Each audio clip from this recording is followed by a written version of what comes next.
Morning, guys. Good morning. Good morning. I know. I know. I know I'm a little late. I promise there were tech issues, but also I got hungry. So, oops. But yeah, I don't know why. OBS was like crashing like a bunch of times before like stream started. I was like, oh, no way. That's crazy.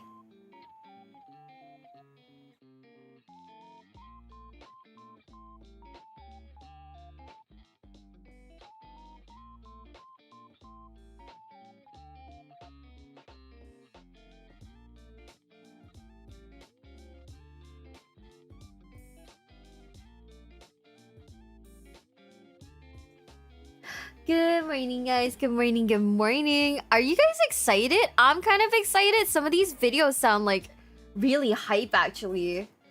One of the first videos we're gonna watch is why RuneScape's first cartel collapsed. The fall of Blue Rose 13x. And it's like RuneScape had a cartel? But like, why though?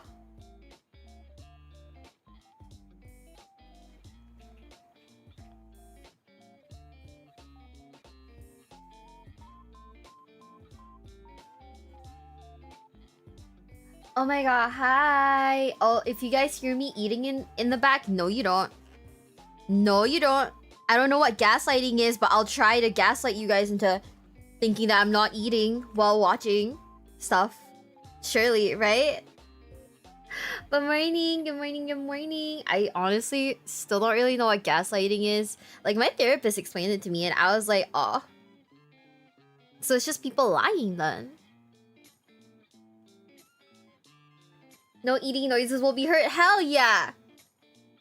Hells to the yeah. Let's go. Oh. ちょっと待って。Oh.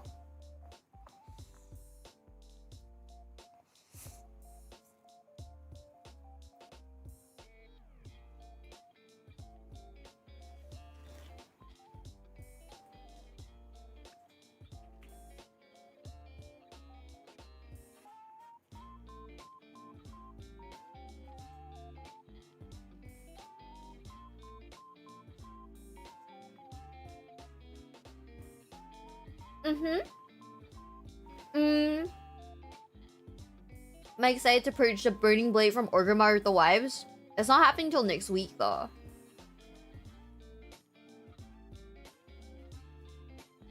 Just gaslight yourself into knowing what gaslighting means.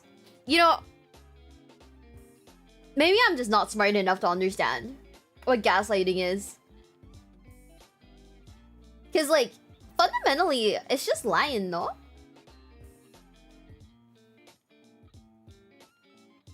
I literally just started watching your WoW video from 2 weeks ago. I love how much you're loving it. I quit WoW years ago. It's so fun watching someone's first experience with it. It is so fun that like my girls and I, we have like the brainworms to do retail. And we're like, okay, you know, maybe we'll just like work on our like hardcore first and then we'll think about retail. But honestly, I really want to like, I keep thinking about like, you know, hopping on the retail like server, creating a panda and like being happy. By the way, can I tell you guys something a little fucked up? So, you know how I keep saying I want to create a panda, right? And I was like, my boss was like, no, you gotta be a horde. You gotta be part of the horde. So if I want to play a Pandaren, I have to be like a horde Pandaren. But I'm gonna be reals. I vastly prefer the alliance ones because I think that like the pandas look better in blue than red. Kind of girl boss doesn't know how to gaslight. Maybe I'm not a girl boss. The panda class in like WoW. Okay, actually below that makes a lot of sense.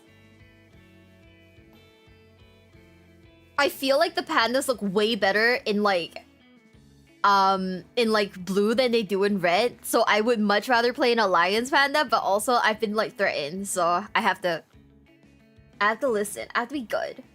I can't play alliance. I know, super sad. Many tears. Kill Logs? No, we can't kill him. That's literally my boss. What if he like kills me for like attempting to kill him? That's crazy. That's fucked up. But also, are you guys ready? So if you guys didn't know, timer's at 32 hours. We are actually like making a light work of this shit. We're actually making like a light work of this shit. So hey, that's pretty good. Also, oh my god, I'm about to blow like hella money on like the Steam sales. And it is not good.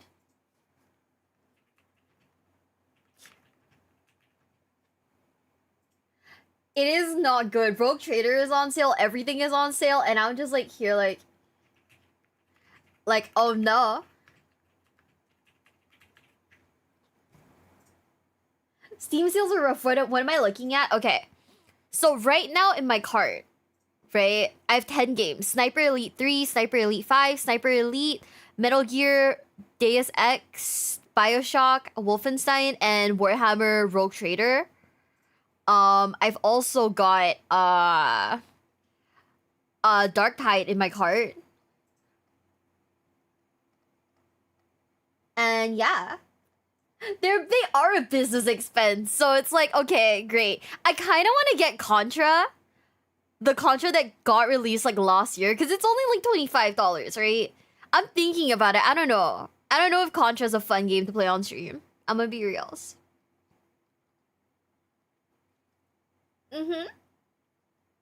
Horde is overrated anyways. Go Alliance.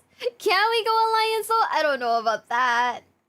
See, my boss has said that if I go Alliance, he'll kick me out of like the company, and like, you know, I don't want that. What if he does? Oh, that'd be fucked up and evil, huh? Like real bad. You know, I didn't know that you could like write it off on your taxes, but also my taxes are like incredibly cheap, so I don't know.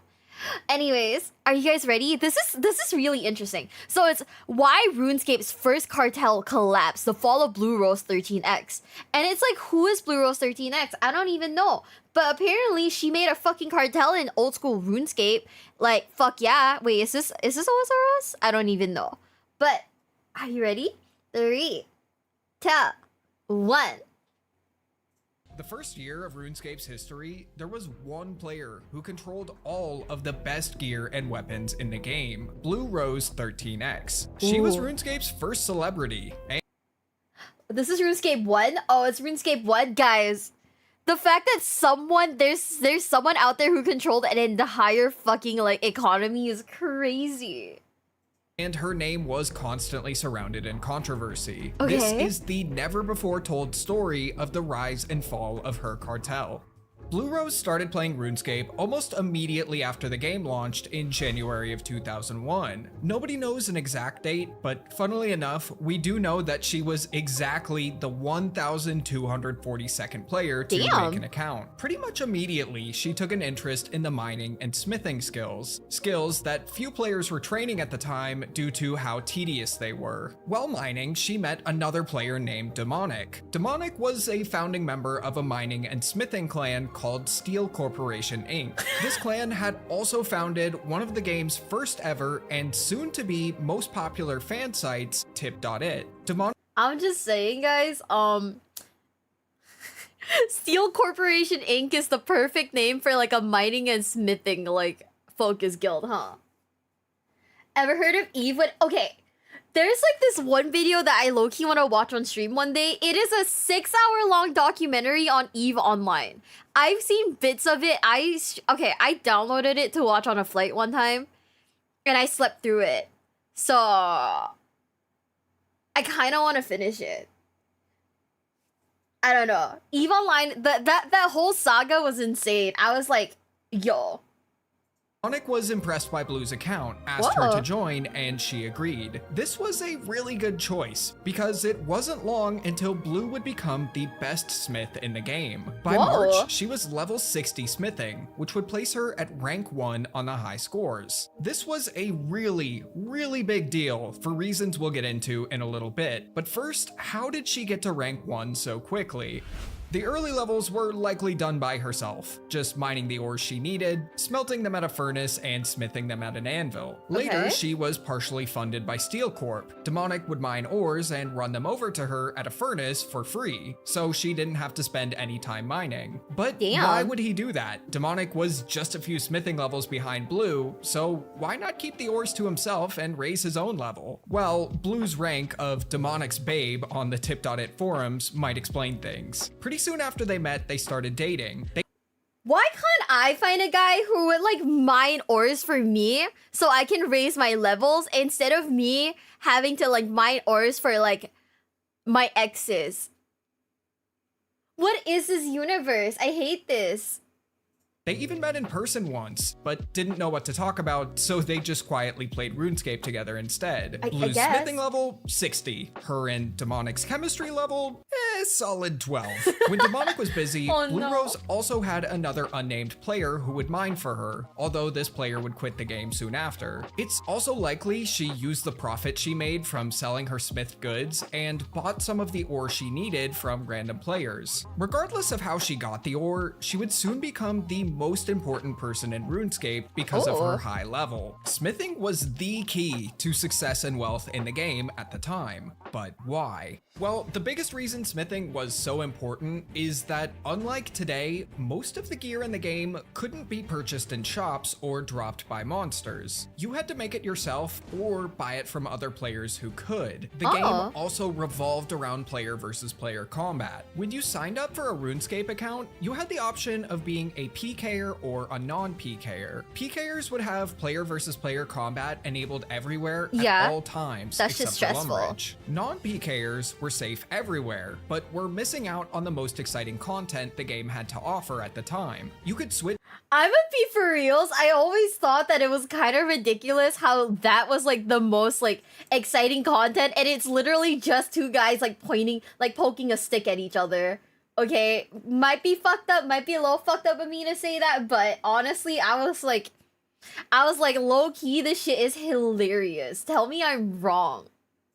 between being a PKer and non-PKer twice, and then your final choice would become permanent. At the time, banks could also only hold coins, so death was a really big setback. If you died, you'd lose every item you owned aside from your 3 most valuable. PKers with the strongest gear would have a huge advantage over others and have the best chance at defending their items. Imagine not being able to use a bank these days with how many important items exist now. Who would want to play like that? That just sounds terrible. The only way to get the best gear was to get it from Blue. She had become the go-to smither for just about everyone in RuneScape. Players would bring her the materials needed to make the item they wanted, and she would smith it for them for free. It was a win for both sides, as players would get the items they wanted and she would get free XP. Blue's smithing service became so popular that she became the game's first celebrity. Anyone who played the game for a considerable amount of time knew her name. She was sort of like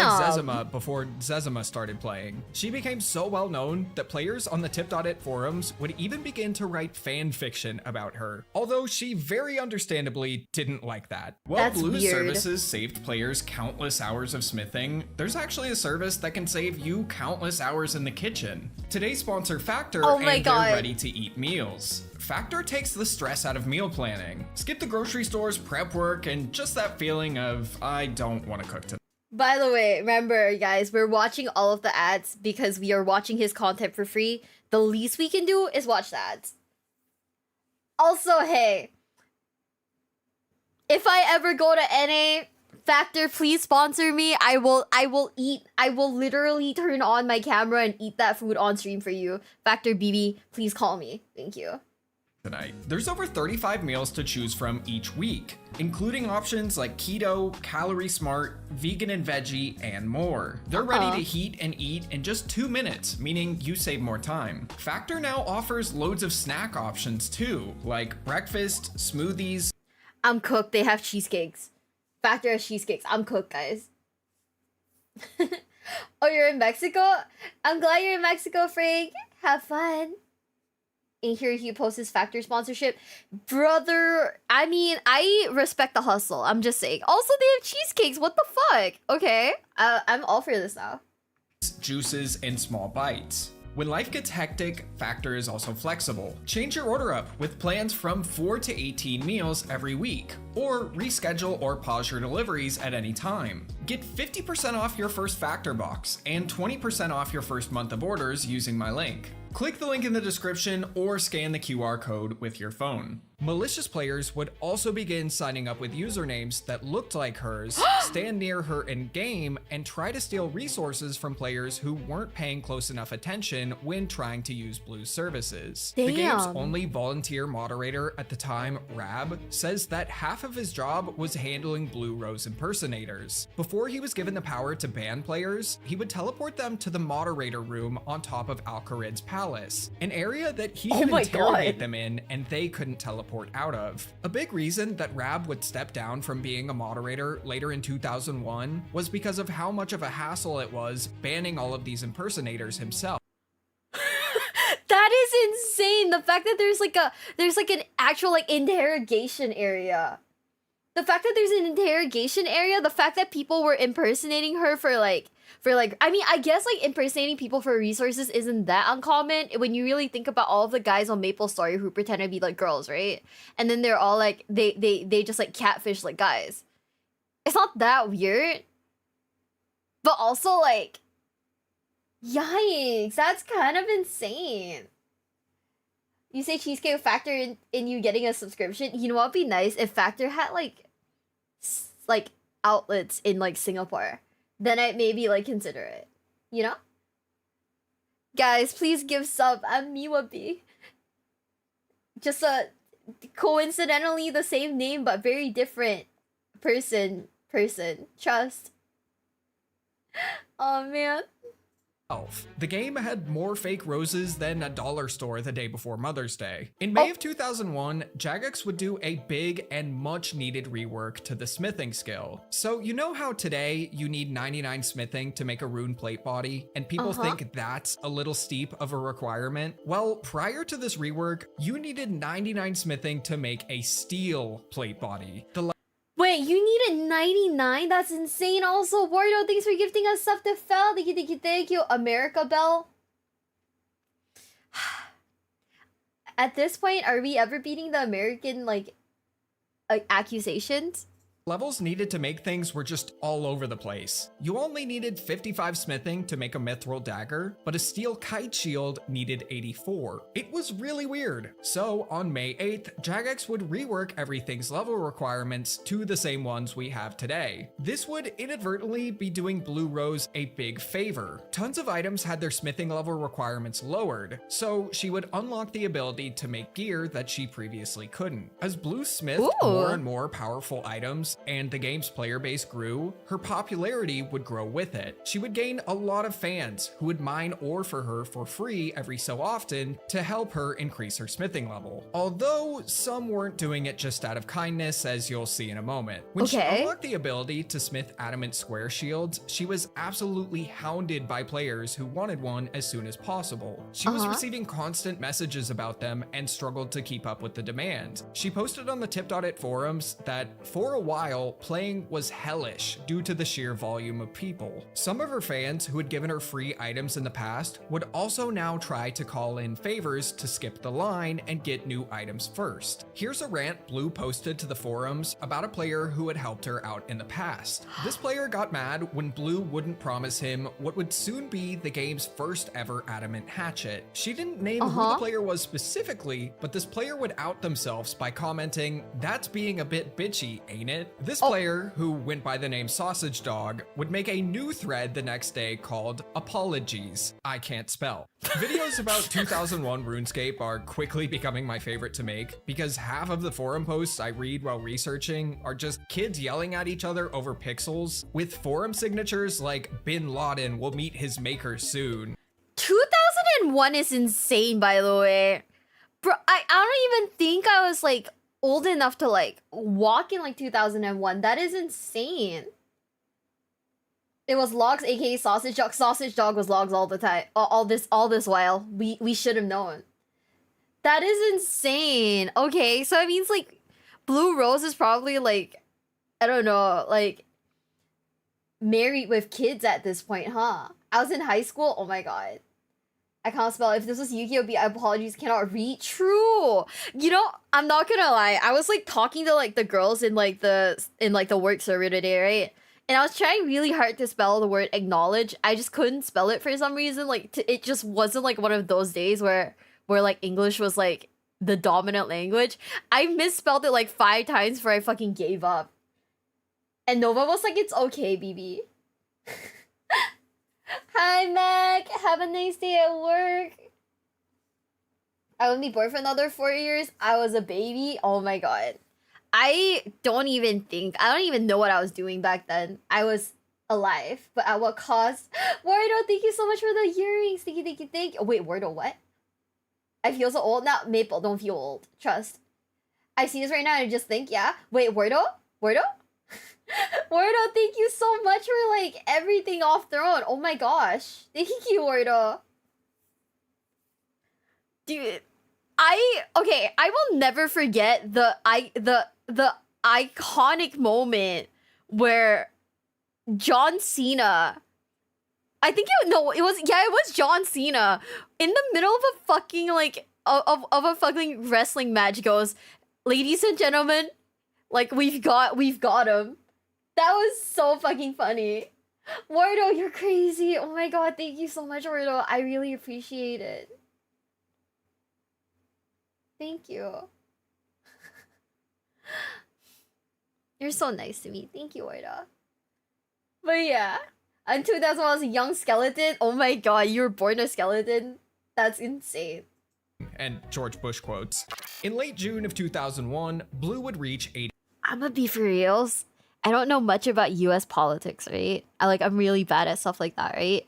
The only thing I know about George Bush is that he's the guy who like dodged who fucking like dodged a shoe that was thrown at him and then dodged again. That's like the only thing I know about him. I'm gonna be for real. Stay away from those like shoes? I was like, I remember seeing that and I was like insanely impressed, but that's also all I know about him.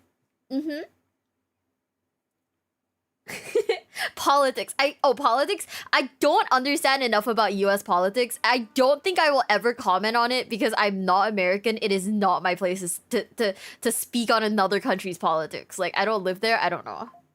What's your reaction timing like? Oh, terrible. My reaction timing used to be really good, and then it's gotten worse over time. I think. No US politics. Yeah, I don't get enough. I don't understand enough about like US politics to have like a strong opinion on it.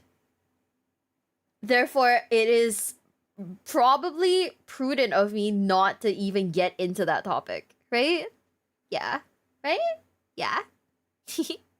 81 smithing. If she drank a dwarven stout, which would temporarily raise her smithing level by Whoa. 1, she could now make adamant kite shields. But when players began asking her to make them, she told them all no. For the first time ever, she would be smithing this item for demonic and her friends only. But Well, why? yeah. Well, she probably didn't want to repeat the hellish mess of making adamant square shields for free. But it's actually a bit more complicated than that. Okay. Prior to Blue reaching the level for adamant kite shields, someone had discovered a duplication glitch that allowed them to flood the market with adamant square shields and other items that only Blue could make. Okay. This really annoyed her, so she vowed to only give these new shields to her friends that she knew she could trust. That way, if another duplication glitch occurred, they wouldn't flood the market. She even kept track of the exact count of adamant kite shields and who she gave them to. If you ask me, this was just an excuse, and she really just didn't want to have to spend weeks making shields for thousands of screaming middle schoolers. I mean, that makes this sense, was though. the true start of her monopoly. What was then the best shield in the game could be made by her and her alone. And only the most privileged and connected players in the game could get one. Pressing the like button on this video, however, is free for anyone. This exclusivity Ooh. only made people want these shields even more. She'd get tons of messages from players offering her just about anything to get one. So the same day that she said she would only be selling these new shields to her friends, she would make another post auctioning off just one. The initial bid was for 700 of any type of rune, as long as they weren't the basic elemental ones that could be bought from shops. This might not sound like much, but this is an extremely high ask. Obtaining non-elemental runes in Classic was incredibly tough. I actually have an entire video devoted to Classic's rune shortage. If you want to watch that one, I will link it again at the end of the video. The bidding on Blue's auction thread got up to 1,500 runes before the backup copy of the thread I have ends, but it likely sold for much higher. The reason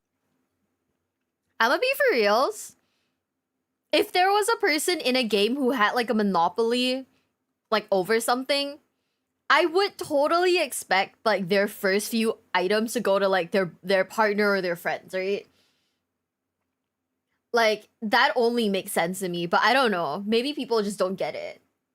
The reason I think so is because a little over 2 weeks later, another shield would get auctioned off, where bids climbed to 900,000 GP before, again, the backup cuts off. This might not sound that crazy, but you have to remember that 1, this is an adamant kite shield, an item that sells for about 6,000 gold today, and 2, 900,000 gold was much, much, much harder to obtain back then than today. The adamant kite wasn't even that much better than the widely available adamant square shield, but people were willing to pay anything to be someone who had the best shield in the game. Think of it like people who own the Third Age pickaxe today. It's the same exact thing as a dragon pickaxe, but sells for 12 billion GP. Except there's a small piece of information I've left out until now. The icon of the adamant kite shield that I've been showing is actually just what it looked like in your inventory. When you actually equipped the shield, it looked exactly the same as an adamant square shield. The real adamant kite shield was the friends you made along the way, because only they could confirm to others that you actually owned one. Now knowing how much money she could make, Blue's attitude when it came to adamant kite shields and every new item she could smith going forward would change.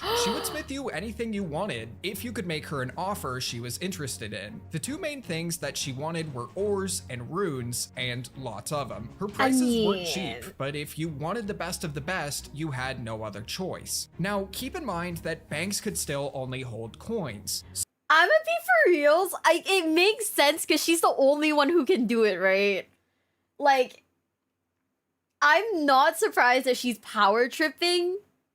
It only makes sense because people were like heavily taking advantage of her in the past. So now she's like, well, I'm raising my prices, take it or leave it. And it's very much a, well, you know, if she's the only one who can do it, it is a take it or leave it kind of situation. So, ooh, I get it. I get her corruption arc. Let's fucking go. So how could you trade, let's say, 500 coal to her when you could only hold 30 items at a time? Some of you Classic players might be thinking, why not use certificates? By speaking to NPCs known as certers, you could turn raw resources into certificates. Certificates were basically a primitive form of banknotes. If you gave 5 pieces of coal to Giles in Draenor, he would give you 1 coal certificate. You could then trade the certificate to another player, they could turn it back into Giles, and get 5 pieces of coal. These certificates would also stack. You could technically be holding 500 pieces of coal by having 100 coal certificates, and it would only take up 1 inventory slot. Problem solved. Except certificates didn't exist until December of 2001. So the only way to trade 500 pieces of coal would be to trade some to Blue, mine some more, trade that over, mine some more, and so on. This just wouldn't work. It was too time consuming. So Blue had to get creative.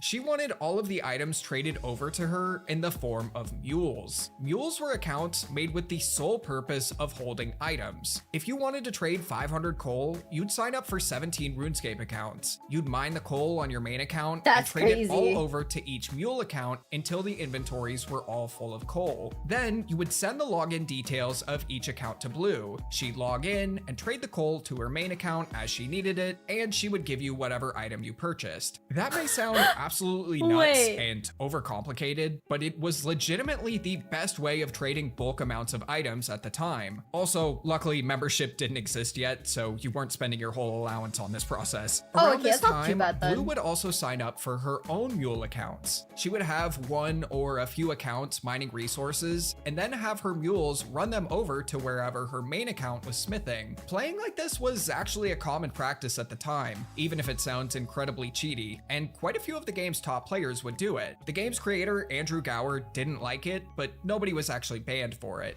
In late July of 2001, Blue would reach level 83 smithing, meaning with the boost, she could now make the adamant two-handed sword. This item had existed since the launch of the game back in January, but there was no way to obtain one until now. This was also the best weapon in the game, so players would be absolutely scrambling to try and get their hands on one. High-level players would be willing to pay anything to get one, and as usual, Blue's friends and supporters would get theirs for free. But then something unexpected happened. Approximately a day or two after Blue accomplished this, Jagex would release Runite items into the game for the first time ever. You know? Blue accomplished this. Hold up. I always thought that this was how like Americans do like LAN parties. I'm gonna be for reals. Like it's this or that one picture of the guy taped to the ceiling. I feel like you know what I'm talking about. But I thought that this was a very like American thing. Cause like in Asia our LAN parties are very different. Like it's like rows of like PCs. You know? Kinda was, it is? Really? Imagine if the bots of today. Honestly, if they had the bots, right, like Blue Rose could like single-handedly run like a cartel on her own. Like she just have like bots like farm ore for her, and it'd be like perfect. Okay. You know what? That makes sense. Release Runite items into the game for the first time ever. The Rune Longsword, Rune Shortsword, Rune Mace, Rune Chainbody, Rune Skirt, and Rune Plate Legs could now be purchased from the Champions Guild Rune Shop, and you could get the Rune Medium Helm as a drop from Lesser Demons. Not only was the Rune Longsword better than the Adamant Two-Hander, all you needed was 32,000 GP, not hundreds of hours of smithing, or the patience to sign up for dozens of RuneScape accounts. Plus, since it only needed one hand, you could do stuff with your other hand, like wear a shield with it for extra defense. I can only imagine the disappointment Blue felt when she saw this. This might seem like some cruel joke played by Jagex against Blue, but Runite had been in the works for a while. It had been shown off by Jagex staff in-game to players multiple times, and was even going to be purple at first. Perhaps they changed the color to blue in honor of Blue Rose. I have nothing to actually back that up, I just think it would be cool. Now, even if Blue Rose had the smithing level to make these newly released items, she couldn't. Runite rocks actually didn't exist yet, so it was impossible to smith any of them. But this day wasn't entirely a loss for Blue and her empire. Jagex had also updated banks to be able to hold items. This would make managing resources and trading much easier. No more need for complicated mules. Except Blue hated it. She felt the bank was too slow and preferred to use mules instead. She had begun smithing in much more remote areas far away from other players to avoid attention, something that she could only accomplish with mules. But I mean, nothing was stopping her from just continuing to use mules instead of the bank, right? Well, Andrew had actually told the player base that when item banks were released, mules would no longer be allowed. I don't think anyone who continued to use mules after this update ever actually got banned, but being such a high-profile player, Blue couldn't take this risk. Blue's empire would take another huge hit in the following weeks. She would announce on the tip.it forums that she would now be smithing any adamant item that players wanted for free. All they would have— Wait, hold up. Guys, I want you guys to read this real quick. I'm hugely sorry to all past customers who may feel cheated, but circumstances change and I can't sit back and let people think they're pissing on me. If you act like a dog, don't be surprised to get a bitch in return. What? This is kind of insane, but also go off queen, I guess. Holy shit. And she's still with Demonic, by the way. She's still Demonic's babe. Damn. that she would now be smithing any adamant item that players wanted for free. All they would have to do is bring her the adamant bars, or the ore plus the runes needed to cast Superheat item, a spell that turns ores into bars without the need for a furnace. Her reason for this change is because some community members had grown tired of Blue's monopoly and wanted to do something about it. They had decided to begin funding a few smithers who were close to her level, in exchange for getting free adamant gear when they could make it. If Blue didn't begin offering free adamant, it's possible these smithers would soon pass her in level, and they had, in her words, a whole army of players mining for them. Damn. Blue could no longer make the best gear in the game, and had lost her main way of making money. Oh, Regardless, shit. she continued smithing as she didn't want to lose her rank 1 spot. She lost her fucking job, guys. Oh my god. People were sick of the monopoly and she lost her job. That is insane. 07's in the chat for Blue Rose. On August 13th, 2001, Jagex would release The Wilderness, a huge stretch of land on the northern part of the map where PKing was enabled everywhere. They would remove the PKer and non-PKer system and make everywhere a safe zone aside from the Wilderness. The Wilderness was a very important update for Blue, because inside it were the first ever Runite rocks. A large variety of new rune weapons and armor that had never been released before would now be smithable too. At the time, Blue was 84 smithing, so with a Dwarven Stout, she'd be able to boost to 85, the exact level needed to smelt Runite ore into Runite bars. However, she was far from the mining level needed to mine Runite, 85, but she planned ahead for this and had made friends with most of the highest level miners in the game, who, when the Wilderness released, were just days away from hitting 85 mining. Some would give her the ores for free, others would give her some in exchange for a smithed item, and she would also use her now massive bank to buy some. The finished products would sell for way more than the cost of the ore, except for Rune Fullhelms, because along with the Wilderness, Jagex also quietly introduced Greater Demons, which could drop them. She was now making money again thanks to Rune, but as her levels continued to rise, so did the amount of controversy surrounding her monopoly. Blue Rose's reputation was, and had been, in a really weird spot for a while. I dug through hundreds of forum posts while researching for this video, and on multiple occasions, she was called both the nicest person in this game, while others called her the worst. Everyone had their own reasons for believing which was true, but it mainly seems to boil down to if she would give them the item they wanted. A clan named the Holy Order even hated her so much that they would place a 1 million GP bounty on her head. Anyone who killed her in the Wilderness and could prove it would receive the prize. Unfortunately, whether they paid up or not has been lost to time. On September 22nd, 2001, that is like max level hater behavior. Also, Rapunzel, thank you so much for the follow. Thank you. That is like massive like hater level. What the shit? I can't imagine like having someone place like $1 million bounty on me. Oh my god. I mean, million gold bounty like in the game, but you know, still like what? Blue would reach 92 smithing, meaning with a boost, she could now make the Rune Square Shield, the new best shield available. Knowing how crazy players went for adamant kite shields, they'd lose their minds for the first Rune Shield in the game. Blue could make absolute bank off of these, but much like with adamant kites, she once again said she wouldn't be making any, except for some for Demonic and her friends. In a forum post, she explains why. To be honest, I've seen enough of the two-faced nasty side of too many RuneScape players through free smithing to even consider making them widely available. It's plain as day, 85% of people are just polite to my face to get what they want to make a profit. Damn. She was no longer worried about other smiths catching up. By making adamant items for the general public for free, she had crushed their plans and severely stunted their leveling. Plus, she could still make money without making rune squares, as other rune items were still in demand. Although, much like with adamant kite shields, she would quickly change her mind. She would post 2 days later, I may as well trade the odd rune square. I'm damned if I do and damned if I don't, so I'll just do what I damn well feel like. She was right. If she kept the shields exclusive, players would complain that they couldn't have one. But if she sold the shields to the public, they would just complain that her prices were too high. Honestly, she's so valid though. She's actually so fucking valid though. I cannot fault her logic, and she's absolutely right. Like, they're gonna fucking hate her regardless if she keeps it like her boyfriend and his friends only, you know, and they're friends only, like people are gonna be mad. And if she like and like if she has like the opportunity to make a little like, you know, buck off of it, I don't see why she shouldn't do it. Like they're gonna be mad at her anyways.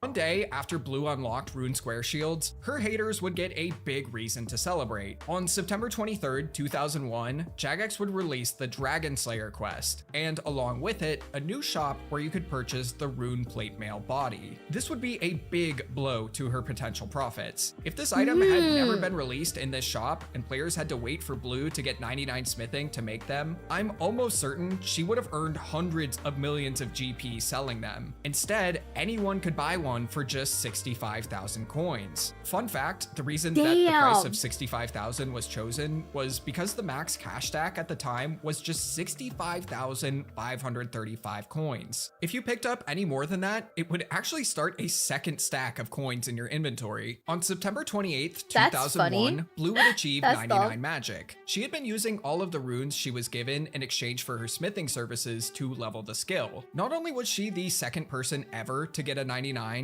it was in one of the most expensive skills in the game. It was a great day for Blue, even if she didn't see the level up message in chat due to how many people were surrounding her asking for a Rune Square Shield. Now, with magic out of the way, she set her sights on crafting, and that would suck so bad. Imagine not seeing like the fucking notification that you've hit like max cap because people are asking you for like a dumb shield. Oh my god, I would tilt off the face of the earth. I'm not even kidding. Maybe I'm a hater. I don't know.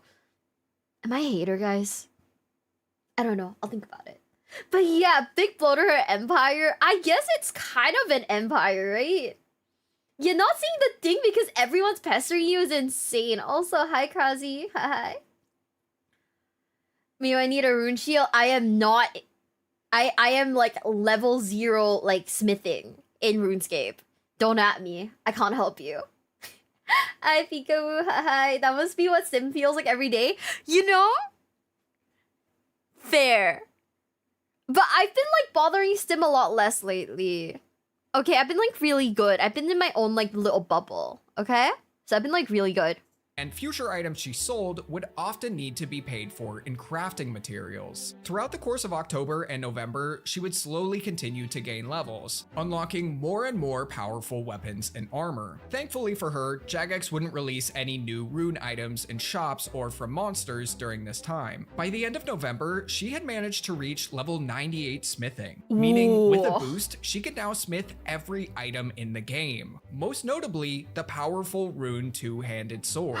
The new best weapon in the game. Players report that the first few swords sold anywhere from 1 to 3 million GP each. Damn. But seeing as how much the Adamant Kite Shield sold for earlier in this video, I wouldn't be surprised if they sold for even higher. Much like Adamant Square Shields and Adamant Kite Shields, the Rune Longsword and Rune Two-Hander looked exactly the same. So if you wanted to lie to people that you were rich, you just wear a Rune Longsword without a shield. I know some of you watching did this. It's okay though, I know I would have done it too. That is so goofy. Although, unlike the shields from before, the two-hander was an incredibly strong upgrade over the longsword, so its high pricing made a lot more sense. On December 13th, 2001, Blue Rose would finally reach her goal of 99 smithing. Hell this would yeah. make her the first person ever to have 2 99s in the game. Despite having more wealth than she knew what to do with, she would continue to play RuneScape for the next few years, and even reached rank 2 on the overall high scores in May of 2002. Wow. But as more time went on, her influence and name recognition would dramatically fade. Other players would also reach 99 smithing in the following months, such as Musashi 22, and even some guy named Zezima. This would cause the Rune Two-Hander to dramatically fall in price, and signal the end of Blue's monopoly, and the death of her best moneymaker. The new best gear in the game, Dragon, would have pieces released throughout 2002 and 2003, but none of them could be made through smithing. They were all either obtained from monsters or shops. The only I'm gonna be for reals. I still like hate how like RuneScape. Okay, RuneScape's like serious business, right? But when you actually like zoom in on like the player models, it just looks like your guy's just bonking the other person on the head, right? Would you be able to do this? No. Honestly, I don't know. It depends on how deep how deep into it I am, because I do love like mindlessly grinding. I very much do like mindlessly grinding. I probably could reach like 99 in something in RuneScape, but like I don't know if I could be that crazy. But yeah. The only exception to this was the Dragon Square Shield. One half of it was purchasable through the Legends Guild shop, and the other as a rare drop from some monsters. The two halves could then be combined on an anvil, which would only require level 60 smithing. So you want to make an adamant dagger? Yeah, you'll need 70 smithing for that. Best shield in the game? Ah, yeah, man, 60's good. It almost makes the pre-smithing rework level requirements seem reasonable. When RuneScape 2 launched in early 2004, Blue would continue playing the game, but she quit soon after. It's not known exactly why she quit, but it was objectively a very different game from Classic, and she was wealthy enough to do whatever she wanted, maybe even too wealthy. There's no credible sources on what her bank value really was at the time, but the number 3 to 4 billion gets thrown around a lot. Doing some napkin math, assuming she had 4 billion, that's more than enough to buy the best gear in the game, every rare item, and still have, I don't know, 3.5 billion left over. Fast forwarding a decade, she would briefly return in 2015, but under a different display name, and would quit again soon after. Since then, she's largely vanished from the internet, and nobody from the RuneScape Classic community seems to have any contact with her. So no one is really sure what she's up to these days, and it's even believed that her original account was hacked, so her massive coffers are now gone. But her legacy and impact on this game's history is something that will never be forgotten. Remember that video I mentioned about I'm gonna be for reals. I don't think she was the bad guy in this situation. Like, tell me what you guys think. Do you think she was the bad guy? I don't think she was. I think like she is a legend. I think like a lot of the things that she did were very reasonable.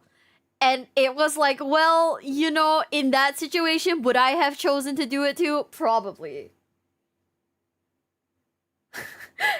Probably. Like, I mean, if I were the only person capable of, like, crafting stuff, why can't I have a monopoly?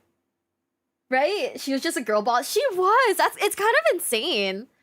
She played a game like a pro when everyone was playing like children. I honestly think that, like, she was playing RuneScape in her own way. You know? She wasn't playing it the same way other people wanna, the typical like experience, but she was playing it in her own way and she liked it. So, you know, I do admire her for that. It is kind of insane, don't you think? Yeah, she's just it makes sense. It makes so much sense. It's just a bit much, you think so? I feel like yeah, you know, if people, it's very much like supply and demand, right? How much time can you have for anything else? You know, that's fair, but also I feel like that applies to a ton of MMOs. Like, yeah, I think that applies to like a ton of MMOs, so I think it's honestly, if it's a time factor, it's just an MMO issue. Like, I'm gonna be for reals. Yeah. How do you kill that which has no life? True. I mean, if you delete their, like, whatever MMO account, that's how you kill them. Duh. Who's Fart Shartly? I don't fucking know. Imagine if we did, like, a thank you to this month's channel members, and it's just, I don't know, NTR victim. It's perfect. It's just perfect.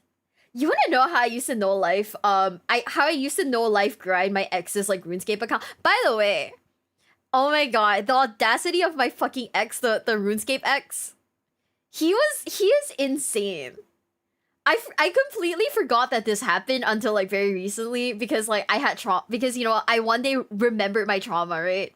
So for like a year after we'd broken up, I didn't know, but I was still paying for his dumb RuneScape account. I canceled it. And this motherfucker had the audacity to DM me and be like, hey, why'd you do that?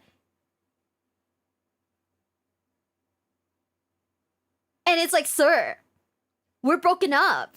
I don't owe you shit. I'm not paying for your fucking RuneScape account, am I right? And it was like, okay, cool. You know, he doesn't reply. And like, some time goes on. Fast forward to 2022. We'd already been broken up by then for like a few years. Fast forward 2022. someone buys Diablo 4 on my credit card. And I'm like, what? And then I look at everything, right? And then I DM him and I'm like, what the fuck is your problem? And he was like, oh, I'm so sorry. I didn't realize it was like on your card. And I was like, okay, pay me back the money. If not, I will actually like kill you. If not, I will actually murder you, sir. So he like transferred the money back. By the way, you might be thinking, okay, it's just Diablo 4. It can't be that bad. He bought the fucking Ultimate Edition for himself on my credit card. You're a sugar mommy? Unwittingly, apparently. So, you know, fuck that guy in particular. Fuck him. Fuck his... Oh, yeah. Guess what? Guess what? So I've been, like, tilted for, like, a few weeks, right? A ton of things happened, like, last week. And, no, 2 weeks ago. That tilted me out of, like, the fucking orbit of the sun. Okay, like, a couple of things happened that really just fucking threw me off balance, right? Did I fuck his mom? No. You wanna know what happened? It also involves his fucking ex. He sent me a wedding invitation. He's getting married to the girl that he cheated on me with. He sent me a fucking wedding invitation. I was like, I threw it out, but I was like, why would you send me that, you fucking weirdo?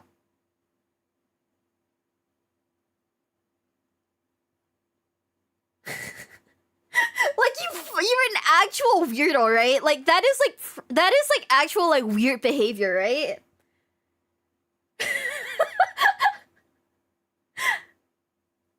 Okay, so apparently, I guess my card was still on his, like, what is it? The Blizzard account? Cause he just used it. At that point, I was like, you know, busy working, so I never really like checked my statements that well until one fine day where I was like, why am I still paying for fucking OSRS, huh? Who does it? I know, he's actually psycho. I am convinced, right, that someone dropped him on the head as a baby. But then I'm also convinced that someone dropped me on the head as a baby because how the fuck did I date that man? Like, why? How? Why? Sugar mama, you know, it hurt a lot less if, you know, there was actually sugar. Have you tried, Mira, every ex story you tell goes the same way. Have you tried vetting your dates better? See, that's the thing, right? You would think that, like, okay, yeah, you know, at this point I should know, right? But, like, honestly, I feel like guys, like, not guys, or at least the guys I've dated, right? They switch up after like a year of like dating them. And then they're just kind of like, and then they just become like the most unrepentant pieces of shit ever. But yeah. I'm not generalizing men, by the way. I am fully aware that that in my like history of dating, which by the way, only has like 4 people. It is not very good. It is, as the children say, not very poggers. But yeah.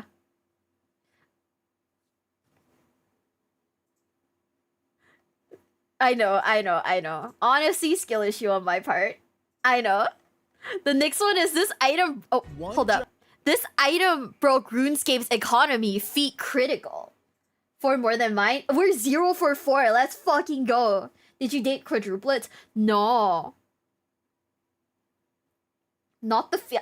Not the fee. Are you looking at like Jester fee right now? Not very cash money. I know.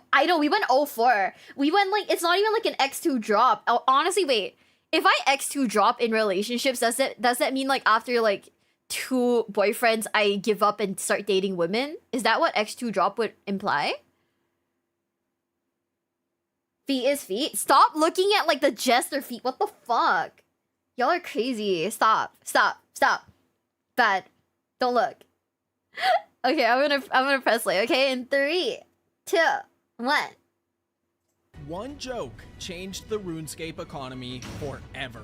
Years later, the effects of this joke still influence RuneScape's markets today, and it's all because of one item, monkey nuts. This is critical, also known as Charlie or Penguin Zero. He has a lot of names, but you've probably heard at least one of them. Okay. With over 10 million subscribers and views that make my channel's views look like a flat line, he's one of the biggest creators online right now. At the very least, you've probably heard him say this. What's he gonna do? Oh, he's pulling his car out. Oh shit! Now, Oh Charlie shit! likes video games and has played hundreds of them for viewers. But one many of his fans don't know about is his love for RuneScape.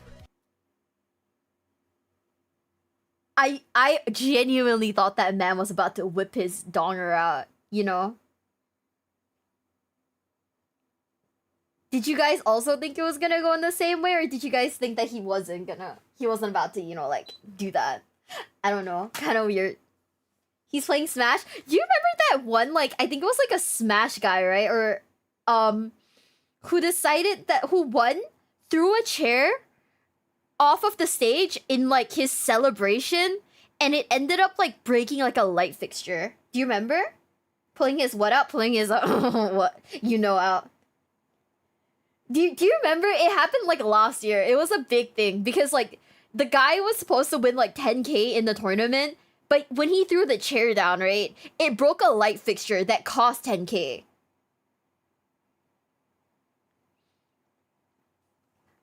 So I think the light fixture was like 12 or 15K. So he ended up having to pay out of his own pocket to replace it. Yeah, it wasn't like a bulb or anything. It was like one of those long strips. His monkey nuts? No, he's I have no idea. I have no idea. But yeah, it was like kind of insane. And he was like, I do it again, but people were like, please don't, because like that's insane behavior. Like, you went to a tournament and lost money and won. How does anyone do that? Literally, how? Right? He played a lot as a kid, but had never checked out Oldschool Runescape. So, when he started playing Old School in 2017 and streamed it live to his massive audience, he accidentally created the perfect storm for something unprecedented to happen. Charlie playing Old School was pretty crazy news to the RuneScape community. Back in 2017, we were still pretty small. He was one of the most famous content creators to ever play the game, and his streams would surpass even RuneScape's most famous players in view count by a significant amount. While he was playing, some of Charlie's wealthier fans flooded him with items like gold and armor, sometimes both of them combined. Damn. While others took a different approach. You know, if I play like WoW retail, I'm gonna beg the dual logs for gold. I'm gonna fucking do it. I'm gonna annoyingly beg him for gold. Trust. Rather than flood him with wealth, they flooded him with junk. Items with little to no use or value. But Charlie didn't care. He'd take just about anything you tried to give him. I'm the trash man. I come out, I throw trash all over the ring. And he managed to collect a lot of garbage in his landfill, like 18,000 kebabs, 11,000 lantern lenses, and, of course, the occasional rope and chair. In his next stream, he recruited his friend Trevor to be his guide, as trying to play a game you haven't played in a decade with thousands of people spamming you is ever so slightly distracting. Just to get it out of the way, they do sound pretty alike, even if they don't think so. Charlie, why are you talking to yourself? Wait, can they not hear you? Wait, can they not hear me? I don't know. That's just because your voice sounds similar. I got memed hard.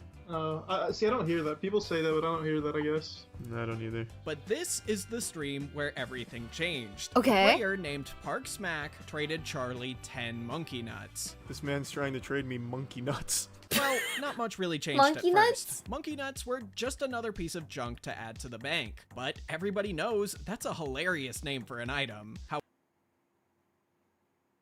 Are those actually like monkey nuts, or are they just something called monkey nuts? How do you even get those? What the fuck is that? Ugh. However, if we put on our amulets of British speak, it just means peanuts. Without knowing Oh. that beforehand, though, I honestly never guessed that they were just peanuts. On the ground, I guess you can sorta tell. Like, here's 2 shells, and I guess this is supposed to be the interior nut. Next stream, Monkey Nuts returned in full force. It started off with just a few players here and there trading Charlie nuts, but when he went to go check up on his collection, he said something that would open the floodgates. Where's my monkey nuts at? I want to see what my total of monkey nuts is. Only 190 monkey nuts. They're Okay. fucking slacking. Yeah, that's a little disappointing. I thought I had a lot more monkey nuts. Thank you, 1,000 monkey nuts. Now someone understands the value of monkey nuts. Over the next few hours, Charlie's nuts would grow in size from 190 to over 7,000. At this point, even Trevor was getting gifts from Charlie's fans. Clanks fucking set me up with the king gear. Did he? Let me see it. I rule this city, Spider-Man. Of Nice. course, anyone who dresses like a king is a king, as we all know from the Grand Exchange gambling bots. So this outfit would obviously give Trevor the authority to collect taxes from other players. So he started receiving even more gifts. Also, you said you had 1,000 kebabs, Trevor. Yeah, I've been given like 3,000 today, dude. Really? You have 3,000 kebabs now? I think I've got like 5k in the bank. I was leading a charge on Varrock earlier with my merry men. Wait, was that you in the clan as King Daddy? Yeah, that's me. I changed my name. He's such a piece of shit. Dude, I'm King embracing Daddy it, is come on. crazy. Soon after, Trevor also got into the monkey nut business. Yeah, someone just gave me 1,000 monkey nuts, Charlie. I'm gonna take you out. No, you'll never beat my monkey nuts. Everyone give me monkey nuts. I need more. Unconcerned with the threat of the loss of his kingdom, Charlie needed to get to 30 fire making and went to the Grand Exchange for his 15-minute grind. As you'd expect from the RuneScape community, players would light fires and plant flowers under his feet to make this grind 15 hours. At the same What? time, King Trevor was there collecting taxes. Charlie and Trevor would finally be in one place at the same time for a long period of time, and it just so happened to be the most popular area in the game. Hundreds of players rushed into the Grand Exchange and began trading them all sorts of junk items, but monkey nuts were of course the funniest. I was just given 500 chairs, 250 ropes, 15,000 shrimps, What about- 2,000 monkey nuts, and 6,000 kebabs. 2,000 monkey nuts? 2,000 monkey nuts, Charlie. I'm coming for your kingdom. mix I'm somewhere. up to 7k. Guys, I'm just saying, monkey nuts, honestly, legit currency, am I right? How the fuck do you even get monkey nuts? You're up to 7k monkey. Why are you? 7k. How the fuck are you getting What these the monkey heck? nuts? How do you? My boy 33 Wild Dad. He's like the Ethereum to my Bitcoin of monkey nuts. I'm at 7191. That's a crazy I'm thing to gonna say. 7283 monkey nuts. I'm behind by like 500. This is when things really started to go nuts, with Charlie and Trevor now officially competing against each other for the largest sack of nuts. The entire chat was bit with the monkey nut fever. We doubled the price of monkey nuts in one day. Wait, what? Really? They went from 250 to 700 now, actually. Jagex must be scratching their head. What the fuck is going on with the monkey nut prices? When Charlie took a short break from fire making to take some trades, in less than a minute, he was gifted over 10,000 monkey nuts. That's But this was just crazy. the beginning. Now is a good time to explain what a monkey nut actually does. They were added to the game back in 2004, along with the Monkey Madness quest. After Whoa. completing the quest, you could purchase them from a food stall on Apatoll for 3 GP each. At the time, they didn't do anything except heal 4 hit points. However, when the farming skill was released a year later, they were given an additional function. They could be used to pay gardeners to protect spirit trees that you plant. However, you don't unlock spirit trees until level 83 farming, and there's limits to how many you can plant at a time. Despite Damn. only being worth 3 GP from a food stall, they rose to around 250 GP on the Grand Exchange, as they were What? such an obscure and annoying to get item. Unless you've completed Monkey Madness 2 to get access to the bank on Apatoll, there's no way to efficiently buy and bank them over and over. At best, you could do an inventory every few minutes instead of every 5 seconds. Looking at the Grand Exchange volume chart, only a few thousand of these were bought and sold every day, which By the way, I just unlocked new trauma from RuneScape. Maybe we should not watch RuneScape stuff. I'm unlocking like a ton of like RuneScape trauma from my RuneScape ex. Never forget the time I took that man on a romantic holiday. Okay, overseas. that I paid for. It was very romantic. And as soon as we get to the hotel, our boy sets up his laptop. My laptop, actually. He didn't own a laptop. That was my laptop that he borrowed for gaming. Sits down, sets it all up, and starts playing RuneScape.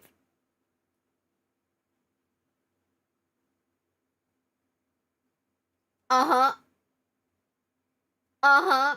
And it was like a nice like holiday too. Like the staff even had like those rose, like they even did like one of those like rose petal hearts with like the towel swans. And our boy sits down in the cuck chair, the cuck table, and sets up RuneScape. And I'm just there with my fucking swan, you know, just like, hey, it's just you and me now, Swan. Wait, live? Hi. You have terrible taste in men, I'm sorry. Okay, after that guy, I was like, okay, after dating RuneScape guy, I have changed, okay? My standards have gone up. Number one, if I date a man, he has to have a job. Number two,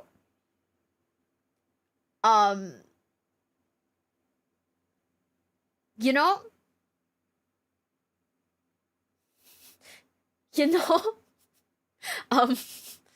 we'll think about it later. We'll think about it later. Just a job. I don't know, man. Like, man, I don't know if I can raise this. I don't know if I can raise another man in my lifetime. I'm just saying. The bar is set in hell, and if anyone dips below that, that is insane. Yeah, we can't date men who don't have jobs now. I'm sorry. We're too old for that. He has to have a job. I love how you guys are telling me, brother, like, get higher standards, and I'm like, yeah, we're trying, really fucking trying. You know? Okay, 3, 2, 1. Which meant Charlie and Trevor were receiving the average daily volume of monkey nuts every few minutes. I have in total 24,000 monkey nuts. What do you have? I have 13,000, so All we're right. up to 37k. Assuming they're worth 700 gold, roughly, we have about 26 million gold worth of monkey nuts. Oh Over my the course of god. the next hour, Trevor and Charlie would receive thousands upon thousands of nuts, driving the price higher and higher as fans rushed to buy up as many as they could.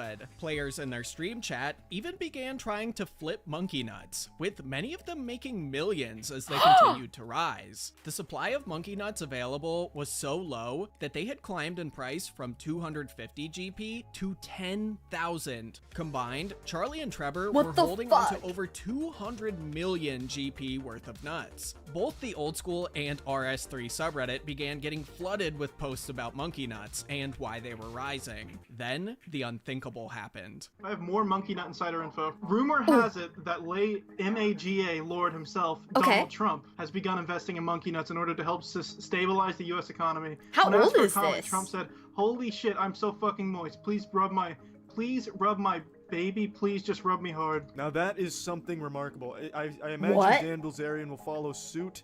He could be investing in monkey nuts at any moment here. It's Will happening. this affect the North Korean and South Korean tension? I'll find out more tonight at 8. But how long could this monkey nut mania last? Were things going too bananas?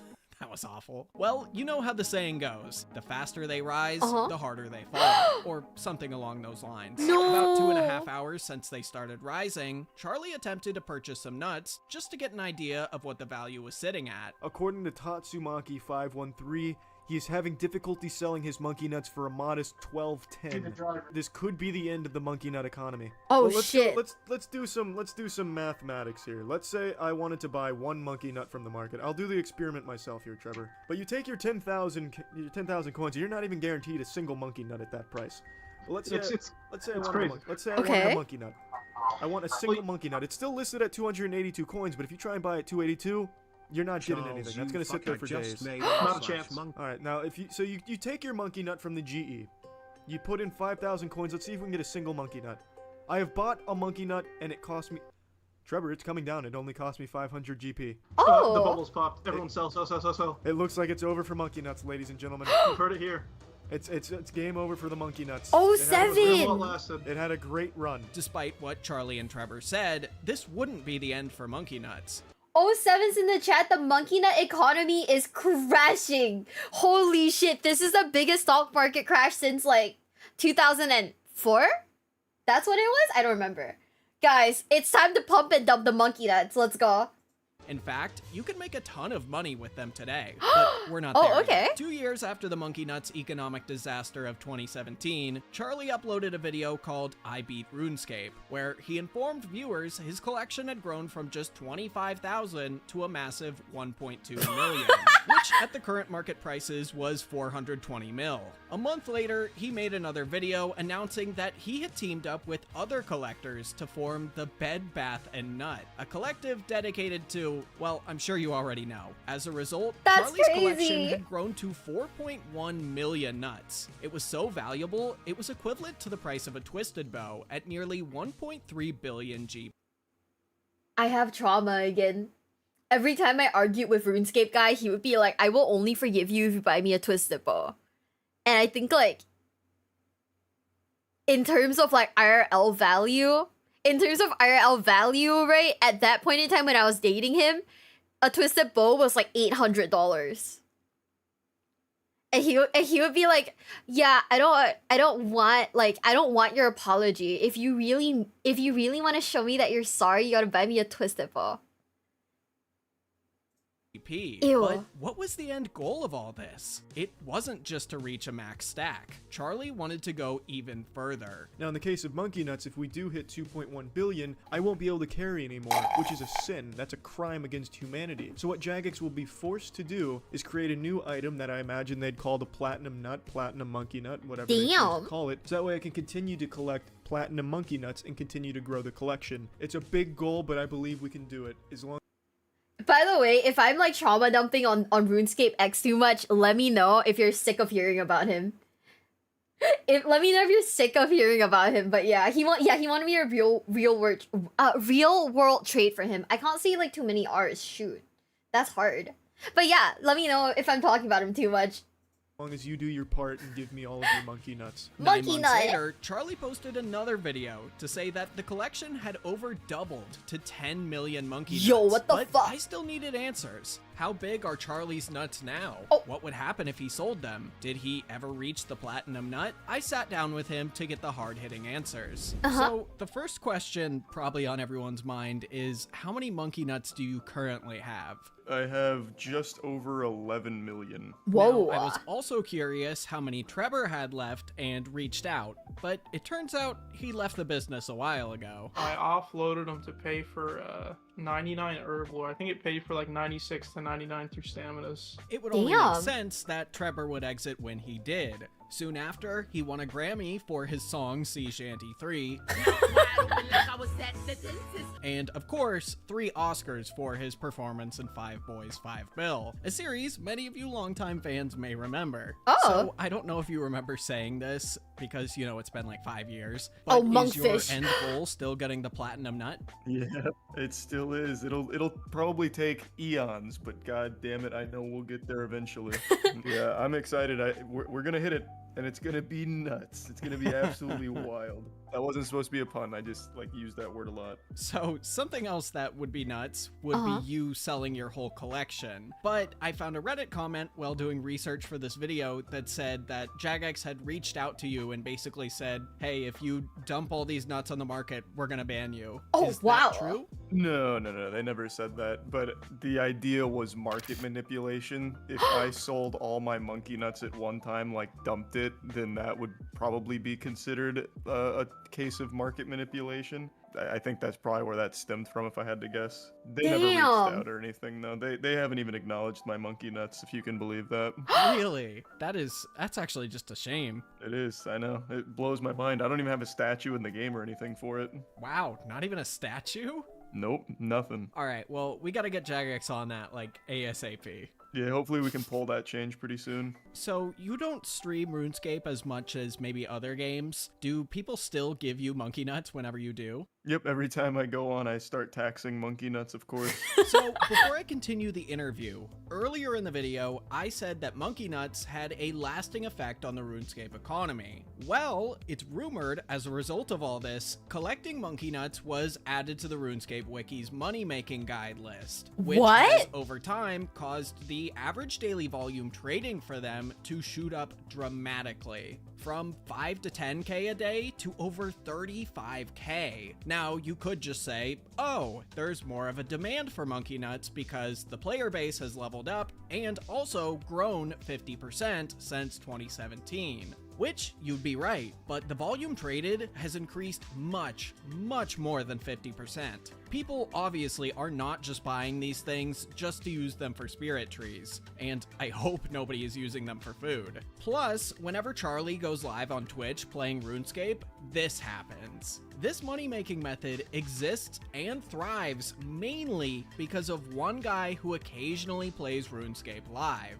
This is why it's changed RuneScape's market forever. There's truly nothing else like this happening in the game, and especially not for this long. I, of course, wanted to ask Charlie if he was aware just how much money this meme has made people. I didn't know that. That's pretty awesome, though. I'm just glad to be helping out the community, really, of course. I did, however, this one's a little adjacent. I did, however, at one point have a collection of vodka. I had like 30k vodka, or like 50k vodka, and that was right before Fossil Island dropped, and you needed vodka for a quest requirement. But it was such a low traded item on the Grand Exchange that they were selling for $1 mil per vodka. On that day, if I hadn't missed it, I just didn't log in. If I didn't miss it, I could have been a fucking trillionaire just dumping my vodka. Right? You'd be like Staker level, like, yep.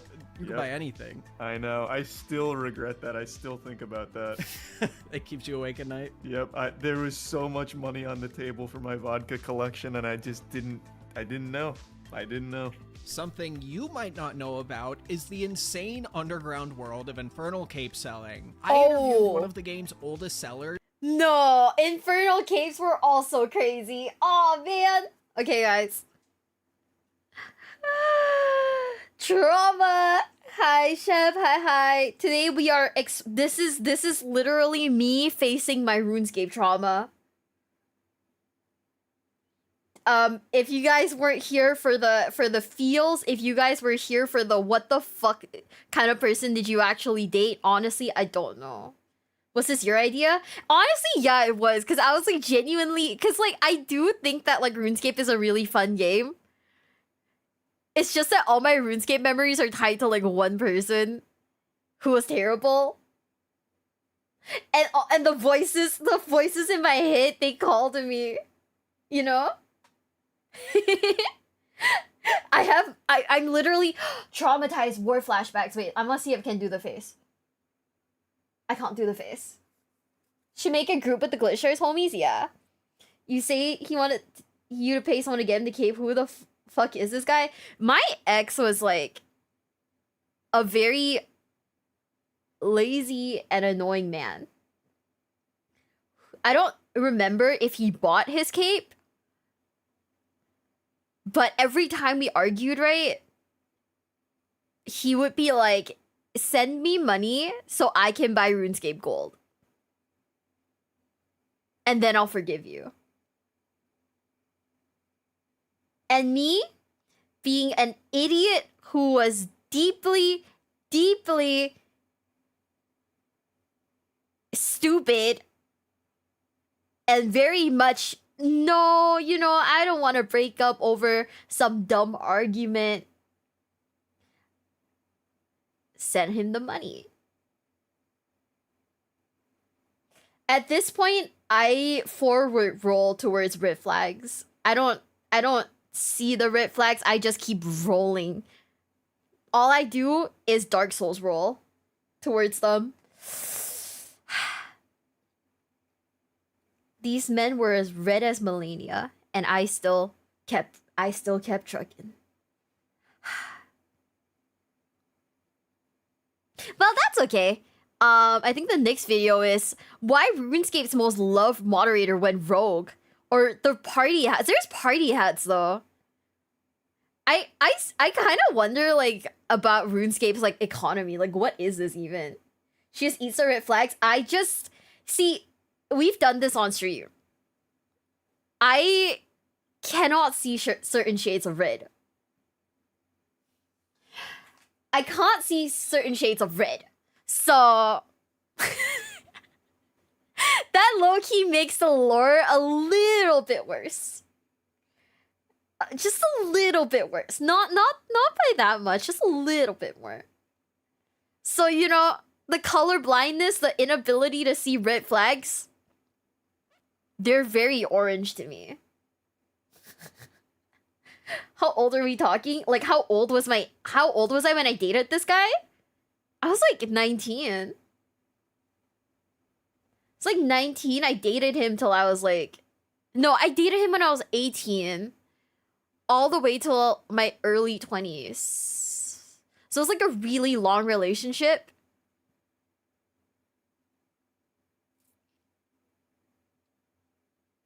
Mm-hmm.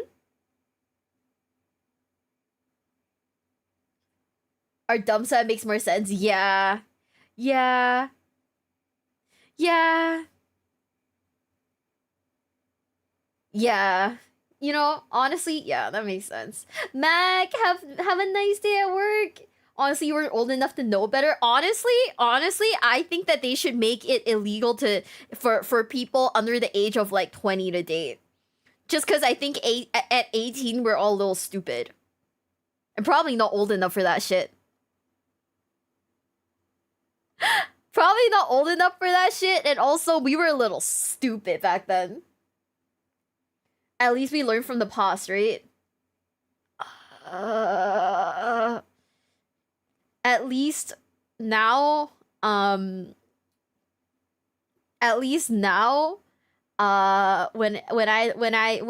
I look for people to date, I make sure they have jobs, right? I'm off work, not going to work. Oh, yay! Have a safe trip home, Mac. Can't wait that long. Oh, see, you wanna know something? I feel like, oh, okay, low key, even the entire like lore for why I even dated this guy. We'll put like some sad music in the back, okay? Is this sad? I can't tell. This is not sad. Give me a sad song.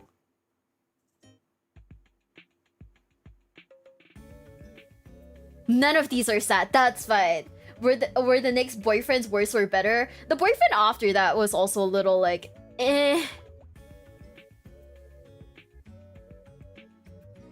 But like now we're just single and like I don't know, maybe in the market for women at this rate, who knows?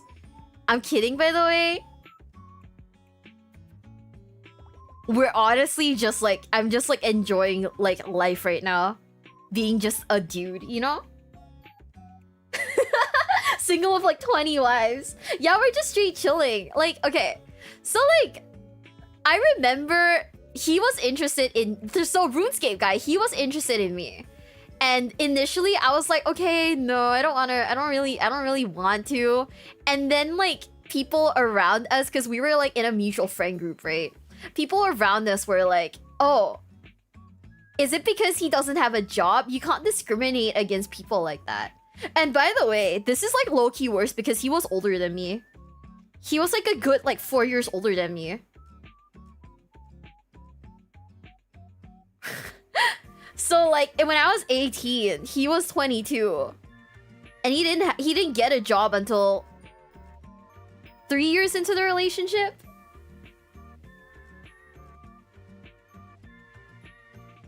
Yeah, I don't talk to those friends anymore for like obvious reasons, but like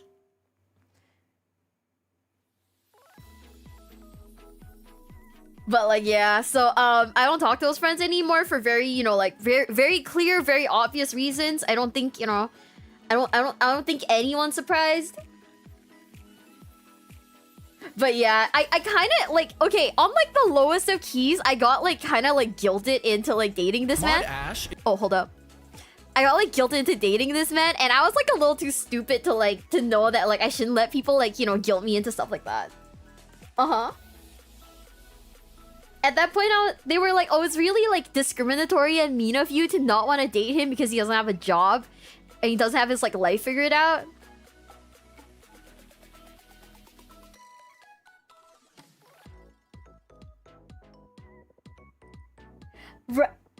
Right? Reacting to RuneScape drama and Mio's trauma dumps. Reacting to RuneScape drama slash Mio's RuneScape ex. By the way, like I said, if I'm like trauma dumping about my ex too much, let me know, and I will shut up. I will be quiet. Manipulation is bad. Honestly, I don't think I was old enough to actually understand that like people were like that I was being manipulated. Oh no, the lore is fascinating. Oh my god. It gets like worse cuz like dude was essentially living off of me, right? For like the longest of times. About jobless rich people, I think that's different, but also like he was like, one of the things about this guy was that even going out on a date once a week was too much for him, you know? And it was very much I've gone out, so it'd be like, okay, I take him out for like lunch or something, and it'd be like as soon as like we're done eating, you know, like instead of like being like, yeah, we can like walk around the mall a little bit just to like, you know, hang out, he'd be like, no, I'm going home, give me $50 for so I can take a cab home. It gets worse. He was a pretty bad dude. And I remember him like telling people that it was like too much because like wanting to go on dates every week was too much for him. And he would only he wasn't even willing to do like once a month. It was insane. Fighting a trap, the type of man Del would like to fix. You know, I feel like Leah would like. I feel like I would be a nice case study for Leah, but every time I tell her stuff about my exes, she gets very sad. So I don't want to bum her out. How'd that last so long? See, the people around me were really bad also. So his dad would constantly tell me stuff like, you don't understand how lucky it is that you're dating my son. He's such a good boy and he's like so handsome and you're so lucky and stuff like that. I know. And you pay, I pay for all of the dates. And you wanna know what's the best part? So when he got a job, right? Eventually he got a job. The first date that we had when he got his first job, right? I was like, okay, kind of expecting him to like, you know, to pay for it for like the first time ever, right?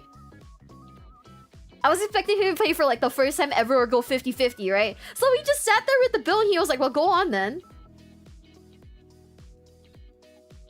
And I was like, okay. No, you know what's the thing that like bothered me? Did your parents not tell you he was trouble? My mother is a very typical Asian woman, okay?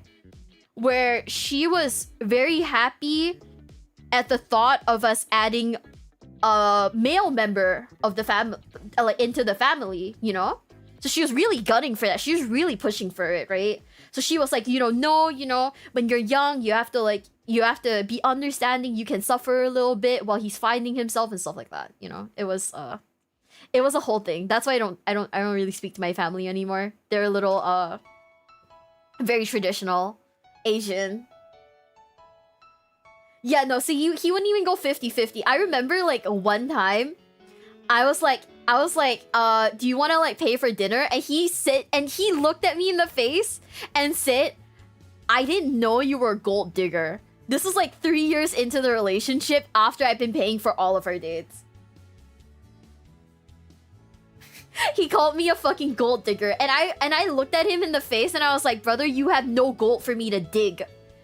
You can't be a gold. I can't dig nothing, sir. I can't dig nothing. You know?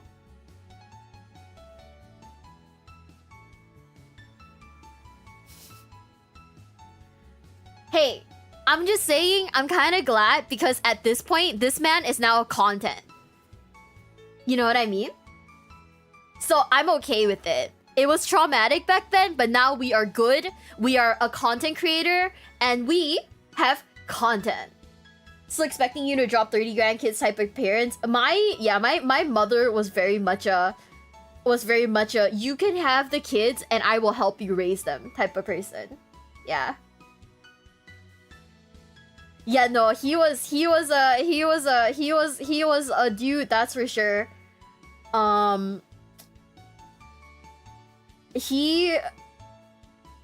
Okay. One like Valentine's Day, he ended up like spending all of his money on like a skin in like League of Legends, because at one point League of Legends had like skins in like loot boxes, right? He ended up like dropping I think like 200 or 300 on like a skin in League of Legends. And he was like, okay, so for Valentine's Day, you buy yourself a gift first and I'll pay you back from like next month's salary. And I was like, I mean, at that point, just don't even bother, dude. Like just don't even bother. Does he know you create content? Yes. Does he watch my content? I don't think so. So this man, okay, towards like the end of our relationship, we started like living together, right? Because our parents were very much like gunning for, you know, his father, my mother, very much gunning for like, you know, this relationship to, you know, end into something lasting. So we started like living together, right? And like, oh my god, he randomly quit his job one day and decided that he was gonna take a job that paid him like $1,500 ish, like less than what he was normally getting. And I was like, okay, so you just quit your job without like telling me? What are we gonna do to fill like that deficit, right? And you know what? You know what my lovely ex-boyfriend of 3 years at that point in time says to me on how to fill the deficit that came from him not, you know, that came from him not having a job? He told me, you should just start an OnlyFans. Dildo, thank you so much for the follow. Thank you, thank you. Welcome to the basement. Welcome.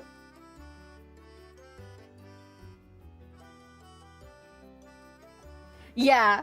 To fill the hole that he caused, I should start an OnlyFans. I was like, sir, why are you trying to pimp me out? You're crazy. Stop.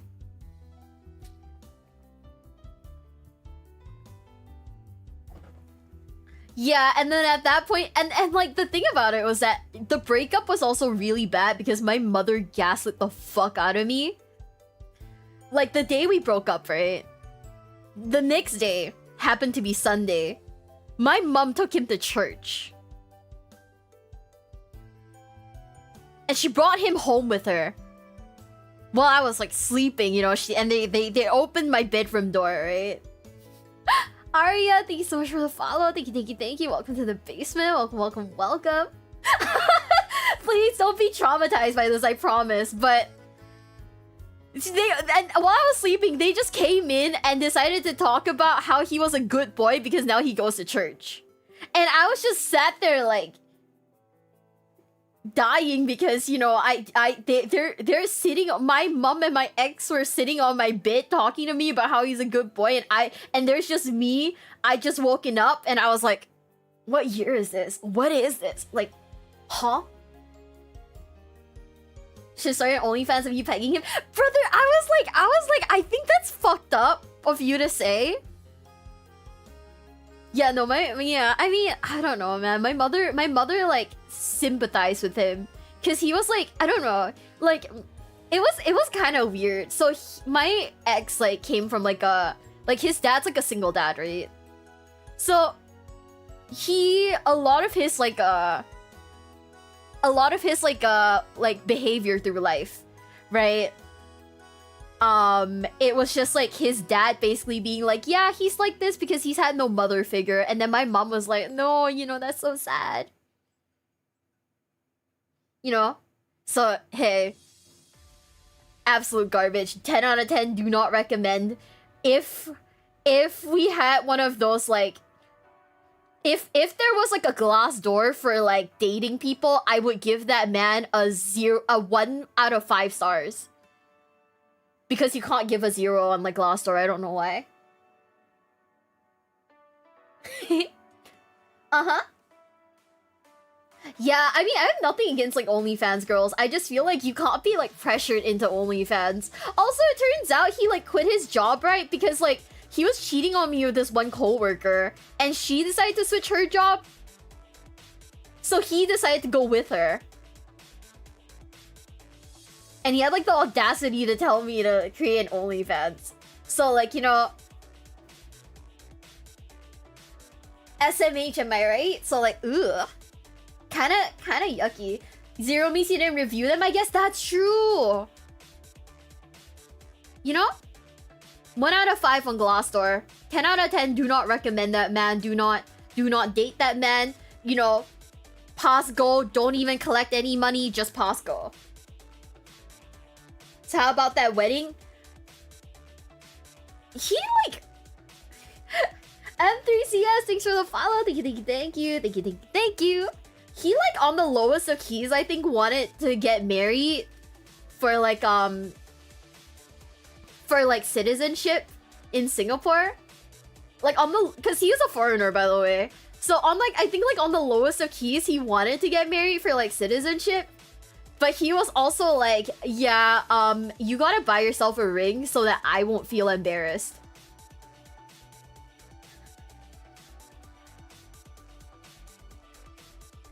I mean, it didn't fucking happen because I was like, holy shit. Because I was like, we broke up way before that, like, that point. Was he Caucasian? He was, from the UK. 07, so all the UK men in the chat. One of your boys has done you dirty. What were his good parts, you know? I want to say he had good parts, but honestly, everything good about him has been negated by his by him cheating on me. So I don't know. Yeah. He told me to buy myself a ring and he'd pay me back eventually, but also like the budget for like my so-called like engagement ring had to be $50. And I was like, at that point, just like don't bother, you know. Just like don't bother, dude. There were good parts. You know, I can't say that it was all like bad times with him.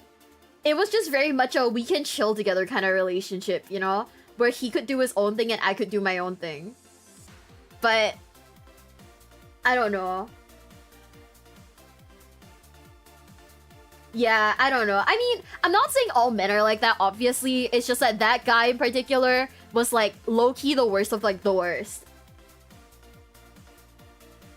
Not my one mod from the UK going to lurk.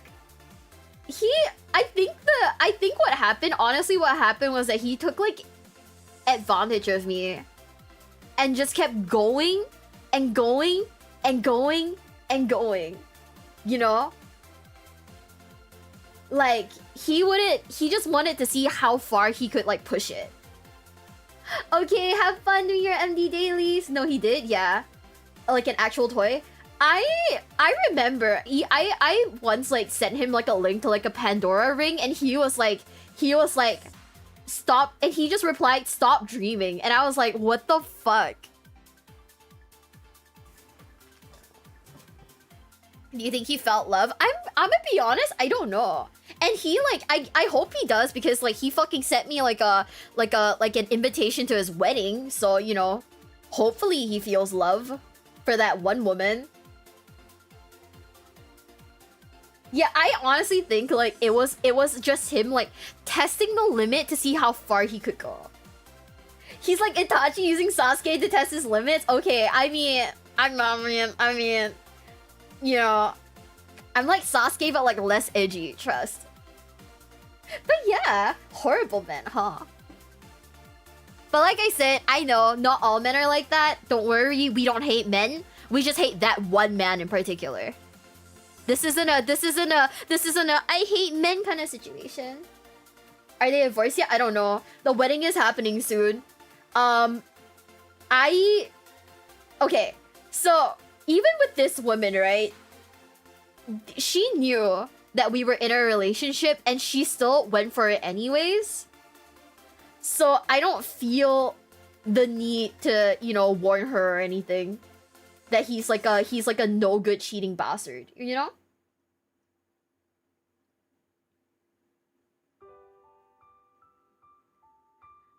Like, she should know. She should know that he's a cheater. So, you know, hey. At least you know what, keep an eye out for in the future. And that's why our standards right now include has a job. I feel like the bare minimum is employment. We hate that man, and his name is Redacted. He's stupid. I hated him. Anyways, let's watch why RuneScape's most loved moderator went rogue. 3, 2, 1. Mod Ash is RuneScape's most beloved Jagex moderator. He's made some he of lost the game's weight. best content over his almost 20 years at the company. So, what upset him enough to write articles like Reasons to Hate Jagex on the game's most popular fan site? And how did Jagex react when they found out? Our story begins in what most people refer to as the golden age of RuneScape, 2007. Clans had massive battles in the wilderness every day, jaw-dropping content like the God Wars dungeon had just been released, and the community was both active and generous. It was a good time to be a nerd. But much like the Roman Empire and its golden age, RuneScape's would also come to an end, and it would end quickly. Players didn't know it yet, but during the seemingly perfect period of the game, Jagex was having a massive problem internally. Credit card companies were on the brink of not allowing Jagex to accept payments anymore for something that wasn't even really their fault. This is Timmy. He sucks at RuneScape. But he really wants a party hat. He knows how cool he would look and how jealous his friends would be, but he's far from being able to afford one. He could spend hundreds of hours grinding out money-making methods and earn one, or he could do what a lot of kids did back then. Borrow his mom's credit card and buy the gold he needs on a gold selling site. Gold selling sites are against the game's rules, and buying gold could get his account banned, but he takes the risk anyway. He receives the gold, buys his party hat, and everything seems awesome. Well, Timmy didn't know this, but he picked a pretty dodgy site to buy gold from. Sure, he may have gotten what he was after, but the site owner now also has his mom's credit card details. The site's owner then signs up for a bunch of RuneScape accounts, buys membership on them using Timmy's mom's credit card, and starts botting on all of them to earn more gold that he can sell. Once Timmy's mom notices all of the charges, she calls up her credit card company and gets her money back. Poor Timmy though, his mom probably chewed him out for that one. Now, this wasn't just an isolated incident. This exact same process was happening hundreds of times a day, and credit card companies were pretty unhappy about it. They finally told Jagex to fix it, or else they wouldn't work with them anymore. They were tired of all the chargebacks coming from their website. At the time, about 70% of RuneScape's members paid their membership each month with a credit card. So if something didn't change soon, Jagex would be put out of business literally overnight. But how could they fix it? They weren't the ones stealing the cards and didn't have the resources to shut down every gold selling site in existence. Really, they only had two options to stop these sites from operating, and neither was one that the players would even remotely like. But first, let's talk about something I know you'll like. Today's sponsor, Crumb Store. Crumb makes these fantastic resin cast RuneScape figures. They're super smooth, beautifully painted, and they're actually heavy. You can see and feel the quality when you pick one up. I can see because the quality is so high, they're only made in small batches that sell out pretty quickly. In fact, this is the first restock since last Christmas. The giant mole is already sold out, and wait, is a giant mole low-key kind of cute though? Hold up. This is the first restock since last Christmas. The giant is that kind of cute?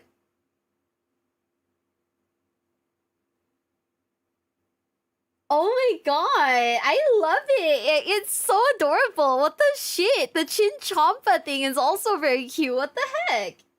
You guys have fun after work. Have fun at work, Demon. Have a nice day at work. I hope everything goes well for you. It is so cute. What the hell? Imagine just going to your friend's house and all they have is like a giant mole on like the table. How do you even address it? You just don't. You just look at it because it's cute. It's so cute. I just came back from work. I hope you had a nice day at work. I see why it sold out. Exactly. Oh my god. Okay. Hear me out. Since we want to get into Warhammer, right? What if we get a 3D printer and we just 3D print a giant mole?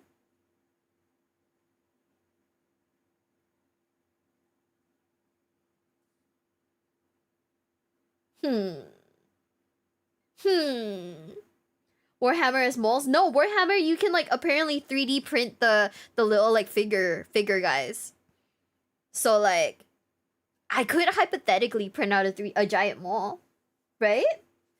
Giant Mole is already sold out and Jad is going quickly, so if you see something you like, you'll want to grab it. Like maybe their newest release, Zilliana. I personally love how much the colors pop on this one. It just looks so good. Now they're running a promotion this week only on my channel where if you use code NELLO20 at checkout, you'll get 20% off your order. So make sure to use my link in the description and grab one before they're gone. Now, can I get an 07 in the chat? This video is from like a year ago.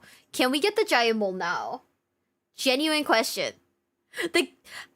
It's not even loading. This is so sad. Wait, crumb.store, right? Crumb.store. Oh my god! It works! Oh.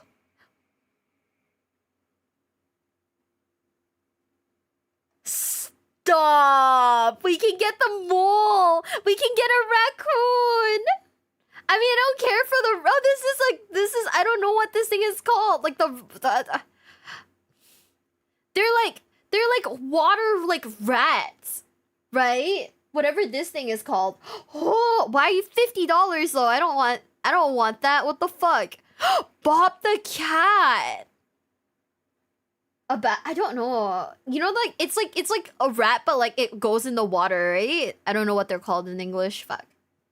Now, to keep business going, Jagex either had to start selling gold themselves or remove the ability for players to trade so nobody could transfer gold or items between accounts. They didn't want to ruin the fun of the game by making it pay to win, so they chose to severely limit trade by making any real transfer of wealth impossible. But you could still kill someone in the wilderness and pick up their items. So the ability to fight other players in it would have to be removed too. Now, Jagex couldn't just remove what was at the time the game's most popular activity without providing some alternatives. That could do more damage than losing the credit card companies. So Jagex staff were informed by upper management about this update fairly early, so they could get some alternatives ready before the update went live. To give you an idea of how staff members felt about all this, there was a big whiteboard in Jagex's offices that listed every update that was being worked on, and the removal of the wilderness and free trade was listed as the update of Ultimate Doom. Damn. Something to keep in mind is that even today, many of the Jagex staff members that work on the game are also RuneScape players. They know just how bad this update was going to be and hated working on it.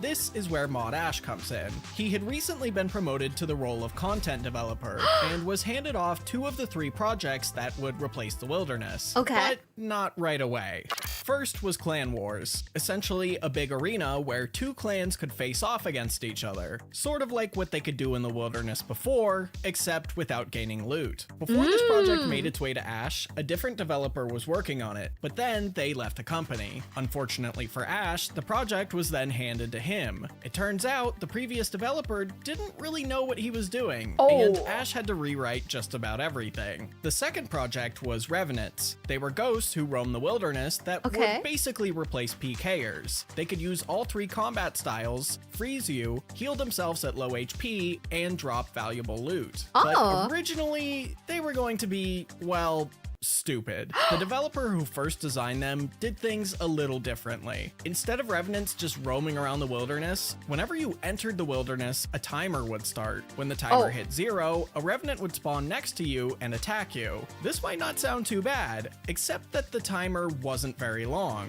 Another revenant would likely spawn before you could kill the first one, so you'd pretty much be surrounded by ghosts at all times. Oh, that This sucks. meant you couldn't do things like mine a runite rock or read a clue scroll, and good luck trying to do the wilderness agility course. Now, the worst problem of all was if they froze you. The original developer used the wrong freeze code, so you couldn't eat while frozen. You could have a full inventory of food, and all you could do was sit there and watch your character slowly die. Now, what do you think the content team manager said when he saw this heaping pile of garbage? Great, let's launch it. The guy had worked on other games before, but didn't really understand RuneScape. He saw that it seemed to do what the design document said it should do, and there was only 3 weeks until launch, so he thought it was just good to go. Luckily for us, Paul Gower, one of the co-founders of RuneScape, was also on the content team. His brother, Andrew Gower, intervened, and the project was soon passed over to Mod Ash to fix. All in all, Ash was not very happy with all this. He was working on projects he knew the players would hate, his bosses knew very little about RuneScape,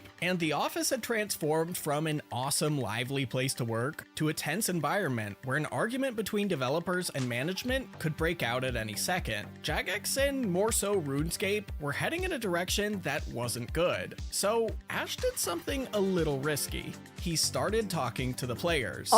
Secretly. So back in 2007, Jagex was a much more private company than today. Nobody knew what any of the Jagex moderators looked like, and they didn't have social media accounts where they could be easily reached. The only chance you'd really have to ever speak with one was through the forums, or if you got lucky and caught them in game. And even then, Jagex had rules on what could be said. So Ash wrote up an article titled Reasons to Hate Jagex, and anonymously submitted it to the tip.it RuneScape fan site.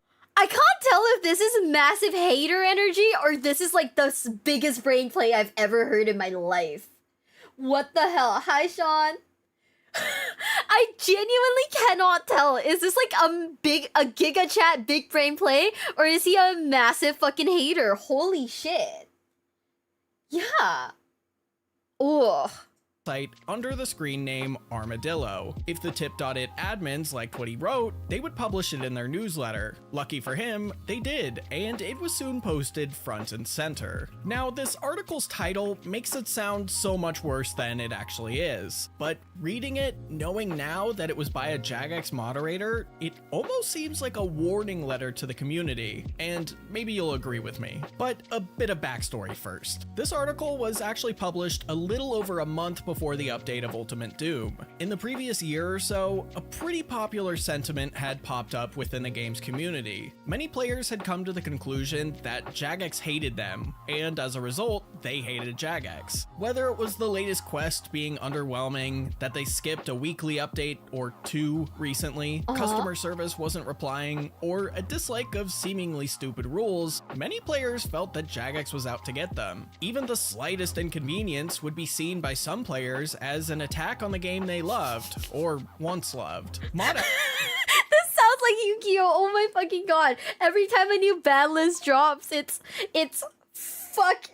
literally fuck Konami. This is Yu-Gi-Oh! Okay. I feel like every game is secretly, like, the dev team is secretly hated by the players. Just every ongoing game, right? Just has, like, fans who just hate the fucking devs. Yeah, it's every online game ever. It's so funny. It's actually kind of insane. But Konami's actually evil. You know, I'm gonna be for reals. Whenever Konami drops, like, a ban list, right, I'm just like, cool. Because, you know, it do be like that. It's a pretty basic method, I guess, but also, like, I mean, he's kind of getting the ball rolling, right? So, hey. Ash knew about this sentiment and witnessed it personally all the time on the RuneScape forums rant section. He knew that the update of Ultimate Doom would be 10 times worse than anything players were already complaining about, especially because they wouldn't understand why it was happening. Jagex actually planned on not completely telling the truth when this update launched. Instead of outright telling players credit card fraud was the reason the Wilderness and Free Trade were being removed, they wanted to spin this update as the ultimate bot and real-world trading killer, which, if I'm a player reading about this, I'm thinking, if you're trying to kill bots in real-world trade, there's a million other ways to do it besides removing the game's most popular content. Ash knew that a large chunk of players would absolutely lose their minds, and perhaps wanted to get ahead of the curve. So, what did he say in the article?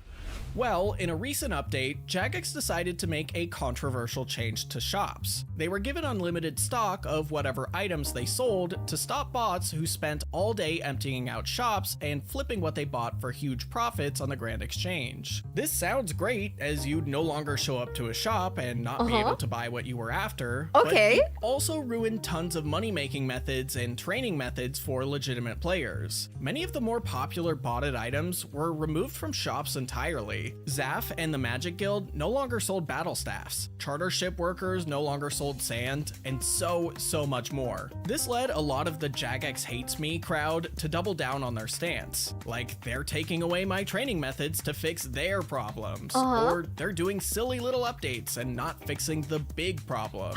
Ash would go on to say that sometimes what's best for the game isn't exactly what the players always want. They went ahead with an update that they knew players would be annoyed by in the interest of eradicating bots. Most striking of all, he says, Jagex has made it abundantly clear that they're pulling out all the stops to tackle the problem. You know, I kinda get that. I actually kinda get that. Back unlurk, I don't have an unlurk thing. I actually kinda get that, and I do agree to like a certain extent, yeah, that like, okay, when people like, you know, they're basically shooting themselves, like kind of they're basically cutting off like an infected toe, right? Like the bots, they're cutting off like an infected toe, and you know, you're not gonna be able to walk properly for a bit, but it'll sort itself out, right?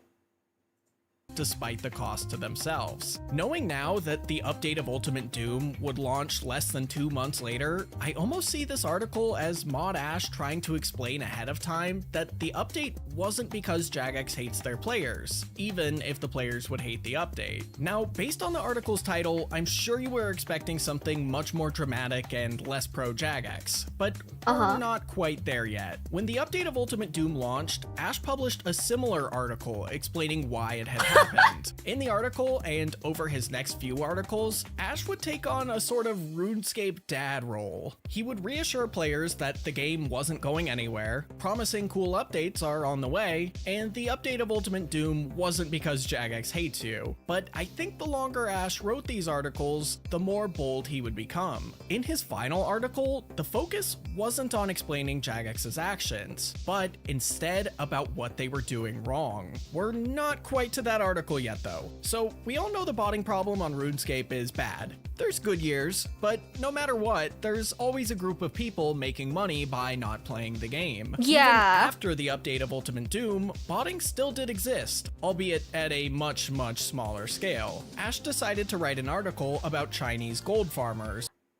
Botting on like a lower scale is asking your girlfriend to play your fucking account for you. Okay, I'm a hater. I'm sorry. I'm a hater. But yeah, honestly though, I do like PT at such promise. I don't like Konami for how they did Kojima dirty. You know, true. Very true. This game would have died in 09 if they hadn't done this update. MXC. Yeah, honestly, I completely get where Jagex is coming from. Like, in hindsight, right? I get it. But if I were playing at that point in time and they took away a ton of like QOL, I'd be pissed, right? But I guess it do be like that. You know, it do. Can we play games for each other? I don't know. I have to be like insanely down bad. Like honestly, like down in the depths of hell bad. as at the time, they did statistically make up the bulk of people who bought it. He was especially proud of this article, and even had his mother read it. After What? doing so, Damn. she said, It was very well written, darling, but is it about pornography? so yeah, Ash's mom wasn't exactly as familiar with the internet as the rest of us, and thought bot was short for bottom. And this big problem that Jagex was having all these years was that Chinese players wouldn't stop showing their bottoms to others in game. Stop, that is stupid. There is no way. That is actually stupid. No. What? No. They thought that was the issue? Oh my fucking god. Okay. The mom, his mom is crazy. His mom is insane. His mom is a G. But also, what? But if you think that's awesome, I have to show you some of Ash's forum posts. Most were just helping out confused players or explaining why Jagex does certain things, but there is some absolute gold in here. So Jagex was doing a revamping of a lot of the game's dungeons, and a player on the tip.it forums was unsure of which ones were being changed. So Ash, aka Armadillo, responded to him with a list from the RuneScape forums posted by a Jagex moderator. He goes on to mention that the moderator posted the list at 3:45 a.m. in the UK, wow. which he says is a bit sad, but it turns out he's the moderator in question. He was the one who posted the list to the forums at nearly 4 in the morning. Why would you call yourself sad? Oh my god, sir. What the fuck? This is I don't know, man. He's kind of insane for that. I'm gonna be real. Huh? なんで? ちょっと待って.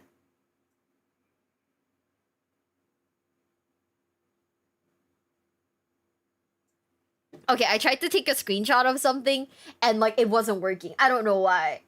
He's kind of base. He kind of is. He's like, fuck the mods, but secretly he's a mod. You know? Fair. Also, hi, Chocats. In another post about the discussion of bugs, Ash posts that he loves seeing all the weird different bugs that get discovered. He even has a big folder full of screenshots of bugs that I haven't even heard of. Damn. Someone asks if Ash can post them, and he says he was playing RuneScape at work at the time, so they're all locked up on his work computer. Now, perhaps the most interesting forum post of all is him criticizing his own update, Clan Wars. He says that the update could have been so much better. It has no features, no ability to choose arenas, tons of the scenery gets in the way, and there's no rules you can change to allow customization. Damn! He understands Jagex needing to replace the wilderness with something that doesn't lead to real-world trade, but he hates how it was done with Clan Wars. But you might be thinking, if he thought it sucked so much, why didn't he just make it better when he was making it? It was his project after all. Well, much like Revenants, Ash was given almost no time to develop Clan Wars. Once the basic features worked, it was considered good enough for launch, and Ash wouldn't be given more time to add what he wanted. This leads us right into the final article I've been teasing, making our own entertainment. Ash had seemingly cracked the code on why the update of Ultimate Doom was so hated. It removed the player's ability to play how they wanted, and was instead replaced with a rigid, inflexible system. Think about it like this. Guys, can I just say, hold up. Was instead replaced with unregistered hypercam 2 is so fucking real. If you know, you know. A rigid, inflexible system. Think about it like this.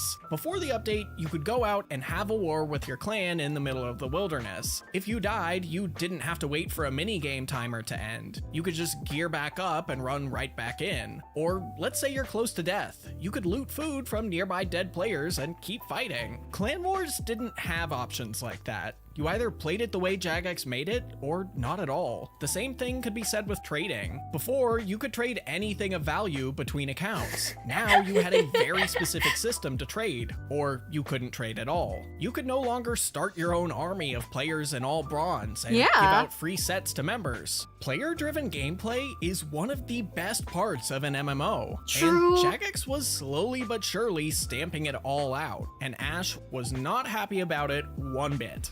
Now, it seems this article actually really resonated for both players and Jagex staff, because not long after, Ash actually got to do exactly what he wanted to do to Clan Wars. Okay. He got to add features like being able to run back in, selecting how many kills are needed for victory, a lose items on death option for high stakes battles, a free-for-all arena, and so much more. But I said earlier that this would be Ash's final article, so what made him stop, especially when this one was so effective? Well, it wasn't exactly his choice. Tip.it was making some big changes to their newsletter. They wanted to have a regular rotation of bloggers, rather than just accepting articles from random community members. Ash was actually invited to be one of these regular bloggers, but due to a lack of time, he declined. Fast forwarding a bit, eventually Ash did decide to reveal to Jagex that he was Armadillo. He had a performance review meeting coming up.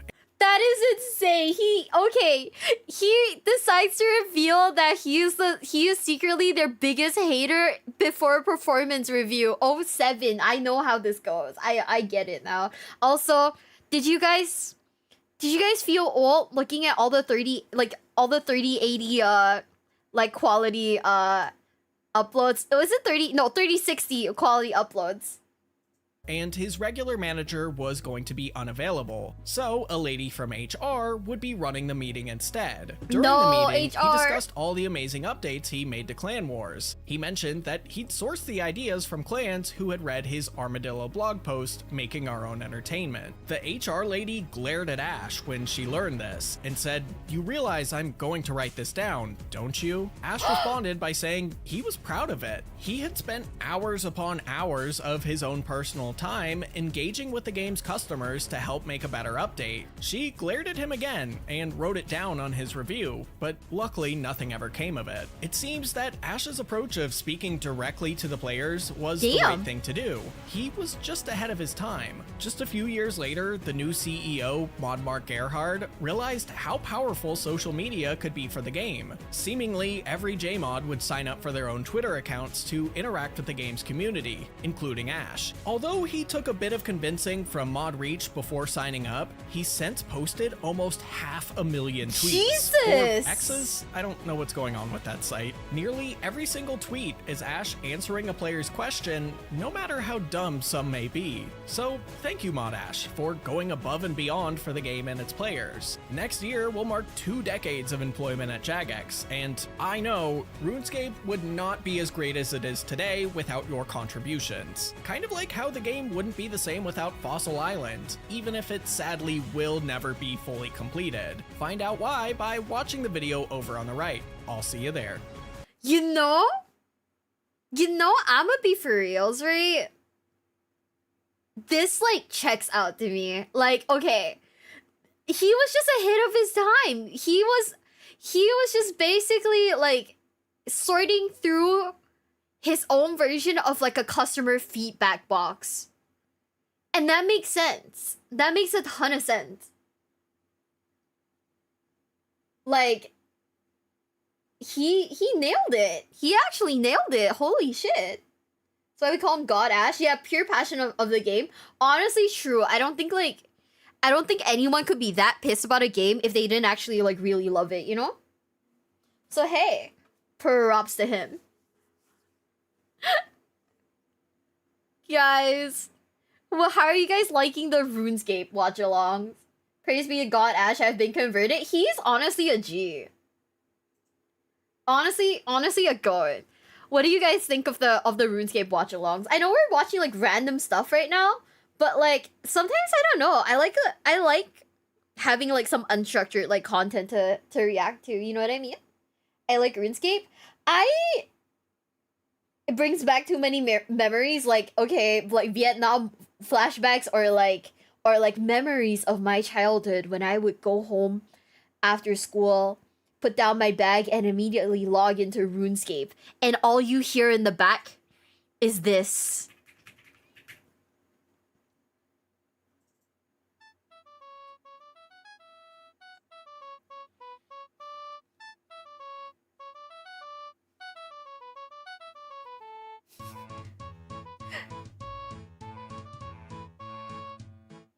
I know nothing about RuneScape, but I'm liking it. I like the fact that there is like player like run drama. It's so funny.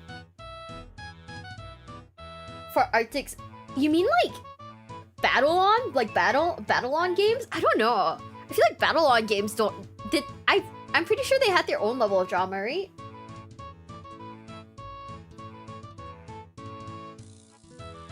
That's what I was thinking. This is a weird rabbit hole. I didn't think I would be interesting, but it is. Yeah, this is from RuneScape. This is Sea Shanty too.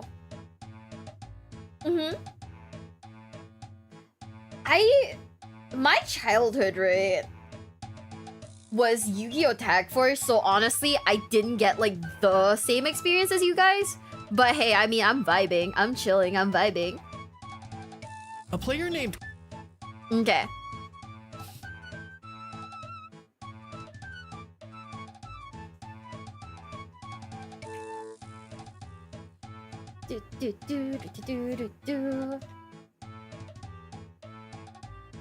Yeah, if nothing else, you're doing things to my brain with that song. It is a good song. It is a weirdly good song. Okay, guys. We're gonna start the video in 3, 2, 1, and that means we are pausing Sea Shanty 2. Are you guys ready?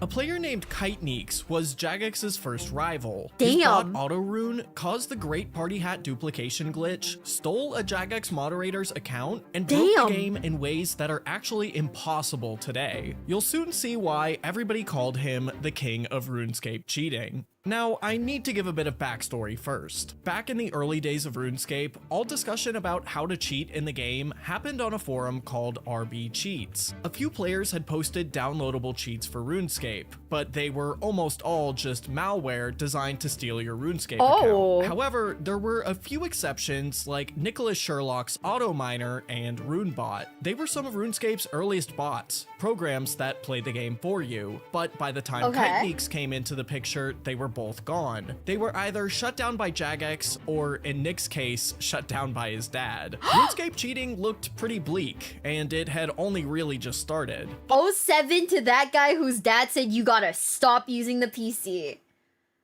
Truly, that was a rough day for Nick. Can we get can I get an 07 in the chat for Nick whose like botting operation was stopped by his dad?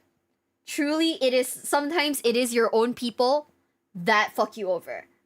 But a few community members wanted to change that. The first step was uprooting the community from the malware-infested RB Cheats forum. RB Cheats actually wasn't a forum devoted to RuneScape cheating. You remember as a kid looking up cheat codes for games? Like you press a certain button combination and get a jetpack or become invincible? My favorite cheat code personally was for Sonic 06. You would just hold and release the power button and you don't have to play it anymore. RB Cheats was meant for video game cheat codes. It just so happened to have an unmoderated forum attached to it where people would discuss RuneScape cheating programs. So a forum member named Evil Cow God stepped up and created a forum called Evil Cow God Technologies. On this new website, there wasn't any malware, but the cheats being created weren't all that impressive. There were things like autotypers and a program that could remove ads from the RuneScape client. Convenient, but not even close to Auto Miner or RuneBot. But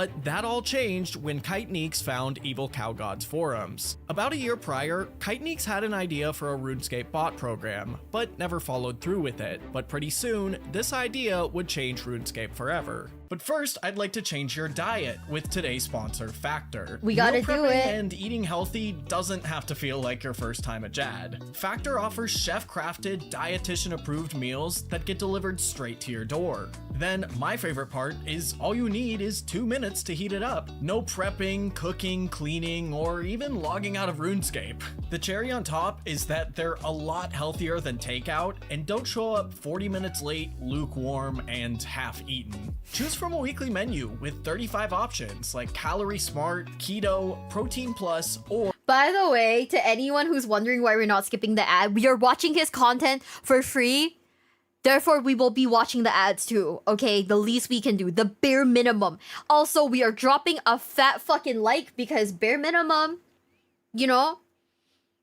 If my exes can't give me the bare minimum, I will give someone else a bare minimum. Let's go.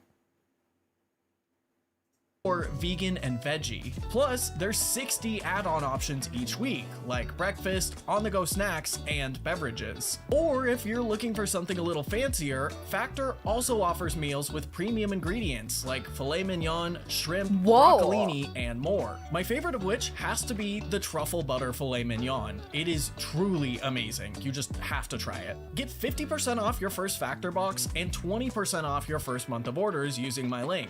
Click the link in the description or scan the QR code on screen with your phone. So this is how Kiteneeks' idea would work without going too far into the weeds. Today, bots have to pretend to be human, move the mouse naturally, make mistakes, and log out every so often to take breaks. Back in Classic, botters didn't have to worry about any of that. Clicks and key presses weren't monitored at all. So bots didn't emulate clicks, they manipulated network packets, the things that get sent back and forth between your game client and RuneScape's server. So let's say you click on this tile to walk here. Your game client sends a packet to RuneScape's server saying, I'm walking to this tile. The server will receive the packet, say, okay, move you there, and send a packet back to tell the client that you're now standing on that tile. When Kiteneeks learned this, he had an idea. If I save a copy of a few packets, like the one sent when mining these rocks, walking to the bank, opening the bank, depositing the items, and so on, maybe I could write a program that sends these packets for me, meaning he doesn't have to play the game. The program,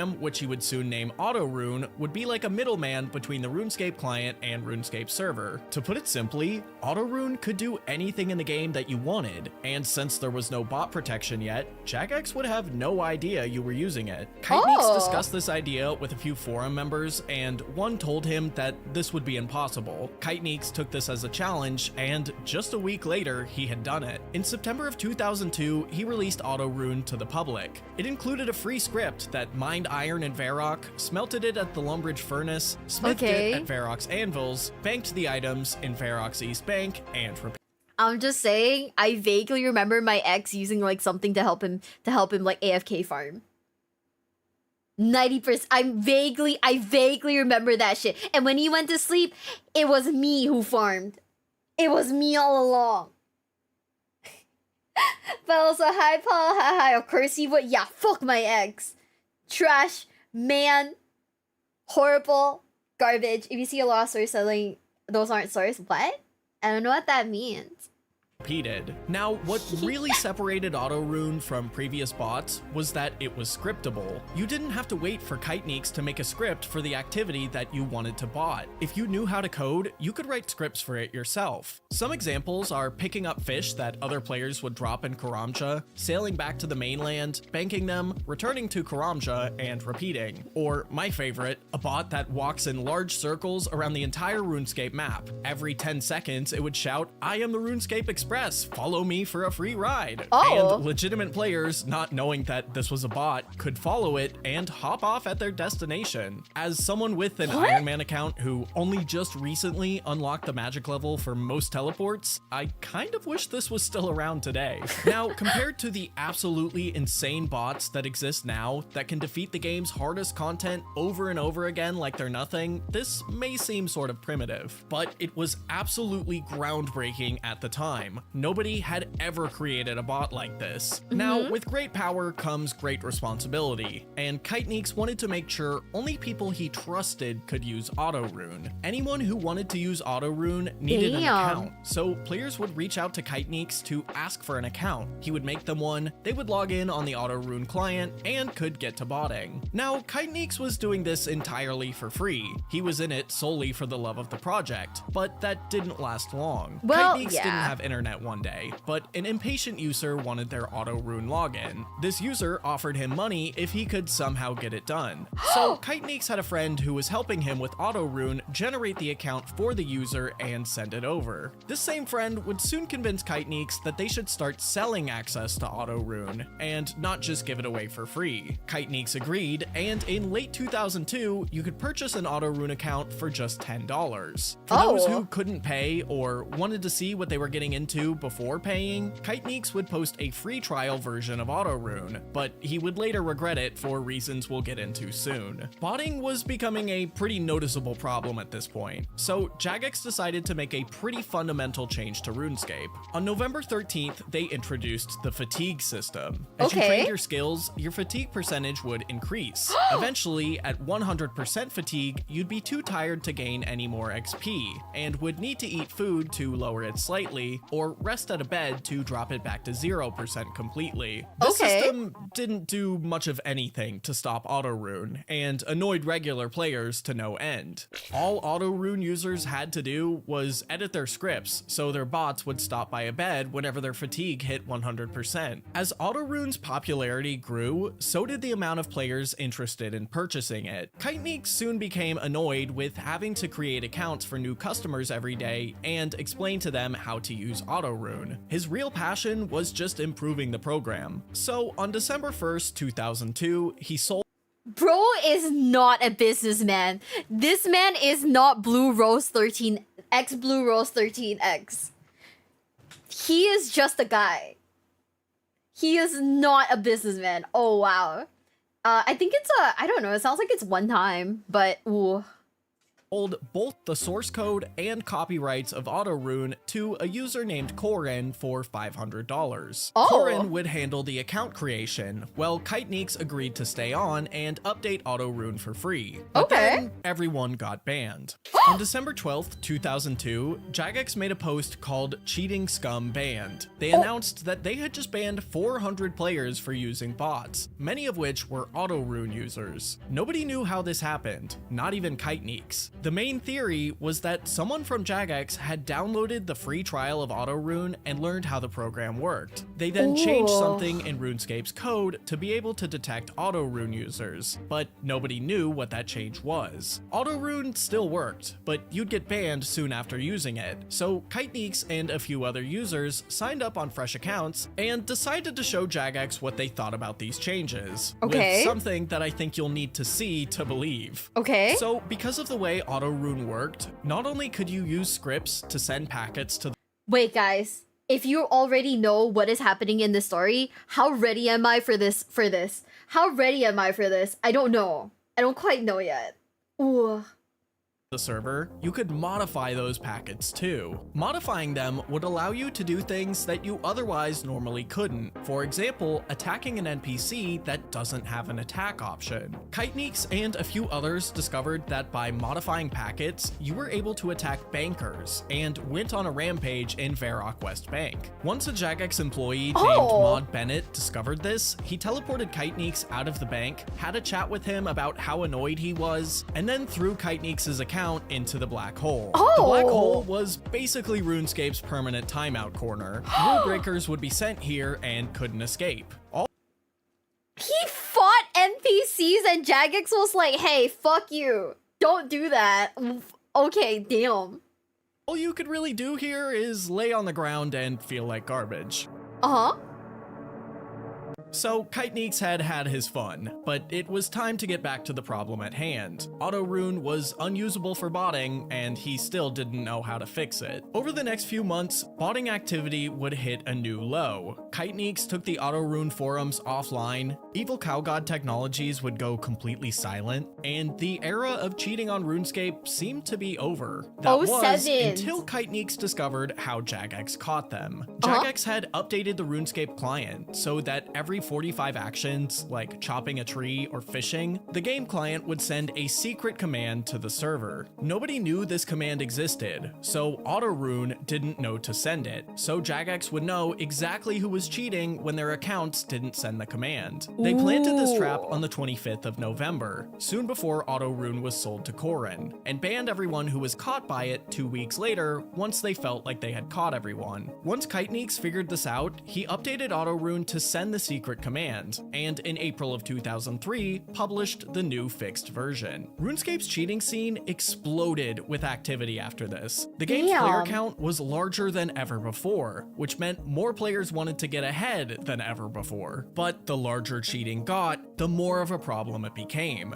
Jagex made a change that they probably should have just done from the start. They encrypted the packets being sent back and forth between the game client and server, meaning the commands sent between the client and the server were no longer in plain text and could not be easily intercepted or manipulated by external programs like Auto Rune. Kiteneeks, again, was unsure of how to fix Auto Rune, or if it was even possible, so for now, he moved on to creating a new bot. He called it Scar, which fittingly stands for shit compared to Auto Rune. Despite the name, it was well loved by most who tried it. Scar functioned not by messing with packets, but by detecting what colors were on screen and clicking on them. For example, if you had a script to kill chickens, it would identify what a chicken was based on its color and then click on it. However, it had two major flaws. First, it would take control of your mouse, so you couldn't do anything else on your computer while it was running. Second, it was very easy for the bot to make a mistake. If someone was wearing clothing that was the same color of whatever monster or item the bot was clicking on, it could get confused. Players used to mess up flax picking bots by wearing dark green clothes and luring them over to dangerous monsters. So the name Scar probably makes a lot more sense now. Regardless, Scar was popular and worked well enough. Jagex knew their bot problem wasn't going away anytime soon and needed to take more drastic measures. On May 27th, 2003, they did a big overhaul of the fatigue system. Food would no longer lower your fatigue, but to compensate for this, they introduced the sleeping bag, a portable bed that would lower your fatigue to 0 from anywhere. However, fatigue also had a new mechanic. Before you could wake up after resting, you would need to enter a randomly generated CAPTCHA. 5,400 different words were possible, which were all made up of letters in 50 fonts. There was no way botters would be able to solve this, right? Well, sort of. Kiteneeks and his associates started thinking up ways to solve this problem. The original idea was to create a program that recognizes the words and types them for you, more or less using artificial intelligence to learn and solve the CAPTCHAs. This idea could work, and a different bot maker would make a program that could do so in 2005, which is honestly just crazy to think about, that RuneScape cheaters were using AI in 2005. But Kiteneeks decided against this approach. All Jagex would have to do to break this program and ruin months of training it would be to change the fonts they used. So Kiteneeks eventually came up with a new solution. What if other botters could type the words for you? This idea would eventually morph into two programs, Sleepwalker and Fatigue Operator. Sleepwalker would detect when you were sleeping in-game and upload the CAPTCHA to Fatigue Operator. Other players who had Fatigue Operator open would see this CAPTCHA and solve it for you. As a reward, they would earn 1 Fatigue Operator point. They could then cash in those points so that when their bots were sleeping, other players would solve their CAPTCHAs. The idea was that you could spend a bit of time each day solving others' CAPTCHAs, and then have enough points for your bot to run the rest of the day without you needing to solve its CAPTCHAs. It was a genius solution, although it took a few versions to really get going. Users discovered that they could edit a few files and trick Fatigue Operator into thinking they had points when they didn't. So they never had to solve CAPTCHAs and would get theirs solved for free. Kind of funny how not only were these players cheating in RuneScape, but also in the RuneScape cheating program. But a few patches later, the two programs were working as intended. Unlike bots, there was no way for Jagex to detect and break this program. They had no idea if someone was typing words themselves or getting someone else to do it. Kind of like how I don't know if you specifically pressed the like button on this video or someone else does it, but either way, I appreciate it. In the background, Kiteneeks was getting Auto Rune working again. It turns out that the type of encryption that Jagex was using wasn't very smart. Now, this is a simple explanation of how it worked because it's pretty complex. Basically, all you needed to do was include this long string of text in your program to bypass it. The text more or less says, hey, if you're reading this right now, you're trying to cheat, and here's some scary words to try and stop you. This was the key required to decrypt the game's packets. Although it was really really simple. The idea was that if you included this key in your program, Jagex could take you down for violating their copyright. But that wasn't enough to stop Kiteneeks. Auto Rune would now read and modify the packets that the client was sending, and then before sending them off to Jagex's servers, would encrypt them to make them look normal. But once Kiteneeks fixed Auto Rune, he didn't announce it anywhere, likely due to the potential copyright violation. He only allowed a small subset of members access to the fixed version, as well as a private forum to discuss it on. But this small set of members would do more damage to the game than anyone could have imagined. In November of 2003, Kiteneeks updated Auto Rune to include auto trading support. Your bot would now be able to trade with others without you having to do anything. A user— Wait, hold on, guys. You're absolutely right. Okay, here. Guys, YouTube gamers, I am dropping this link in the chat. Go like it. Twitch gamers, I too will drop this link in the chat. Go like his video. Named 6 Feet We're Under bots. was hopeful that he would be able to trade a scythe using this new feature. Scythes were RuneScape's newest rare holiday item, except unlike previous holiday items, if you missed out on getting this one, you couldn't buy it from another player. Jagex had made them untradeable, likely to prevent players from hoarding hundreds of them and hoping they'd dramatically increase in value like every other holiday item they'd given out. While testing, 6 Feet Under couldn't figure out how to trade one, but instead he learned something much more valuable. Using 2 accounts and Auto Rune, he tried adding items to the trade screen that he didn't have in his inventory, basically attempting to spawn items into the trade screen out of thin air. He tried stackable items like coins and runes, but those didn't work. But something peculiar happened when he used an item that didn't stack. For this example, let's say a Dragon Medium Helm. He would have Auto Rune tell the game server that he was adding a Dragon Medium Helm to the trade screen on his main account. This worked, as the item appeared in the trade screen, but its quantity was 0, so cool, but useless. But then, 6 noticed something strange. On his second account, the one supposed to be receiving the item, the game showed that the helmet's quantity was actually 1. Curious, he accepted the trade on both accounts, and to his surprise, a Dragon Medium Helm appeared in his inventory on his second account. 6 Feet Under had discovered how to create any non-stackable item in the game out of thin air.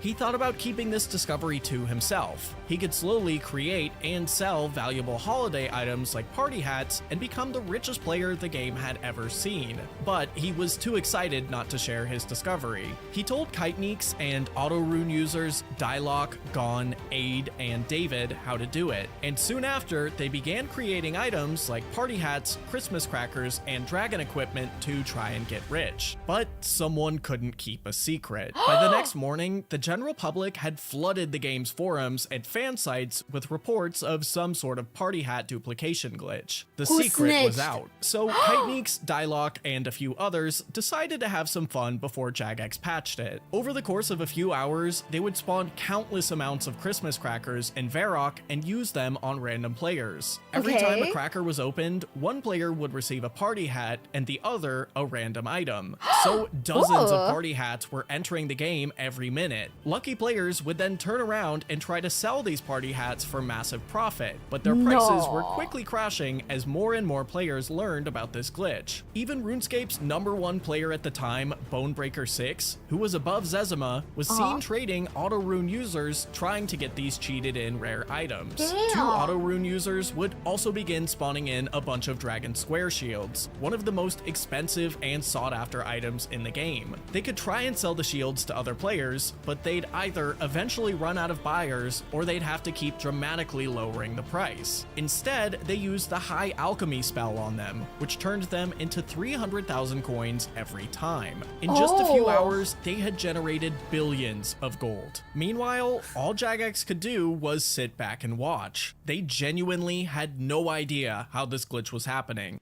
Is it bad that I low-key feel bad for Jagex? I don't know why. Don't at me. I low-key feel bad for Jagex right now. What the fuck?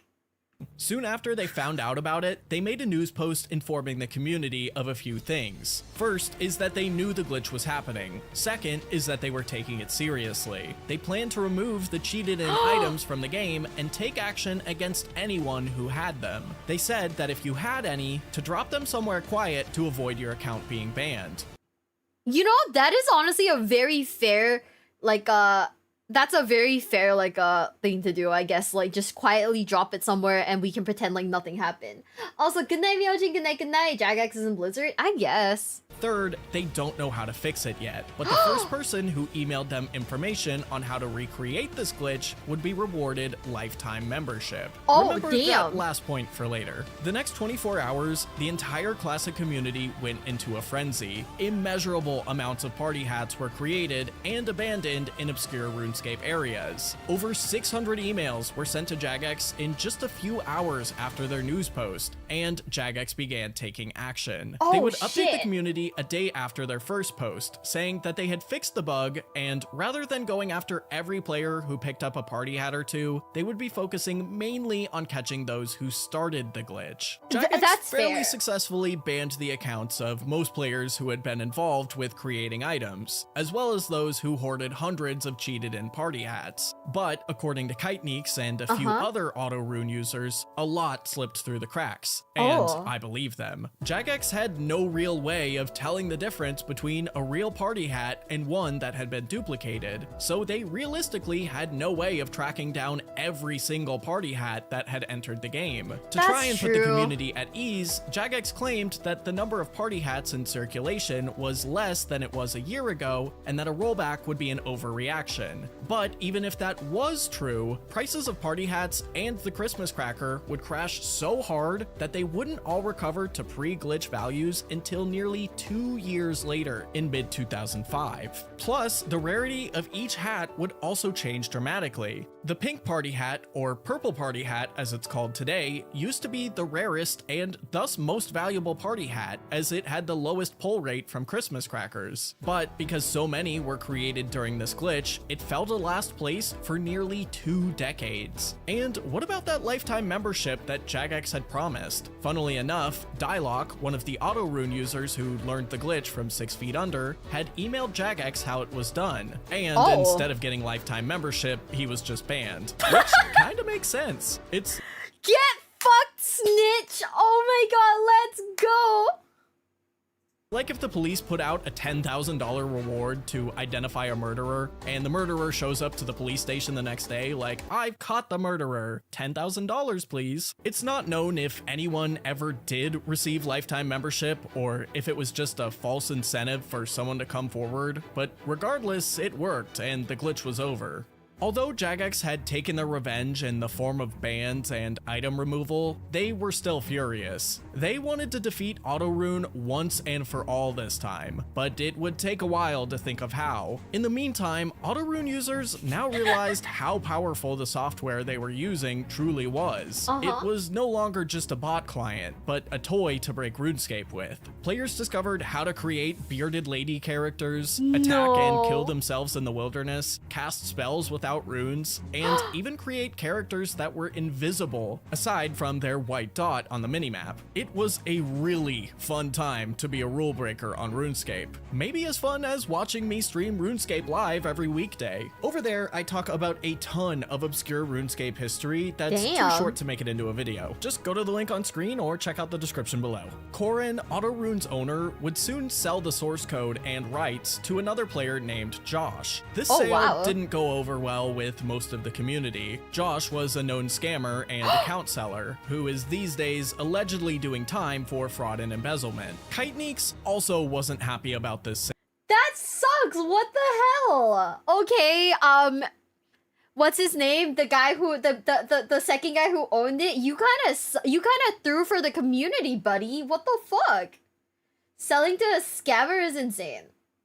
sale. Josh began selling Auto Rune accounts to new people, to the point where it was too many. Kiteneeks knew that they were getting too big again, and it wouldn't be long before Jagex would take action. Yeah. Kiteneeks decided that he wanted to be done. The next time Jagex broke Auto Rune, he didn't plan to fix it. So Kiteneeks decided to create an authentication server where anyone could get an Auto Rune account for free. Once again, Auto Rune blew up overnight. It got so big that one of its users even made what is probably the first RuneScape themed rap song. What? And it's no lie, pretty catchy. I can't play it since the beat is copyright, but link in the description. It seemed like just about everyone you walked past was botting, but Jagex had been cooking up a solution that would end Auto Rune, Okay. even if Kiteneeks, for some reason, changed his mind on not fixing it. Jagex decided to encrypt their game packets with some real cryptography. The scary message from before very clearly didn't work. Using a cipher called Isaac, they made it impossible for programs like Auto Rune to modify and inject packets, and there was no simple trick to get around it like last time. Auto Rune was once again completely broken, and with that, Kiteneeks decided it was time to retire. We'll discuss where he is today later, but before he left the RuneScape cheating community, he posted a message with so much ego behind it, even Kanye would be impressed. My Damn. purpose in this cheating community from the very beginning was to educate the cheaters, to get out of their heads that stupid ideology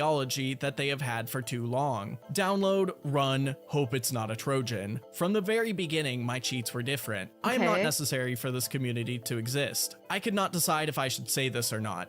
I will. The main reason why I leave is, I'm different than you. Why am I cheating? It's an intellectual challenge for me. I am not doing it for money or skills, no. However, I wish RuneScape cheating a long life. Remember guys, you used to be like those noobs that join our channels and ask for cheats to be sent to their email. Look at yourself now. Look at how clever you have become. Boy, that's one hell of an ego you've got. In a strange twist of fate, Damn! Kiteneeks leaving wouldn't be the end of Auto Rune, sort of. When Corin sold the Auto Rune source code to Josh, Josh had a keylogger on his computer that he didn't know about. So soon after purchasing the code, whoever gave him the keylogger stole it and published it online for free. This would lead to a number of programmers downloading this source code and attempting to make their own versions of Auto Rune. The most infamous version of which was Buckna's Ashy Rune. Most Okay. information on how this version worked, including how they bypassed Jagex's encryption, has been lost to time. But Ashy Rune was enough of a problem for Jagex to attempt to get rid of it. When trying to do so, Mod Mark allegedly downloaded the client,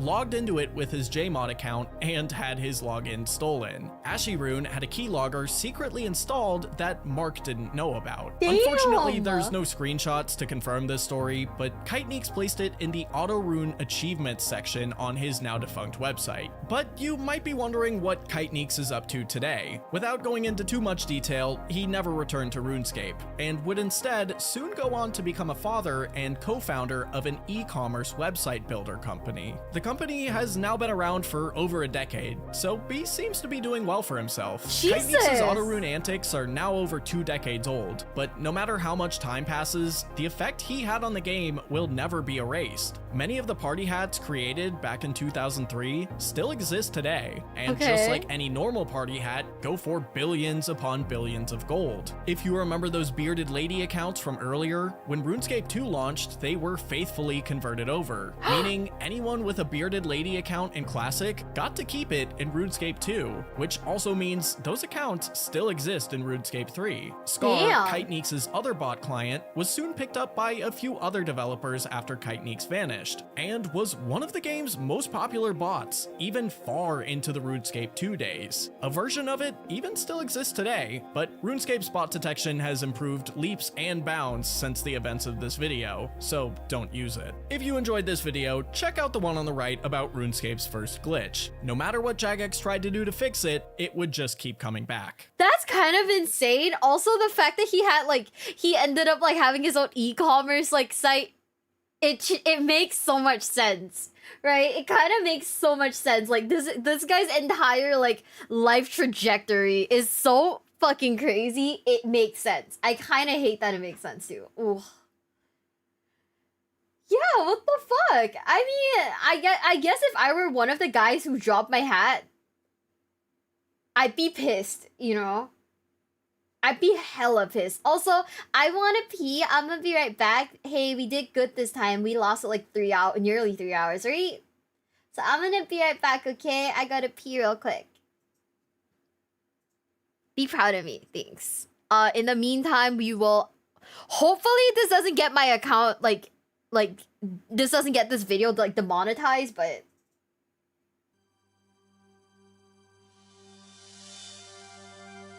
Yeah, hopefully this doesn't get my account demonetized. Be right back, guys.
I'm back.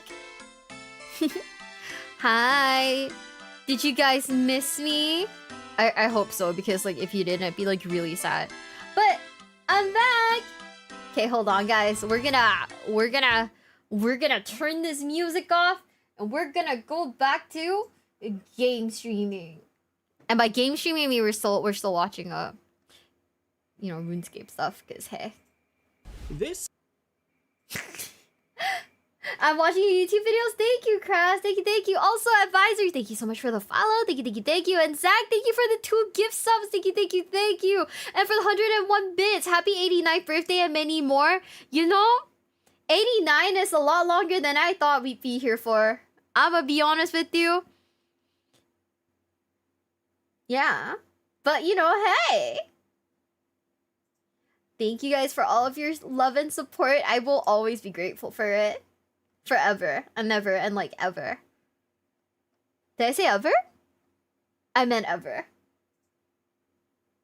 I'm not fucking hag maxing, shut up. I never doubt you guys. Also, they caused the worst glitch in They caused the worst glitch in MMORPG history, confronting Hacks Unit OSRS. What is the worst glitch? Who is Hacks Unit? Who even knows at this point? But hey, are we ready? In like 3, 2. Also, I was definitely not like shitposting while like, you know, while I went to like the kitchen and whatnot. Trust, don't check my Twitter. 3, 2, 1.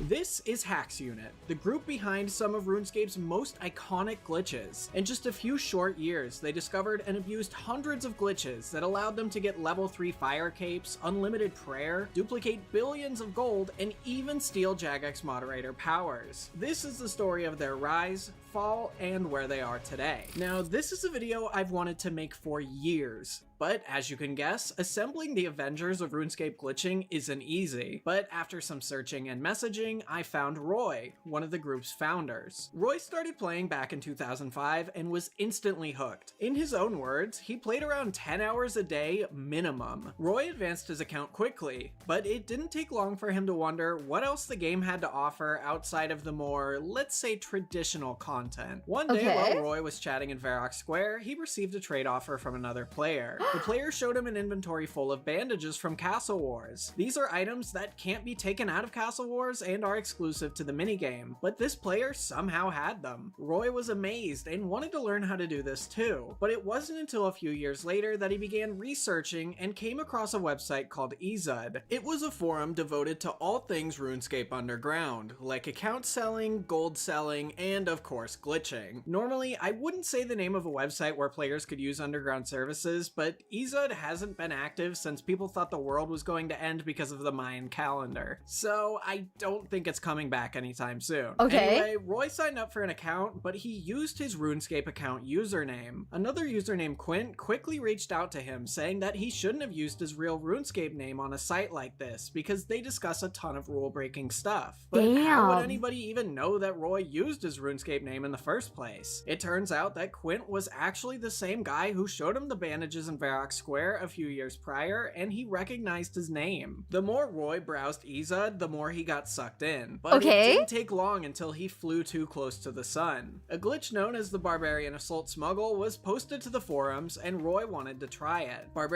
You know? How many times was the apocalypse, like, even predicted? 2012, right? And I thought they tried to predict another apocalypse, but like, I mean, we're alive and it's 2025, so whoever predicted it, you know, kind of took an L. Am I right? So hey, we won. Barbarian Assault is a minigame that has had hundreds of glitches throughout the years, which makes sense. Most players hate this minigame, so a lot of them were probably just trying to find ways to make it more fun. In this particular case, somebody managed to figure out how to smuggle the free runes and arrows out of BA by using a familiar, but familiars weren't allowed in the minigame, so another glitch was used to sneak them in. So Roy read through the post, recreated the glitch, and smuggled about 500k worth of blood runes out of the minigame. But something something felt wrong. He knew what he was doing could get him in trouble, so he dropped the runes out of guilt. Even so, Jagex took things like this very seriously and banned his account soon after. Roy had 99 summoning and was nearly maxed, so he was absolutely crushed. He reached out to Jagex and tried to appeal the ban, but ultimately it was never lifted. So, much like a supervillain origin story, Roy created a new RuneScape account, this time for the purpose of finding bugs and getting revenge on Jagex. Roy actually managed to find a few glitches on his own, like being able to stay in the last pyramid plunder room forever, which allowed him to reach 99 thieving in just a few days, or the A Soul's Bane cutscene effect smuggle. By teleporting right before the cutscene started, it was possible to get the cutscene effect outside, which granted infinite prayer. Since cutscenes pause your prayer, if the game thinks you're still in one, you'll never run out. So Roy took full advantage of it. He created a couple of accounts, repeated the glitch, and set them up at the bandit camp in the desert where they could train their combat pretty much forever, or at least until they got caught. Roy decided that he wanted to share his findings with Quint, the bandage guy from before, and Quint shared with him RuneScape's most broken quest ever, the Slug Menace. This quest had a ton of opportunities for bug abuse, most of which were discovered by Fluid Karma, a well-known player who at the time was considered the king of bug abuse. As for the bugs in the quest, you could flat out walk away from a cutscene, which much like the previous cutscene glitch would give you infinite prayer. Most notably though was the discovery of a PAFT. PAFT stands for Personal Area Forced Teleport. To keep it simple, it allowed you to teleport into any currently open instance in the game. An instance is something like the Fight Caves, Nightmare Zone, or your player-owned house. Jagex was not happy and went to the extreme when banning those who abused the glitch. The accounts that used it were permanently banned, along with every account that had ever logged in on that IP address. So for example, Roy's friend who introduced him to RuneScape and didn't abuse bugs was banned because he played on Roy's computer before. Years of progress were wiped for doing legitimately nothing wrong. After this, Roy got really serious about bug abuse. He changed his IP, bought a high-level account, and began working with Quint again. Slowly, they shared their tactics with more bug abusers and brought on more people. For example, the previously mentioned Fluid Karma. Pretty soon after, along with two other players, Iceforge and Hay, they decided to launch a YouTube channel called Hacks Unit where they would display the exploits they found. Now, I talked about the Slug Menace PAFT previously, which most members of Hacks Unit abused, but that wasn't the only PAFT in the game. PAFTs these days are pretty rare, but back then it seemed like a new one was being found all the time. In fact, Hacks Unit discovered one of the most notorious PAFTs in the game just 5 minutes after it was introduced. The Dungeoneering PAFT was found right when Dungeoneering released. I won't explain exactly how it was done, but it was considered the easiest and most reliable way to PAFT, and it wasn't patched for nearly 5 months. You might think that Jagex just didn't know the PAFT existed, and that's why it took so long to patch. They actually knew about it the entire time and constantly tried to patch it. Hacks Unit just found ways to make it work again. So they just sucked then. Jagex decided to take a different approach with the members of Hacks Unit and bug abusers in general. Rather than ban their accounts every time they abused a glitch, Jagex decided instead to let them bug abuse as much as they wanted and just patch it after. That way they could closely monitor their accounts, find every glitch they abused, and not have to track down their new accounts every few weeks. Oh, that sounds Eventually, Jagex annoying. even started offering them rewards in exchange for information, but more on that later. But hey, if you're enjoying the video, why not reward me by pressing the like button? That was a little corny, but I think it works. Anyway, one of the best examples of why paths are really cool is because you're able to sneak multiple people into the fight caves. But it's supposed to be a solo minigame, where after defeating the final boss Jad, the player is rewarded with a fire cape. But what happens when, let's say, 6 people fight Jad at the same time? Who gets the cape?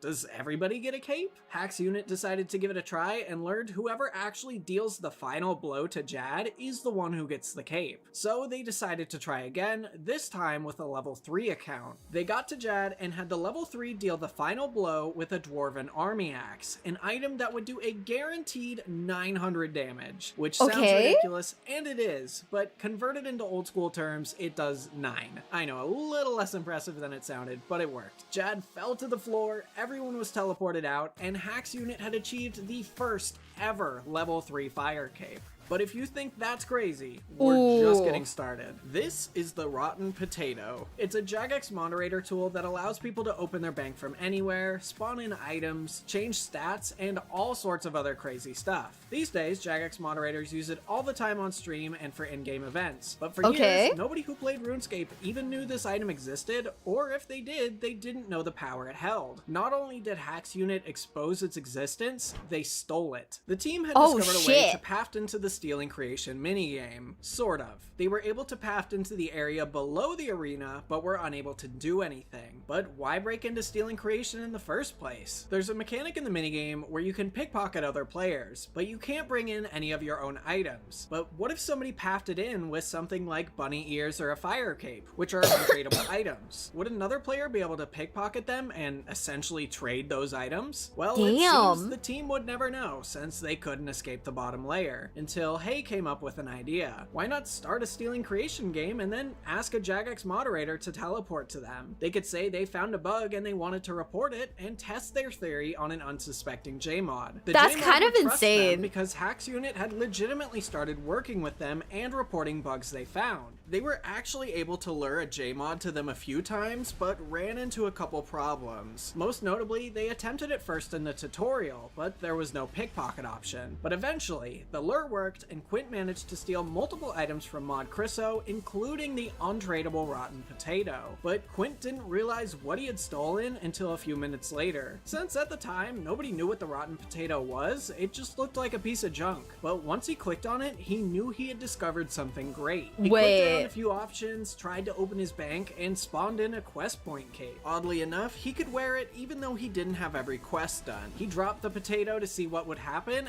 and it despawned. After this, most of Hack's unit's accounts were banned again and again, but the group didn't give up, and when they posted the clip of the glitch to YouTube, it lit the community on fire. Jagex started to realize that Hack's unit was a force to be reckoned with, and started issuing strikes to their YouTube channel, but that wasn't enough to make them stop. Over the next few years, Hack's unit had quite a few notable glitches, and before we get to the biggest one, I'll quickly run through a few of my favorites. First, they snuck the primal dungeoneering armor out of a dungeon. This armor is designed for somebody with level 99 defense and has over 500 defense bonus, but they were able to equip it at just level 1. So, as you could guess, it was pretty broken. You want to know what the first thing they did with it was? They went PKing. I feel like so many people in underground communities are super careful with what they do, but not Hack's unit. They did a ton of crazy stunts like this. For example, they also discovered how to turn invisible and, of course, went PKing.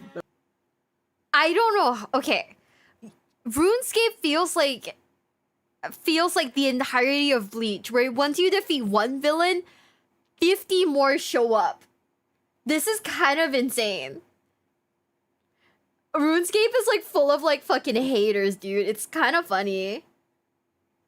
There was a number of Duel Arena bugs too, like smuggling the supersets from stealing creation out and using them in the arena, even though the no drinks option was checked on. A pretty nostalgic one though has to be when they pathed it into the Draenor Bank robbery cutscene. One of the NPCs in it who dies wears a blue party hat, and in the cutscene you could actually right click it and look at the options. I remember as a kid trying anything I could to figure out how to get it, but Hack's unit actually figured it out. Luckily, Jagex planned ahead this time and made it so the party hat wasn't equipable, and displays this message when you try. My absolute favorite though has to be NPC duplications. They somehow managed to figure out how to duplicate NPCs, so they went into the fight caves and had dozens of these little prayer draining bats on them. It's pretty hilarious to look at. They also managed to figure out how to do it at the corporeal beast and unleashed a ton of cores onto a group of players fighting it. This was all just business as usual for Hack's unit, but little did they know they were on the verge of their biggest exploit yet. Roy woke up one day in 2012 to a ton of MSN messages. Somebody had been selling massive amounts of GP on an underground gold auction site the last few days, seemingly non-stop. More specifically, over 200 billion every day. Where was he getting all this GP? Well, YB, another bug abuser from a different bug abuse group, looked at his trade history on the gold site and noticed something strange. This whole thing started rewarded with a purchase of max cash. For those that don't know, for technological reasons, you can only hold 2.1 billion GP at a time, or more specifically, this number on screen. Anyway, YB told Roy about this, and Roy came up with a theory. This player had discovered how to duplicate GP, but the glitch required max cash to work. So he got a loan from a friend and started testing. This is when he found what is today known as the Crucible Money Duplication glitch. Jagex had just released a new minigame called the Crucible. Before entering, you'd have to pay an entry fee based on what you brought in with you. But if you left the Crucible as you went in, your fee would be refunded in full. However, Roy discovered that when entering the Crucible, when the game asked you for your bank pin, if you pressed I don't know, the game would think you paid the fee and let you in. So when you left, you'd be given the fee back. But since you didn't pay anything when you entered, you'd basically profit about $500,000 every time. This one was patched fairly quickly, but a new one was discovered soon after. This is where the max cash comes in. RuneScape had just introduced the money pouch a few months prior. It was essentially an extra inventory slot just for money, and the money inside it was safe if you died. So let's say you're at the Crucible, entered it, actually paid the fee, left, and are now trying to reclaim it, but your money pouch is full. Then the coins would go to your inventory. But what if your inventory was full too? The coins would drop to the ground, which should be fine, but because the money pouch was extremely poorly coded, it dropped the coins to the ground and duplicated them. So although you did have to pay the about $500,000 fee when joining the Crucible instead of paying nothing like last time, you'd get $1 million upon leaving. So same profit as the first method. Both glitches were able to generate up to 200 mil GP per hour, but since the second variation was because of a glitch with the money pouch and not the Crucible itself, Hacks Unit figured this method could be repeated in other parts of the game, and if it could, it would explain how the guy from the gold site was able to sell 200 bill a day.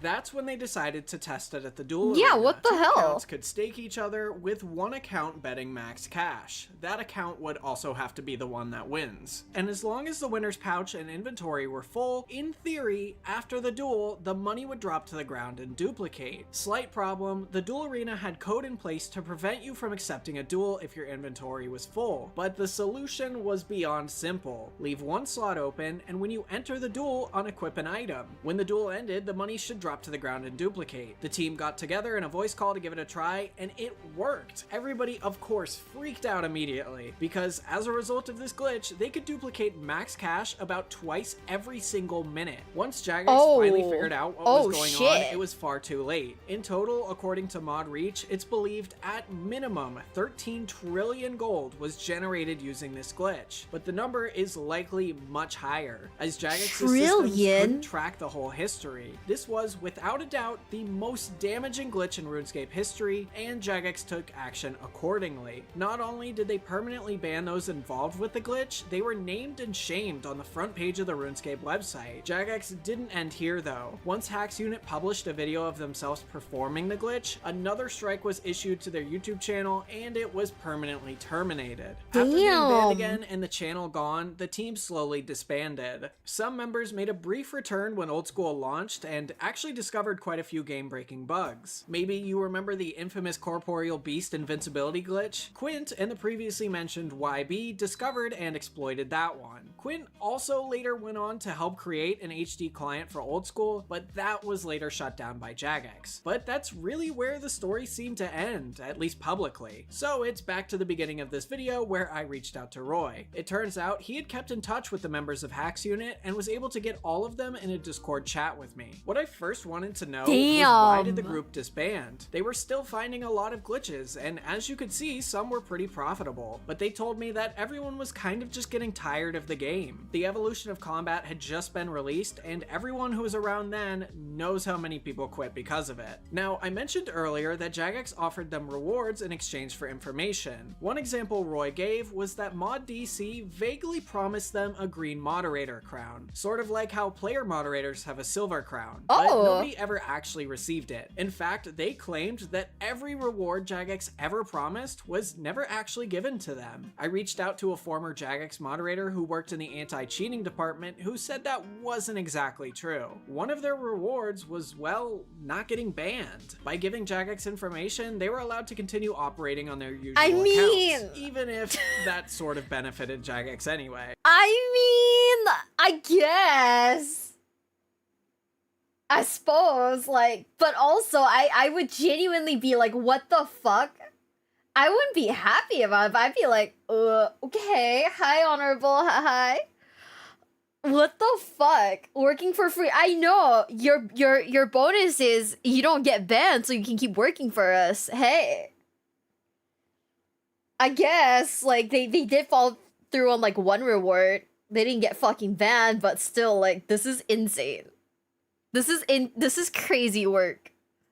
But the Jmod went on to say that he even helped them out by teleporting them around the map when needed, and also claims that on a few occasions they were given accounts. Hey did actually get an account unbanned in 2009, but after their later exploits it was banned again. Speaking of bans, I was curious where all the level 3 fire cape accounts went. Roy sold quite a few capes to people. He said he doesn't know for sure what exactly happened to them, but Iceforge had a personal account with a level 3 cape, and he wasn't actually banned for it. The cape was later manually removed, but really that's about it. Funnily enough, the account had a pretty fitting name, Tis Talk Hacks. These days, there's multiple level 3 fire capes in Old School, and Jagex has not only not removed them, but has celebrated them. Exact and Rendy were the first 2 players to ever achieve a level 3 fire cape in Old School, and both uploaded highly successful videos about it. In fact, they even won a Golden Gnome Award for it last year. Although they used much different methods than Hacks Unit, multiple bugs were still abused in order to get the cape. Up until a few months ago, for entirely unrelated glitches, Rendy was banned. But until then, Jagex didn't seem to care about what bugs were abused. I of course wanted to get Hacks Unit's thoughts on all this. Hay said that the game is just very different now. The community is the driving force behind Old School, and they make the decisions, whereas back then, Jagex ran the game and didn't really care what the players thought. The team is more open now to a lot of things that they weren't in the past. Roy also shared a similar outlook and said that social media has changed the game a ton. He thinks people are way more efficient with their time, and I agree. I mean, just think about it. 10 years ago, people weren't prayer flicking, tick eating, or manipulating ticks to get higher XP rates. These are all technically bug abuse, but Jagex not only allows it, but builds content around it. These days though, because of things like social media, I doubt Hacks Unit would get away with most of the exploits that they did back then.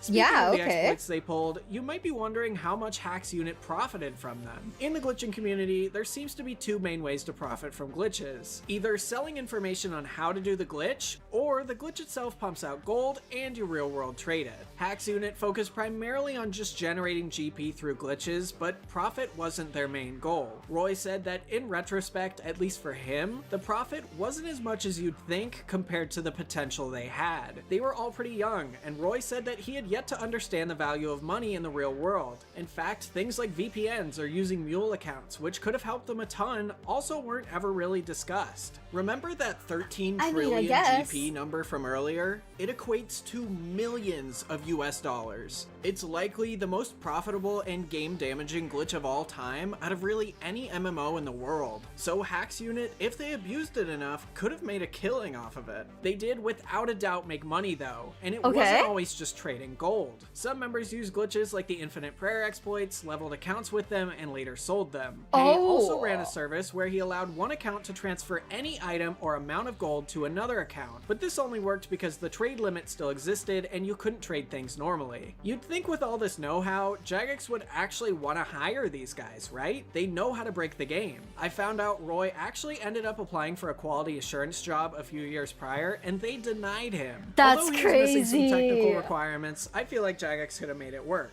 especially because Hacks Unit discovered the max cash dupe not long after. Lastly, I wanted to ask if Hacks Unit would ever make a return. RuneScape still has a lot of spaghetti spilled in its code, and I'm sure they could still do well today. But ultimately, the team has decided not to. They enjoy reminiscing on old bugs, but the days of spending all their time on RuneScape looking for them are over. One thing's for sure though, they left their mark on RuneScape's history and will never be forgotten. Speaking of RuneScape history, I actually managed to rediscover Old School RuneScape's lost boss, the most powerful monster in the game. True though, like, I mean, I think it's kind of a wasted opportunity that RuneScape never hired them, because technically they weren't cheating. These are just like glitches in the game, right?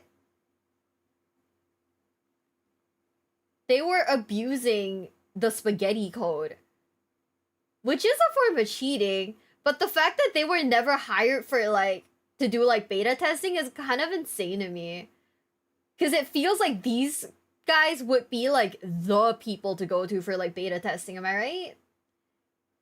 Yeah, I was like going through it for a second. I was like, wait, huh? I mean, I guess like I guess you can't really trust them, but at the same time, like, I kind of want to watch something else, guys. Okay. Because I haven't seen this. I used to play a fuck ton of TF2, but I haven't seen it in a while. And like Sunny was like watching some of it the other day, and I was thinking like,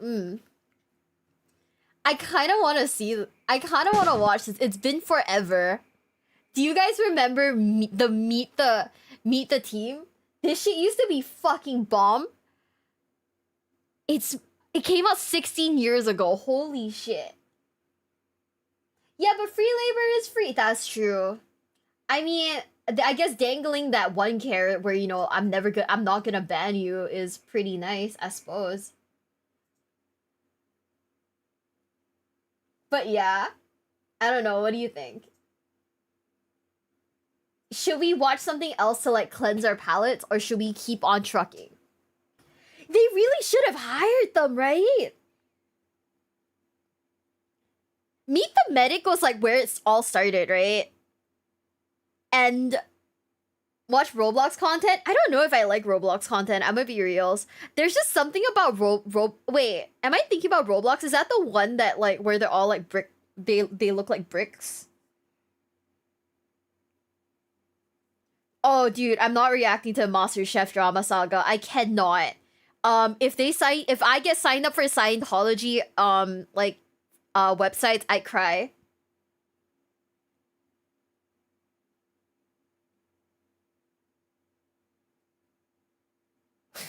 If I get signed up for Scientology websites, I cry, bro.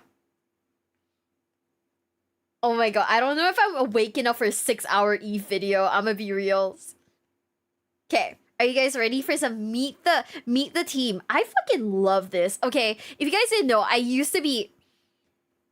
have like lore where in my teens, okay, I loved TF2 in my teens. It was fucking brilliant.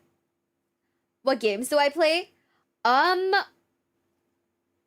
Like in general, or like what? Like growing up I played Left 4 Dead, TF2, Maple Story, this like one dancing game called Audition C, which by the way, the more I think about that one like dancing game, right?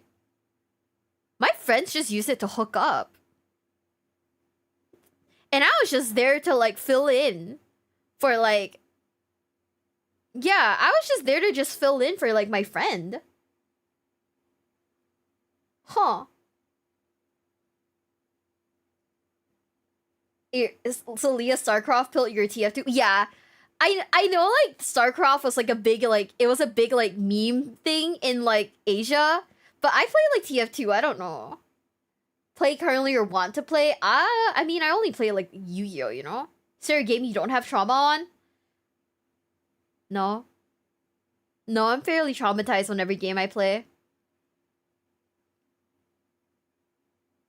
Yeah, no, I'm traumatized on everything. Yeah, I was a fucking third wheel, holy shit. Okay, are you guys ready? 3, 2, 1.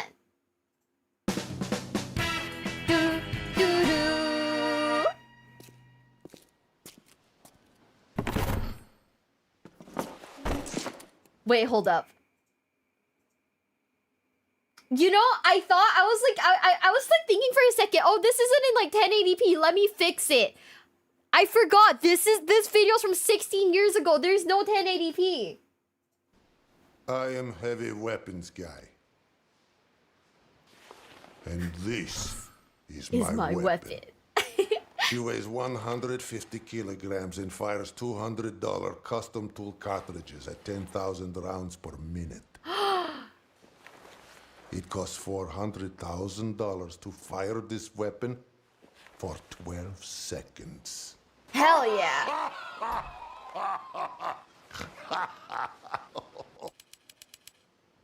Oh my God, who touched Sasha? All right. Who touched my gun?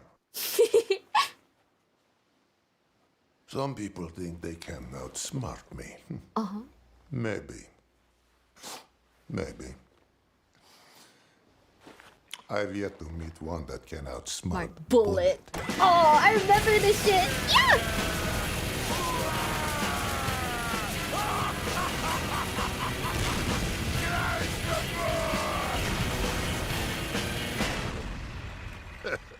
Cry some more. These were so peak back then. I'm not even gonna lie to you. This shit was so peak back then. I genuinely feel like Meet the Team changed the genre of video games so much. Right? Because when this shit came out, this shit was a cultural phenomenon. It was so good.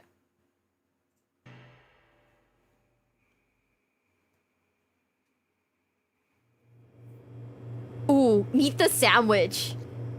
I don't remember this one actually.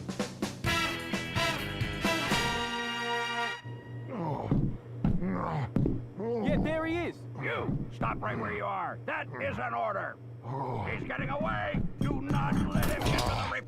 Don't do it, pal. Do not do it. Hey, calm down here. You listening? Just. Oh God! Oh my God! Oh my God! Oh my God! My blood! He punched out all my blood.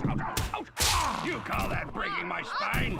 You red team ladies wouldn't know how to break a spine. My spine! Oh shit!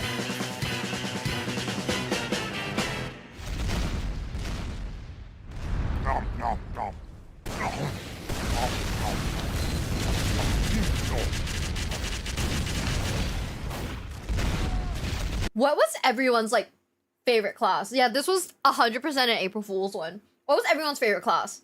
My favorite class was like, okay, because you know I'm a girl. When I first started out playing TF2, I played medic, right? Because, you know, all my friends were like, well, you know, just go play the medic. You can heal us. That's fine. Engineer ended up becoming my favorite one. It was so fun. It was just really good.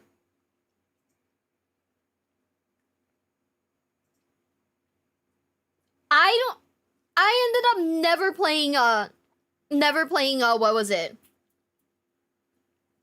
Medic after that. I played TF2 in my life. It was so good. This shit was like peak back then. But like, I played it like, I think I played it towards like the end. Like when it started like falling off a little. But it was so fun. Okay, let's go for the next one. 3, 2, 1. Oh, this is good. Meet the Sniper is so good.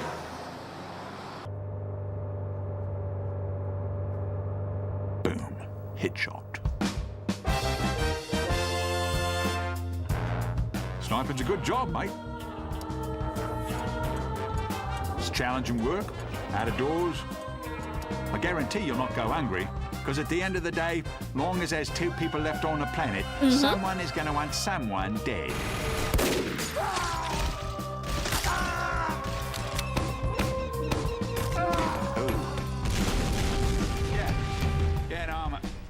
Not a crazed gunman, Dad. I'm an assassin.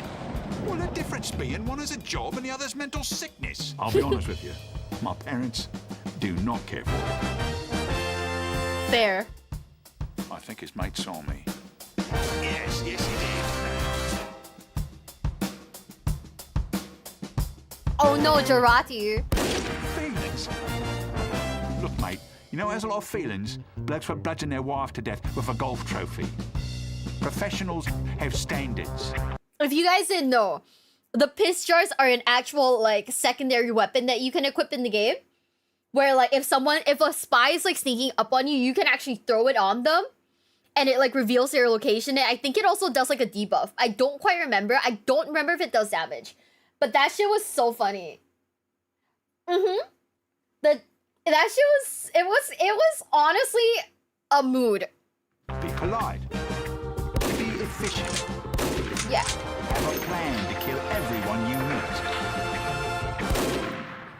you know, I'm not gonna lie, for the longest time I played like engineer because I thought my aim was garbage. It turns out no, I was just playing on like American servers, so my ping was like 300 growing up. And I always thought I was just bad at shooting. No, it turns out my ping was like 300, so hey.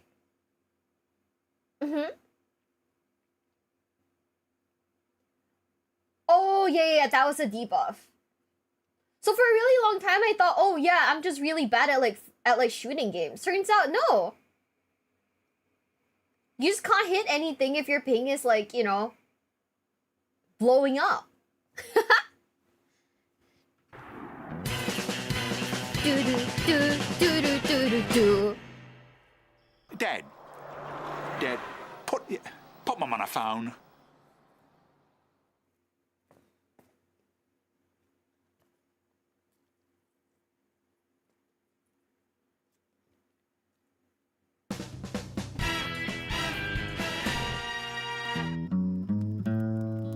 Ooh. Hey, look, buddy. I'm an engineer. That means I solve problems.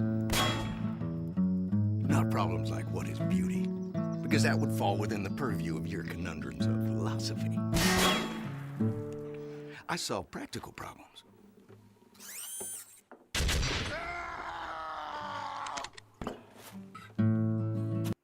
Am I good at shooting? The answer is no.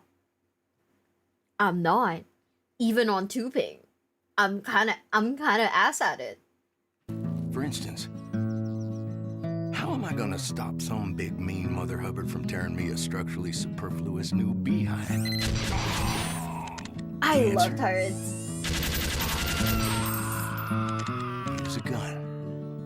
And if that don't work, use more gun. Hell yeah! Like this heavy caliber tripod mounted little old number designed by me. Built by me. And you best hope. Not pointing at you.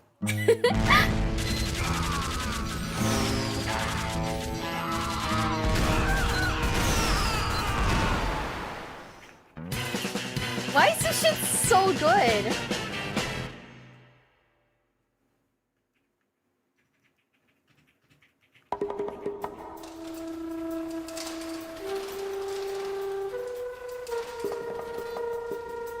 Ooh, beat the scout.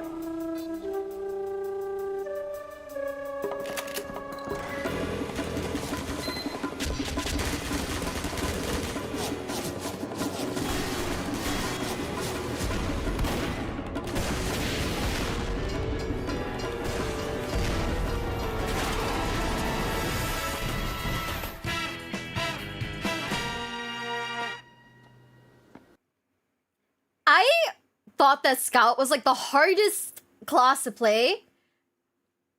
But maybe I'm just bad. I'm the best at shooting, but then I keep waking up. Exactly, me too! Orange Box was 20 years ago. I saw that shit growing up, and I didn't really understand it until I was like 16. But at that point, like, at that point, all of your favorite Steam games were in its like dying phase. So, oof, big sad. I don't even know where to start with you. I mean, do you even know who you're talking to? Yo, what's up? Do you have any idea who I am? Basically, kind of a big deal. Yeah, get his ass! Oh man, that's beautiful. You listening? Okay. Okay. Grass grows, birds fly, sun shines, and brother, I hurt people. I I'm a remember force that. of nature. If you were from where I was from, you'd be fucking dead. Guys, Force of Nature is the name of his gun, by the way. He's got like a sawed-off shotgun, I think, that's called Force of Nature. And that shit was the only gun that I could use when I was playing Scout. I couldn't use anything else. Because I was garbage at everything. And also he had like a weapon that basically was like a fish that you could bonk people with. It was brilliant. It was great. Yeah, it was fucking great. Honestly, TF2 was really fun back then.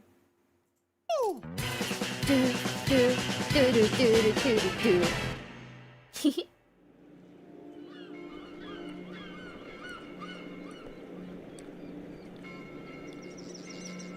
sandwich! Of course!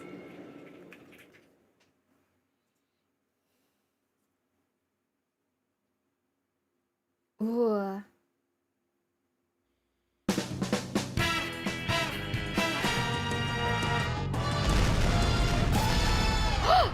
What makes me a good demo man? If I were a bad demo man, I wouldn't be sitting here discussing it with you now, would I? Let's do it! One of you's gonna survive this! One crossed wire, one wayward pinch of potassium chloride, one errant twitch, and kablooey! I was always bad at Demo Man though. I loved it, but I was bad at him.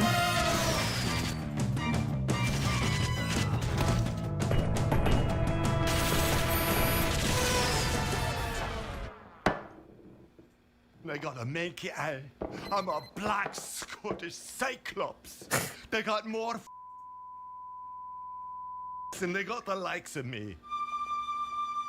So, tall you fine dandies, so proud, so cocksure, dancing about with your heads full of eyeballs. Come and get me, I say. I'll be waiting on you with a whiff of the old brimstone. I'm a grim, bloody fable with an unhappy, bloody end. Damn! I forgot about that. That shit was traumatizing. If you played a game with like a good demo man, right? And you... That shit was traumatizing. I don't remember what the alcohol... I don't remember what it's called. I didn't play demo man. I don't remember what it's called. But that shit was also really good. Oh man, I remember it buffed you. This is gonna be a really like niche thing, but do you guys remember the Saxton Hale comics from TF2? Saxton Hale is basically the Chuck Norris of like TF2. And there was like a particular game mode for it where like I think it was like 50 people had to like fight Saxton Hale and he could like one hit you. It was great. Oh, they're going to have to glue you back together in hell!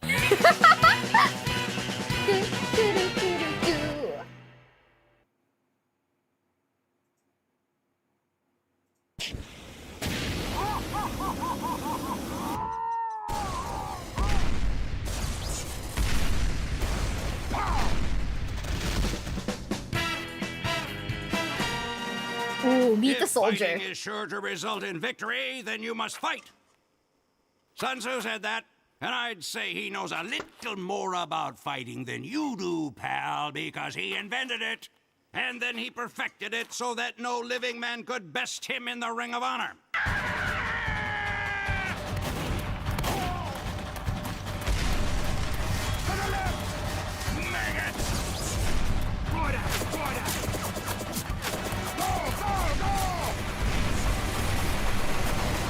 Then he used his fight money to buy 2 of every animal on Earth. And then he herded them onto a boat, and then he beat the crap out of every single one.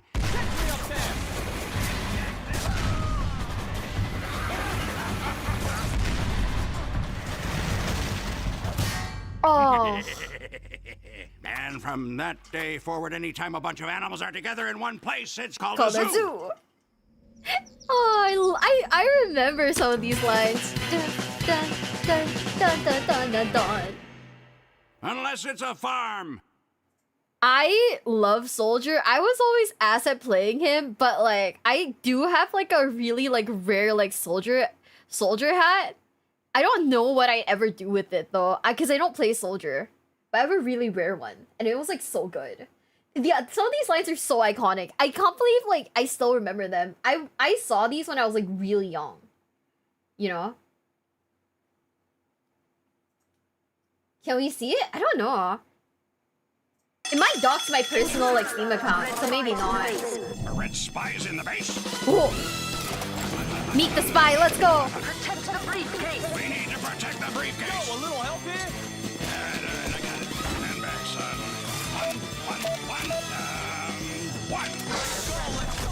One. Oh shit! Hey, it's still here. Oh. Gentlemen, Dun, dun, dun, dun. I see the briefcase is safe. Safe and Yeah, it sound. is. Yeah. Tell me, did anyone happen to kill a red spy on the way here? No? Then we still have a problem. Oh! And a knife. Ooh, big problem. I killed plenty of spies. The dime a dozen backstabbing scumbags. Like you. Ow. No offense. If you managed to kill them, I assure you they were not like me. Oh. And nothing like the man loosed inside this building. What are you, president of his fan club? No. That would be Your mother! Ah! Wait. Indeed. I forgot! And now he's here to us. So listen up, boy. Or pornography starring your mother will be the second worst thing that happens to you today. Oh. Give me that! Oh! This spy has already breached our defenses.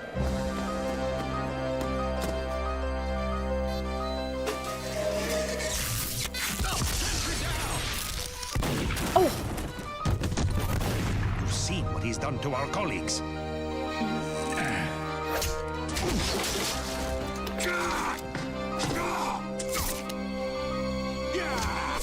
Oh! And worst of all, he could be any Any one of us. us.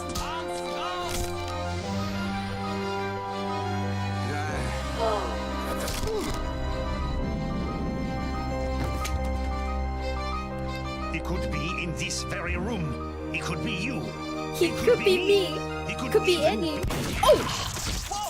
Whoa! What? It was obvious. He's the red spy. Watch. He'll turn red any second now. Any second now.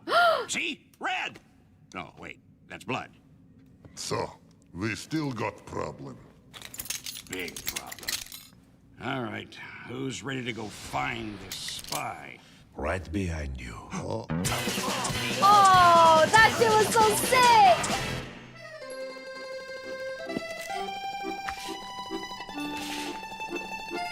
Oh, Ma petit chou-fleur. aw. Get you a man like the spy, I guess.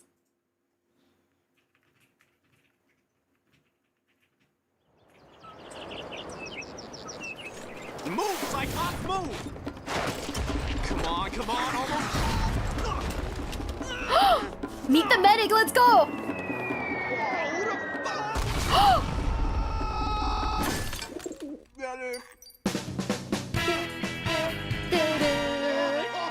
It gets better. When the patient woke up, his skeleton was missing, and the doctor was never heard from again.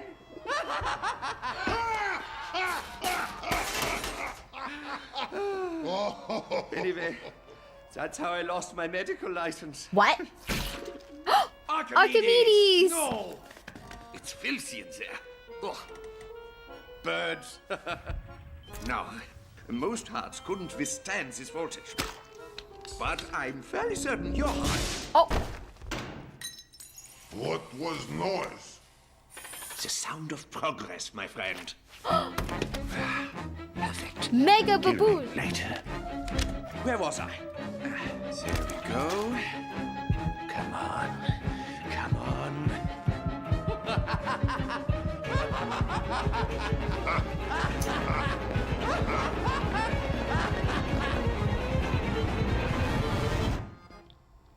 Oh, hell yeah. That looks good. Very nice there. Should I be awake for this? Then no. But as long as you are, could you hold your rib cage open a bit? I can't seem. Oh! Oh, don't be such a baby. Ribs grow back. No, they don't.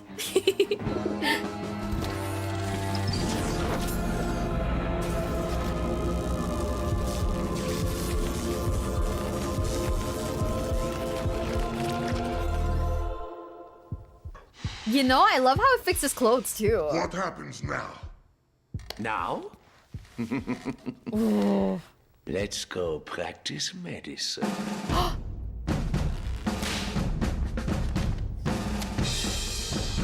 Oh, let's go. Archimedes.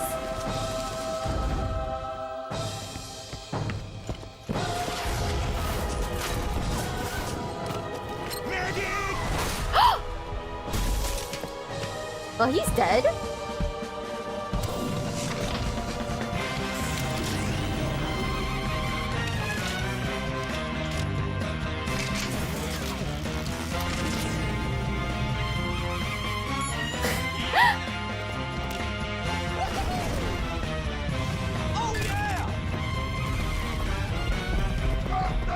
Are you sure this will work? I have no idea!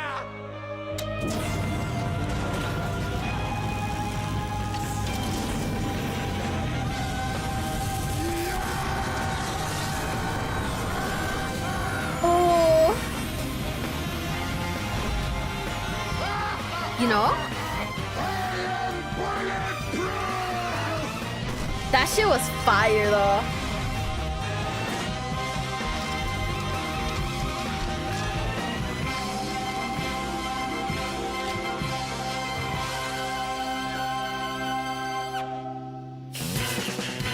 Dun, dun, dun, dun, dun, dun, dun. You know, one of the reasons why I stopped playing Medic, right, was because I always get like heavies, like being mad at me for not like damage boosting. And I'd be like, sir, this is a Wendy's. Stop yelling at me. Like, I don't know. Do you guys ever, when you play healer, right, and you get yelled at by like people on your team, does it ever like make you not want to heal them like even more? It's like you just told me to KMS. Like, I'm not healing your ass. Right? Or am I just petty? I feel like I have the right to be petty in that instance. That looks good. Very nice there. Yes. Hey, thanks, Doc. Oh, man. You would not believe how much this hurts. Archimedes? Archimedes! Freedom!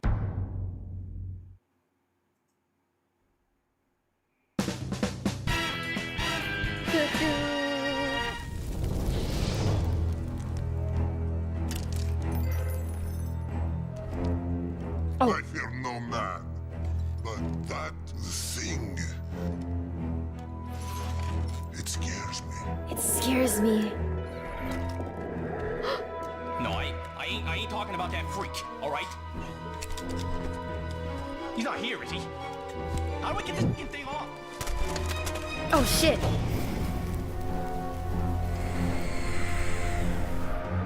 One shudders to imagine what inhuman thoughts lie behind that mask.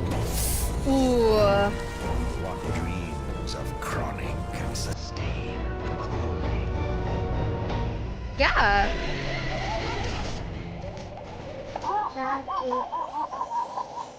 Oh, 07, guys, this bot is no longer being monetized. Okay.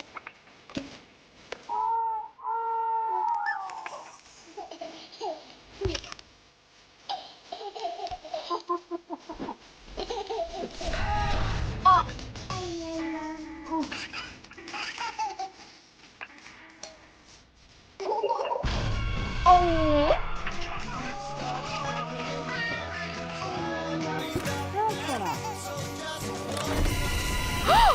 The extinguisher!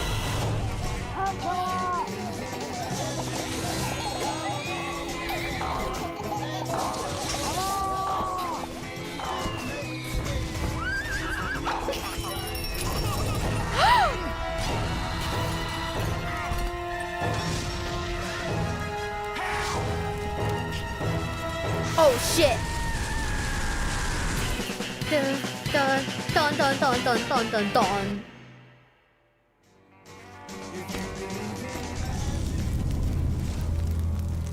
Oh.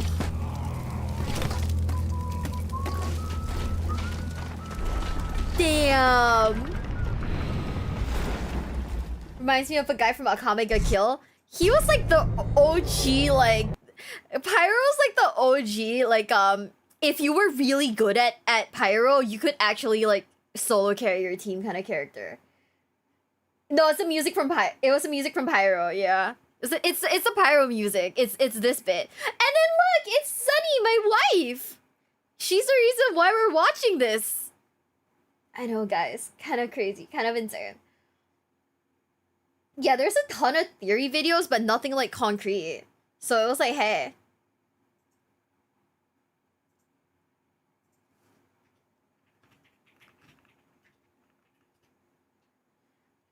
Also, guys, have you seen TF2 the 15? I don't know, but we can't watch those yet. I'll have to like watch the ones that are approved by management first. You wanna know something crazy? What if we switch to Yu-Gi-Oh? Because I just saw a tweet, and apparently Duelist Cup is ongoing right now. And I feel like Sunny, my ex-wife, no- what? How could anyone not love Sunny? I didn't realize it was Duelist Cup, right? And I was like talking to some of my like to a Yugi-tuber friend, right? And I was like telling them, because they're away at YCS. So I was like telling them, right? This is my moment to stream nothing but Yu-Gi-Oh for the next few days. And steal all of your viewers, because all of you guys are at fucking YCS. That means no one's watching Yu-Gi-Oh! And, like, you know. So it is literally my time to shine. Am I right? I don't know. YouTube chat, would you guys be down to watch Yu-Gi-Oh?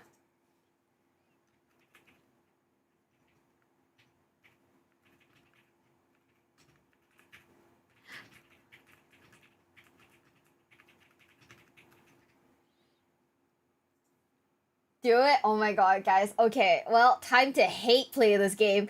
By the way, I want you guys to know, because I couldn't go to sleep today. Like, before... Okay, I went to sleep, like, really late because I was having, like, a lot of trouble sleeping, right? Guess what I was doing to coax myself to slumber? DC Cup, baby. I was watching Fiendsmith combos. Am I good at them? Do I know what I'm doing? No. But it's probably fine. I'm sorry, we switched from like nostalgia content to like insanity. Give me like 2 seconds to swap everything over.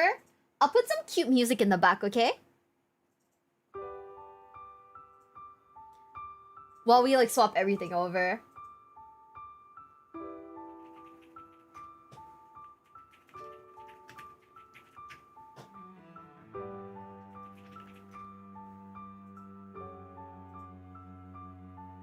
I probably have to switch like YouTube over too, but I don't know how to switch YouTube over though. Yeah, I'm not entirely sure, so let me see. Edit video maybe? Or maybe I should just end the YouTube. No, I don't know how to end the YouTube stream though. How do we fix this? By the way, if you guys were curious about my monetization for right now, I have made 0.001 cents off of this stream. Hell yeah! Just need to do a few more, and we just need to do like a few more, and literally I can buy Rogue Trader. Let's fucking go. Okay. Game title Yu-Gi-Oh! Master Duel. Actually, no, I don't think I should do that. Okay, never mind. I think it's fine. We'll just pretend like this was the rest of the VOD.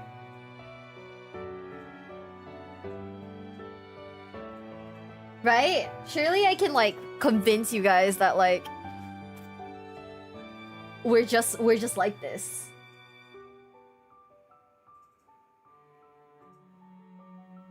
Let's go single set club. Hell yeah! I just need to stream like. Okay, Rogue Trader is $48. So I just need to do like 4,800 more streams and we'll be able to afford it.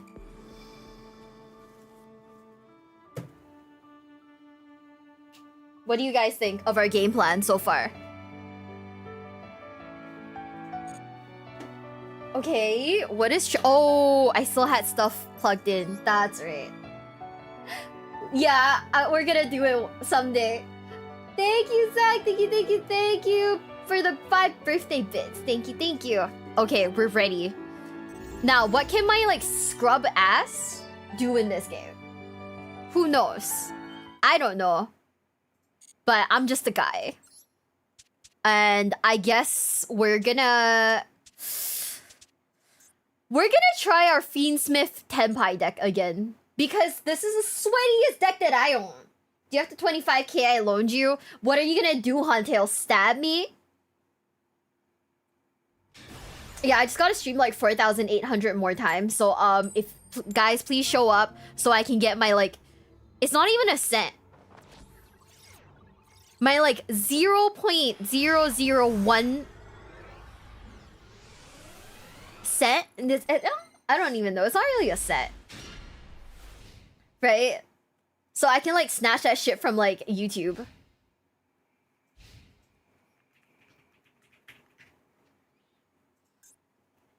By the way, I watched the combo video right before I slept. I don't remember the combo video, so hey. Surely this is gonna go well, am I right, guys? Surely this can only go well. Only good things will happen.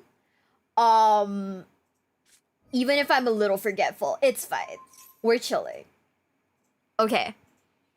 Cannot special summon if you... Okay. We're gonna shotgun the Perulia. I hate playing White Forest. Honestly, fair. I don't expect anyone to enjoy White Forest.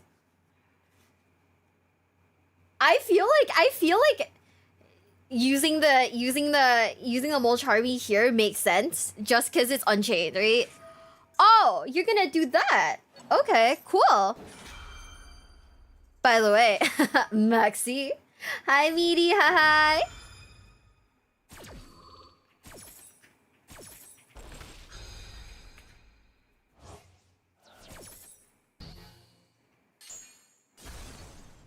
Okay, we're chilling. We're chilling.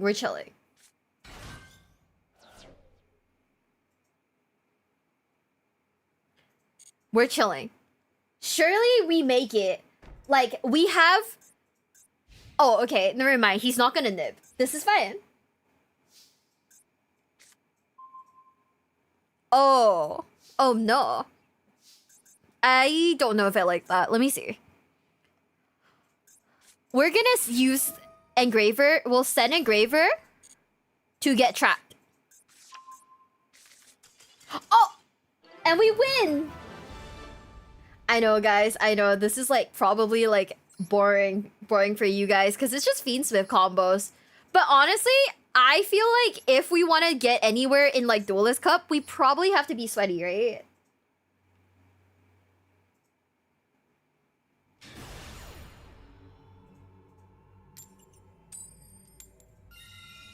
What an interactive game.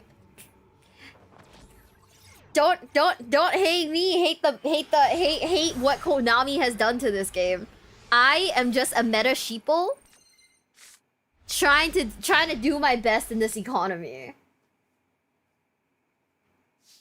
Okay. So,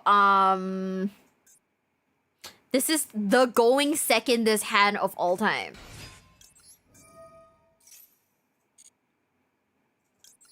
Well, let's fucking do Sangen summoning.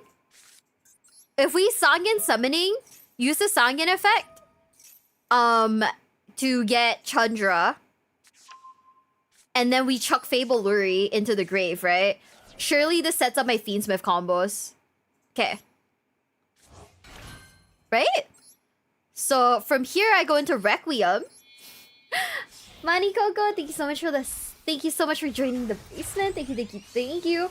I actually, like, topped up just so I could, like, get into the new what is it called, like, Blue Eyes. I just haven't built it yet because, you know, we're currently on a Duelist Cup, so we might as well. One more victim. True. Okay. And now I have forgotten how to do this. Oh, it's because they don't have tracked. Okay, you know what?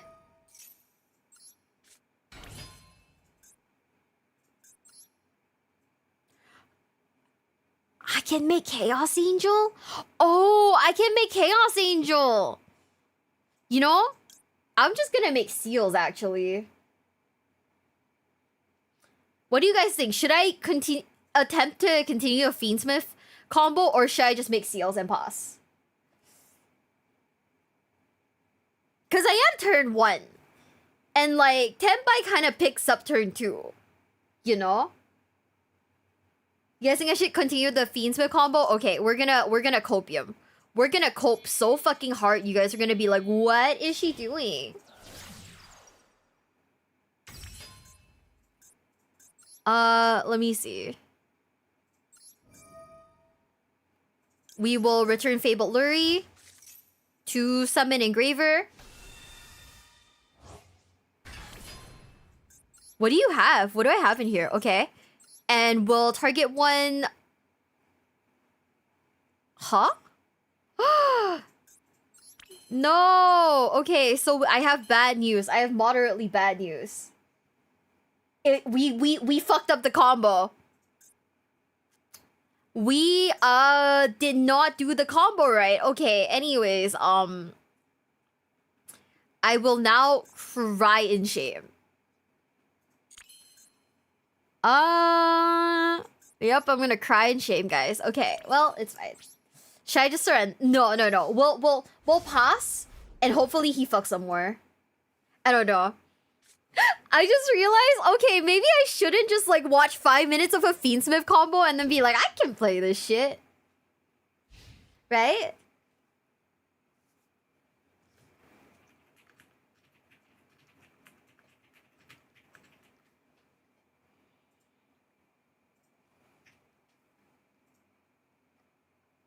Right?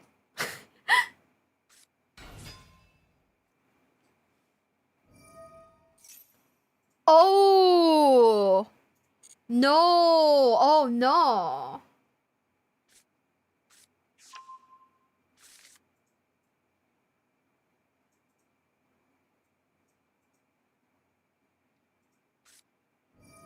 I messed up. Yeah. The thing about it is that I don't actually have, like, a way to get into Lacrima. Because, like, what I need is the one spell. I think it's tracked, right? What I need is tracked. They'll let me go into, like, Engraver. But because I don't have it, I couldn't do it. So I was like, oh.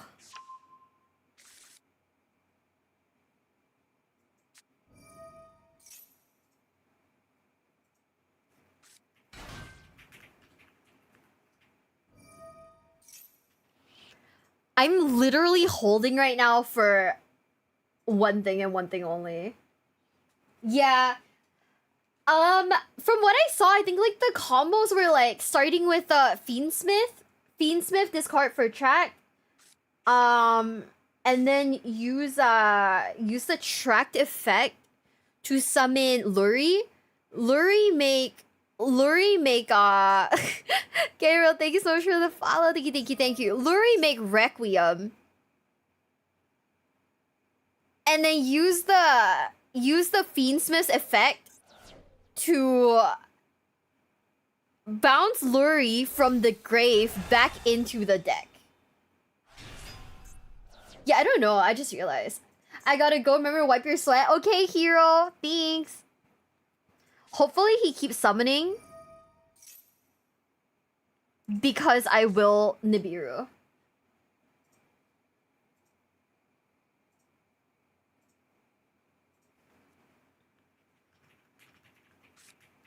Oh.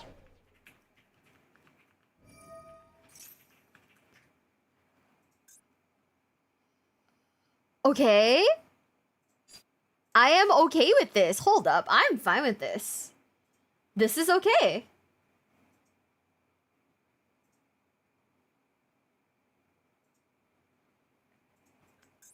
Yeah, I don't know why he Ecclesia, but I mean, I'm not gonna complain. I think he realized he like on the lowest of keys fucked up too. But I'm not gonna stop him because I want a Nibiru.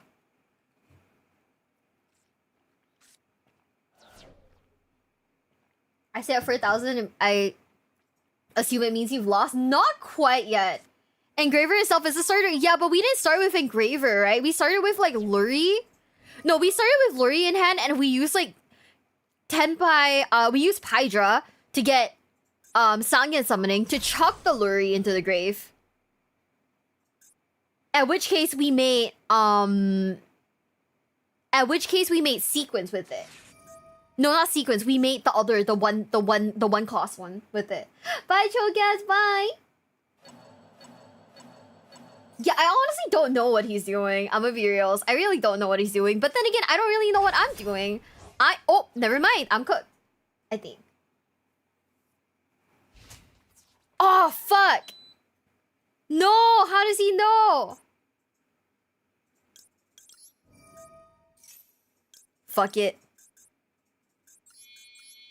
Fuck it, we ball?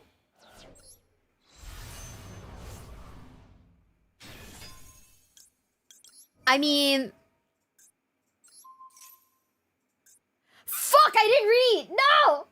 This is so sad! I should have read. I'm sorry, guys. I threw. It literally says your dogmatic monsters you control are unaffected by the effective effects of your opponent's fusion synchro link monsters! Ah!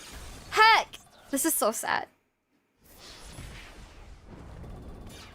Well, it do be like that sometimes, huh? Welcome into the basement, bestie. Mihail, thank you so much for the follow. Thank you. Welcome to the basement. Welcome. We're cooked. Reading is half the battle, and we're losing because I can't fucking read. Let's go.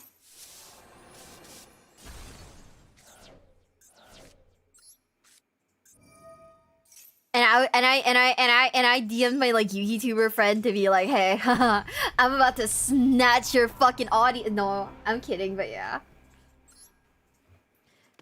Girl, they're all at like YCS, and my friends were like, hey, just pull up. And I actually looked at like the flights, and it is surprisingly not that bad to go to Vegas tomorrow. But that is insane, and we are not doing it. But also, insane. I need the live twin support? Really? My wife doesn't read the children's card games. True! I feel like you do need to be a lawyer to like, you know, play Yu-Gi-Oh!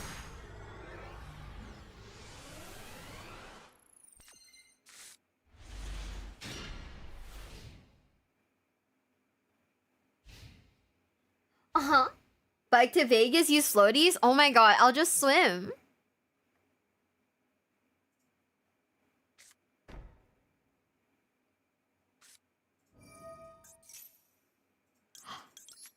I'll just swim. We were laughing at GX guy who said he had a PhD in dueling. Shit's hard. Okay, I'm gonna be real, alright? And you guys can at me if you think I'm wrong. But I feel like telling people that I play Yu-Gi-Oh! As a girl. This shit's low-key an aphrodisiac.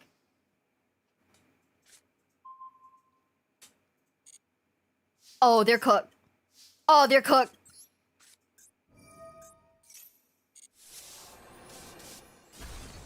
Oh, they're cooked. It was Super Poly. Oh, sevens in the chat.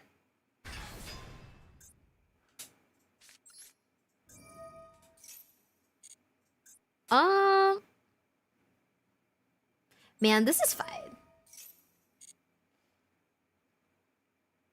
I know he's probably like, why do you use the Sangen summoning thing? I don't know. I'm stupid.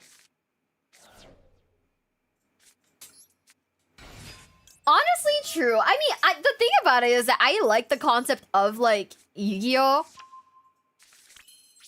I wouldn't necessarily say like I'm crazy about it, like. But I do enjoy it. Misogyny at locals was fucking wild when I was a judge. Was it really? How bad was it? To ban people for it? I think I've spoken about this before. I think the most misogynistic thing that ever happened to me while playing Yu-Gi-Oh! Was some guy said to me, I lost because your shirt's too low. Which, by the way, gross. Number 1, ew. Number 2, what the fuck? Who even says that to someone?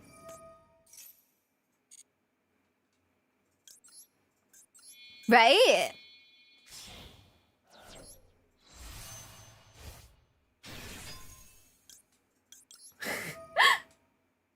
Right? Like...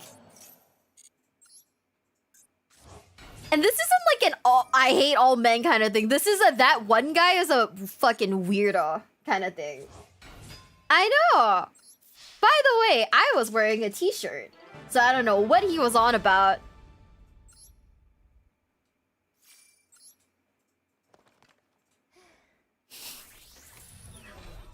Duelist level A, let's go! We're finally getting somewhere. How far of a trek? Oh my god. Okay, we have to trek. This truly is a trek. Can we make it? How will I lose my sanity before we hit duelist level max? Bro's never seen a woman before. I feel like my current VTuber model would have frightened that man.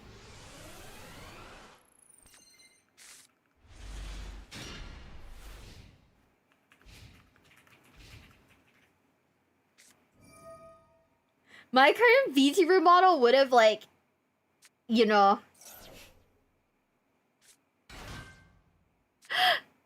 would have honestly scared that man out of, like, existence.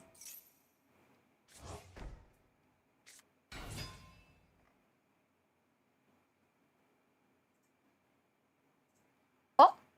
Oh, man. Okay. We only have one thing that can help in this situation, and that's Magnum Hut, but I don't know what the Magnum Hut target would be. What do you guys think? Does your model have a big forehead? It actually does. You think it's Lurie? Oh, you're right. Actually, you're right. Yeah, it actually does. I mean, you know what's the thing? I'm gonna be real. I'm kind of like at this point in my life where if anyone says anything mildly misogynistic towards me, I'm like, cool, whatever. I'm just here to vibe. I was accepted by 48 ex-wife Miwa. Oh my god. My guy in the chat is collecting ex-wives like he's collecting fucking Pokemon cards. What is this? Usually Genroku? I don't know. I don't think he's playing Tenbai. I think it's probably like Azumina White Forest, like Fiendsmith, you know, or just Azumina White Forest. I don't know.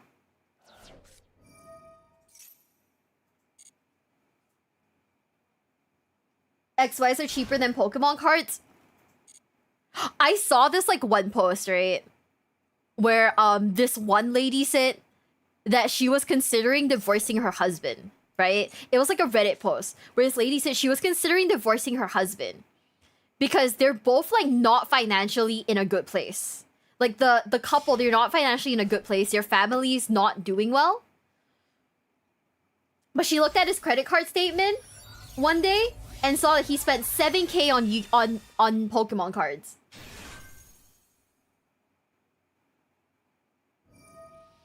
And she said that, like, she was strongly considering divorce.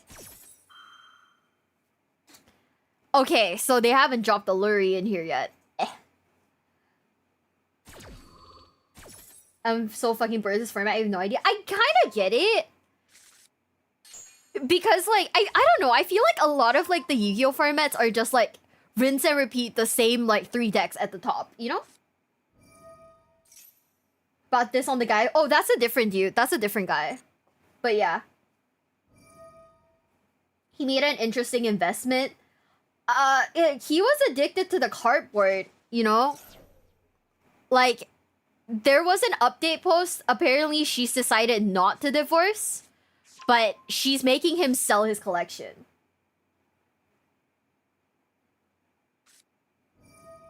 Which I'm gonna be real. I honestly think that's fair.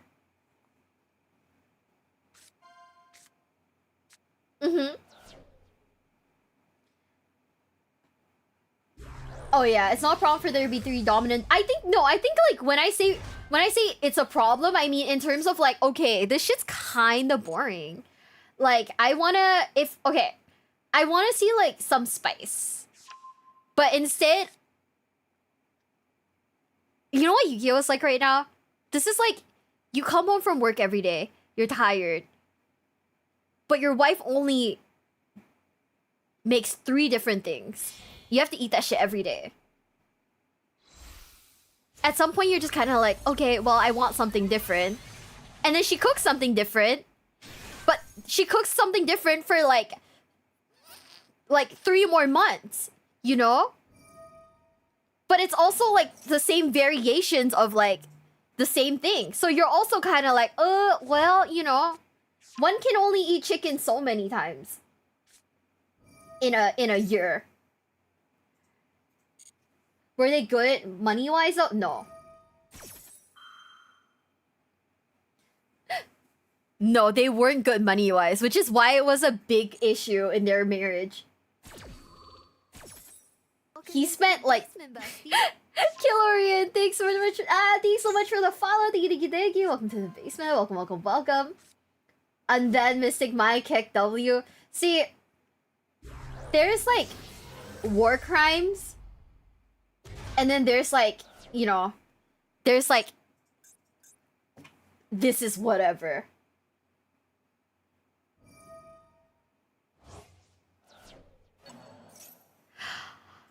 I'm just, okay, at this point, I don't even know if he's playing Fiendsmith. I'm gonna be reals with you. I don't think he's playing Fiendsmith.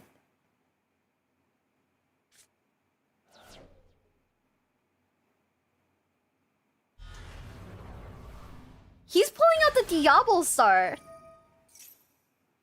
Sir, this is a Wendy's. Oh, they absolutely are. I think by the time they actually get to the Fiendsmith combo, I'd be dead. In the floor. Drowning. Hell of Engine, yeah. So, TLDR of the Reddit story, they're not divorcing. She has decided to take him to couples counseling because the major concern wasn't so much that he spent a shit ton of money on Yu-Gi-Oh cards. It was that he spent 10K in 1 month when they bring in like half of that. Of course, like one of the major reasons why she was pissed was because 70% of the 10K was spent on Yu-Gi-Oh cards. But yeah, is it normal his turn is this long? Yes. Oh, there it is! Oh shit, there it is! No, it wasn't Pokemon TCG. It was the regular stuff. We're not gonna be able to Magnum Hut, by the way. We held for too long. He's got Baron on the field. What cards was he buying? No clue. Expensive as fuck ones, that's for sure. But I mean, I guess good on his wife for like wanting to work through it. Cause you know how people would be like, yep, okay, I don't want to deal with this anymore, I'm out. Yeah, honestly, I might just surrender. I don't have Dark Ruler no more. Maybe I should cite that in. Okay, hold up. We're gonna add it.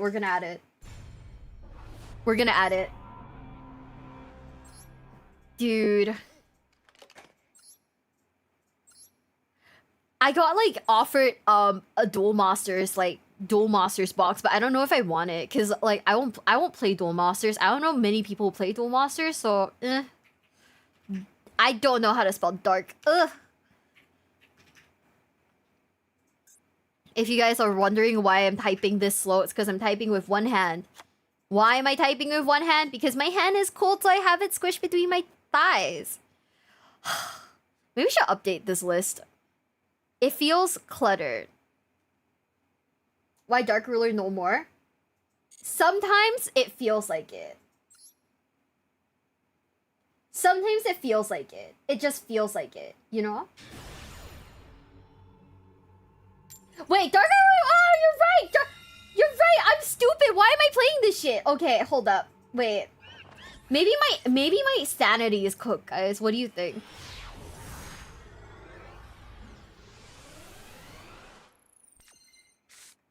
Literally me right now. Can I show you guys something? Trish sent me this. And I don't know what to do with it. I don't know how to take this trauma that he sent me.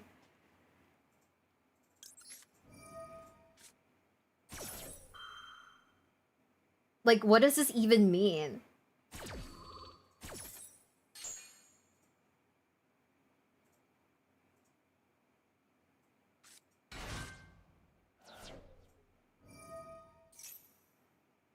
Like,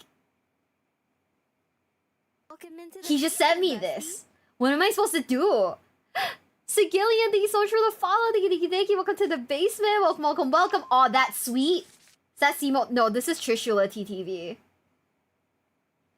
You think this is sweet, sir? Which part of it is sweet? That's insane. I was like, Bessie, what? Invert it and send it back. Okay. Rio, if you're here, can you very quickly shop a picture of me with a gun? Thank you. Preferably shooting. At Trishula, right back. Uh-huh.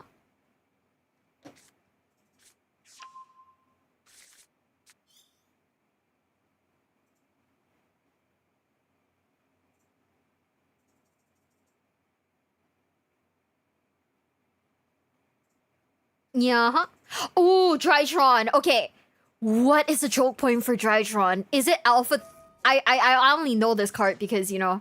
Yo, Cyber Angel Ben 10 does nothing, I don't think. Change the title? Is it not changed?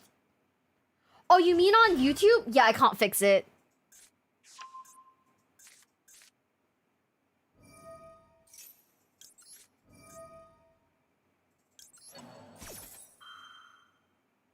Now you have to play Dragon Link? I'm not playing Dragon Link. Not again. Not anymore.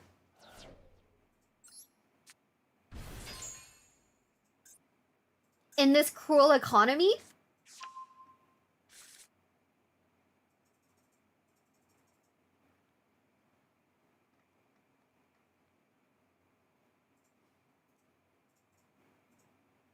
Okay. What is he doing? What is he doing, guys? Mia? Not the duck vanishing. Look at the log, what he revealed. Okay, we're looking. Vanity's ruler?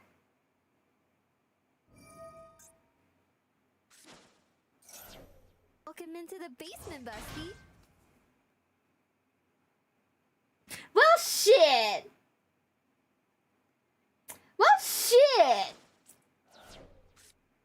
Bitch, what the fuck?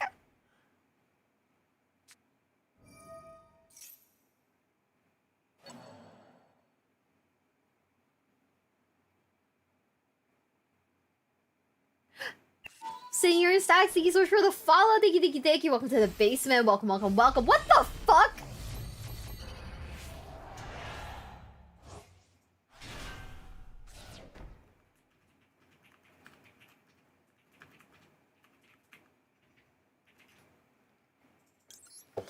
I mean, shit. I don't fucking know.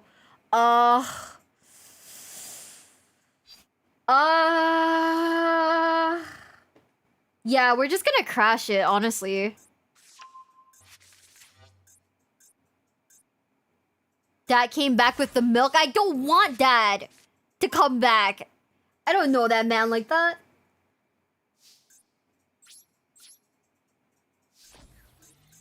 Oh yeah, no, 100%. This is the only thing that we can do. Unless this face down card is like something fucked up and evil.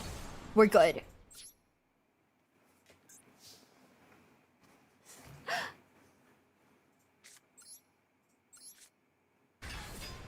Unless that's just like fucked up and evil, I think we're fine.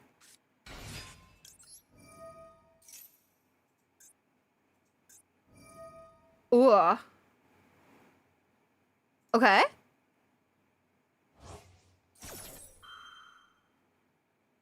Why are you going to main phase 2? How else do you like...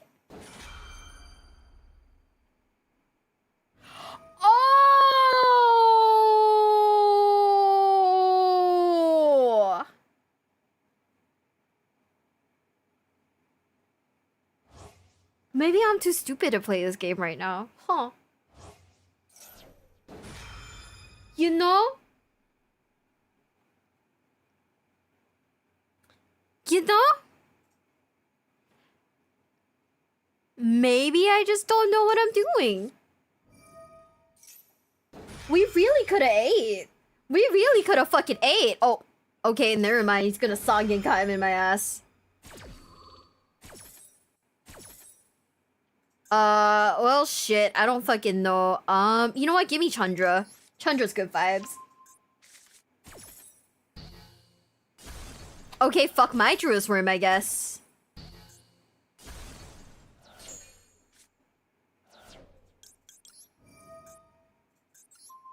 And fuck your Drytron Meteonis. Get wrecked. See ya.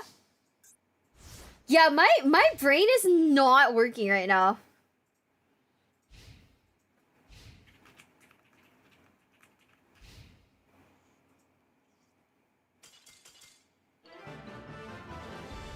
I don't know how we won. But we did it. And I don't think I deserved it. But somehow we did. I don't know, sir. You think I did right? You think I did? You think I did it? What time is it for me? Oh, okay. So, fun fact. It is currently 5:47 in the morning. It is 5:47 in the morning. We are running on a cup of coffee. And, I ordered, like, a whole thing of, like, Monster. That shit's not arriving till, like, tomorrow. But, you know, hey.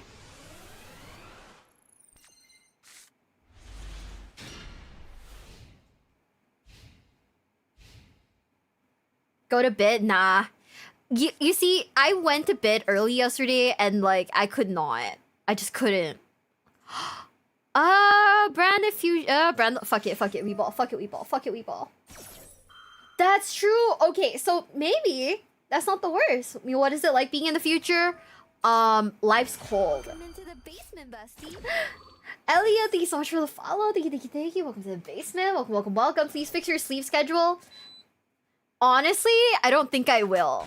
And you guys are gonna be like, that's fucking weird. You should fix it. But I'm gonna be honest. I think that for right now, it is okay. Cause I'm still having to deal with like construction, right? So the only times where I can like stream like uninterrupted are you know, like at fucking in the middle of the night. Are you up early or late? I go to sleep at like 7 p.m. and I wake up at like midnight, give or take.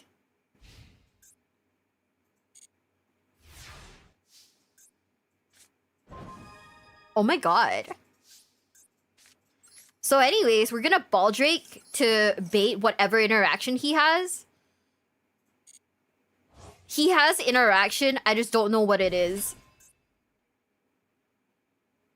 Yeah, I mean, honestly, the current time zone is very much like, you know, is very much like good for... Oh! I should have infirmed. I forgot about Cartesia. I don't know why. I thought it was like... I thought he had something in his hand. Fuck!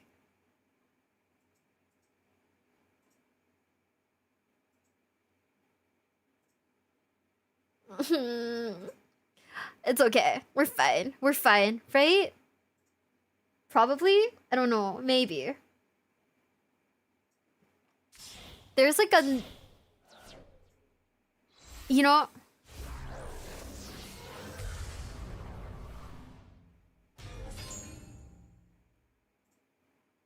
Oh, hold up.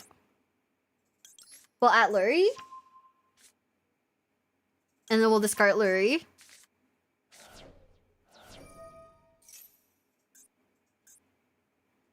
I know, we gave him full branded combo, fuck.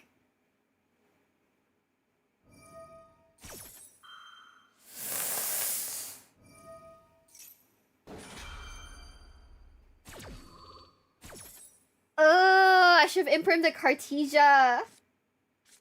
We do, but like at what cost though, is kind of the issue.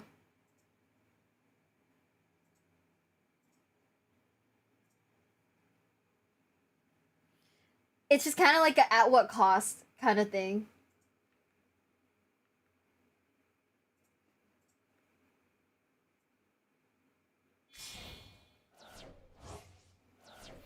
You're fine, you think? I hope so. It would be insane if I wasn't, right? Well. Ooh, oh shit, we can eventually use that, huh?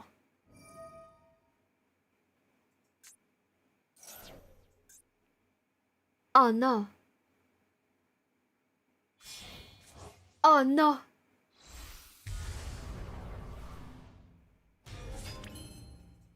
Oh no. Well, I reckon this is okay. Probably.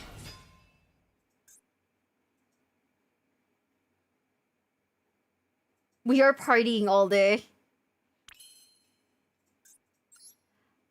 Special summon 1 Fiendsmith. And it'll have to be our boy. Guys, I don't know if we can party all night. Have you forgotten that I am literally old as shit? Mm-hmm.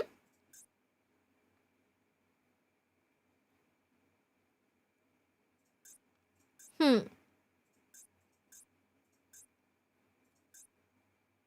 We just gotta figure out how to, like, bait.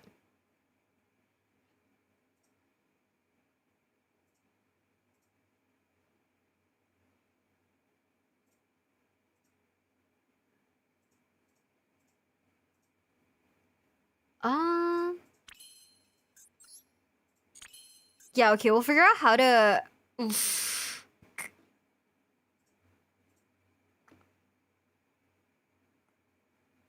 Not that old. I was old when Yu-Gi-Oh was young. Girl, I wasn't even born when Yu-Gi-Oh came out. Okay. We'll use the Requiem's effect in the graveyard on Engraver, and then use Engraver's effect to bait Mirror Jade, huh?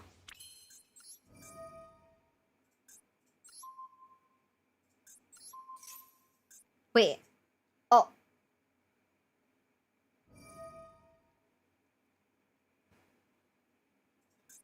Oh. 多分大丈夫.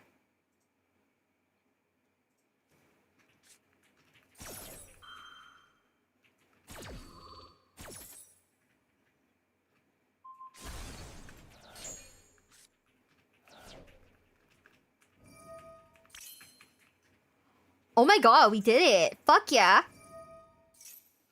And then now we just get up to our old shenanigans. Hell yeah.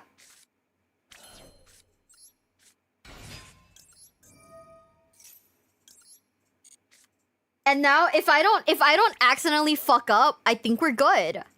Right? Okay. So anyways, we go into battle, we just smack the guy, doesn't matter. We 1 for 1, we trade his ass. Special summon 1 Fire Dragon monster. Oh yeah, hell yeah, why the fuck not? And then use the Chandra effect to summon Fadra. Now they both die. 07's in the chat. Guys, what was it like being around when, like, the arc was a thing? To all the Yugi boomers in the chat. Is that kind of mean? I know, we get free dragons for nothing! For absolutely fuck all! Let's go! Which arc? The fact that you have to ask is so bad. Oh no. What the fuck, Miwa? Okay, I'm sorry. Okay, I would never roast you guys like that. I'm sorry. You guys are all very young, very beautiful people.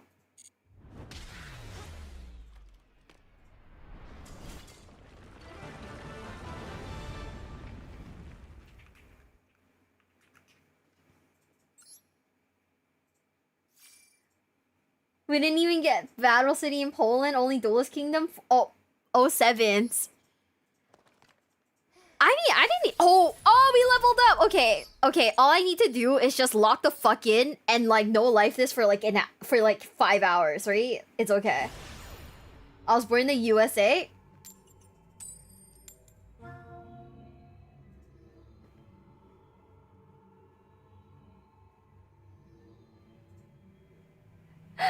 It's okay. I'm also in a crisis. Don't worry. I'm like, I feel like I'm in my I'm having a midlife crisis in my like 20s. So I don't know what that makes me. What is that, like a quarter life crisis?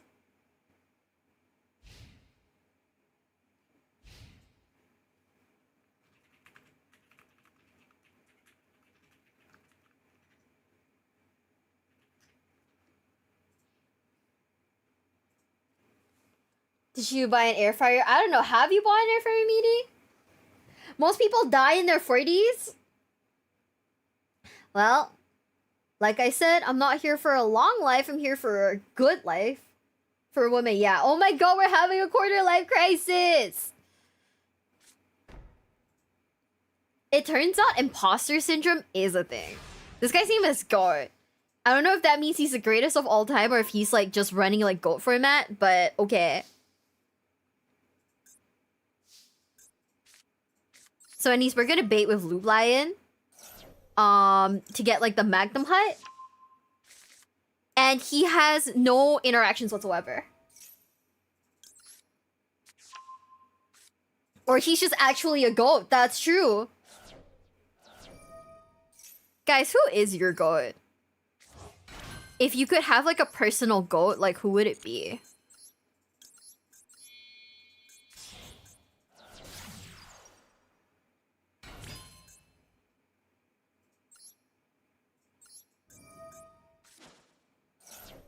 I don't know why I did that, but okay.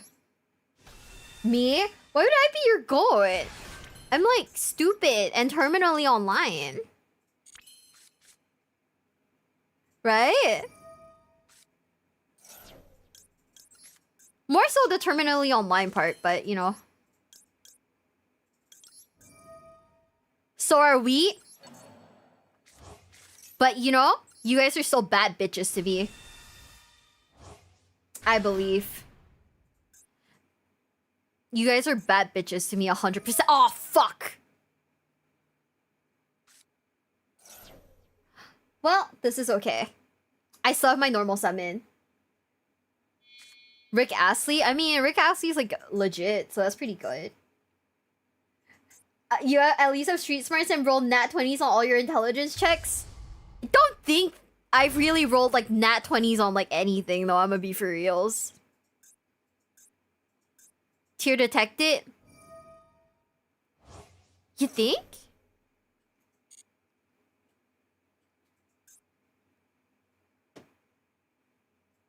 You think?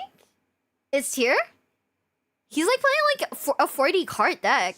Oh, fuck, it is tier. You're so right. Whoever said tier detected, you were so right, so valid.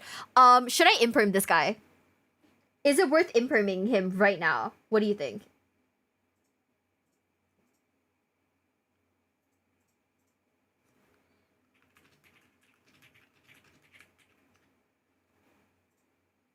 Nah? Okay. Roll the nat 20 on your mod team. Hell yeah, I did. That bit's true. Imperm why? Because I don't remember what that card does. And honestly, I'm not reading it either. Like, I'm not fucking reading it. So, ooh. I think we can chuck one of the imperms, actually. We'll get Chandra. Never mind. We win. He's a vanilla. He needs the guy, right? He needs the sequence or whatever his name is to actually have like an effect. So I guess we're good. What's reading? Is that a food? I don't know. I don't know. Apparently there's a meeting today. Ooh. Wait. Does that have anything to do with me?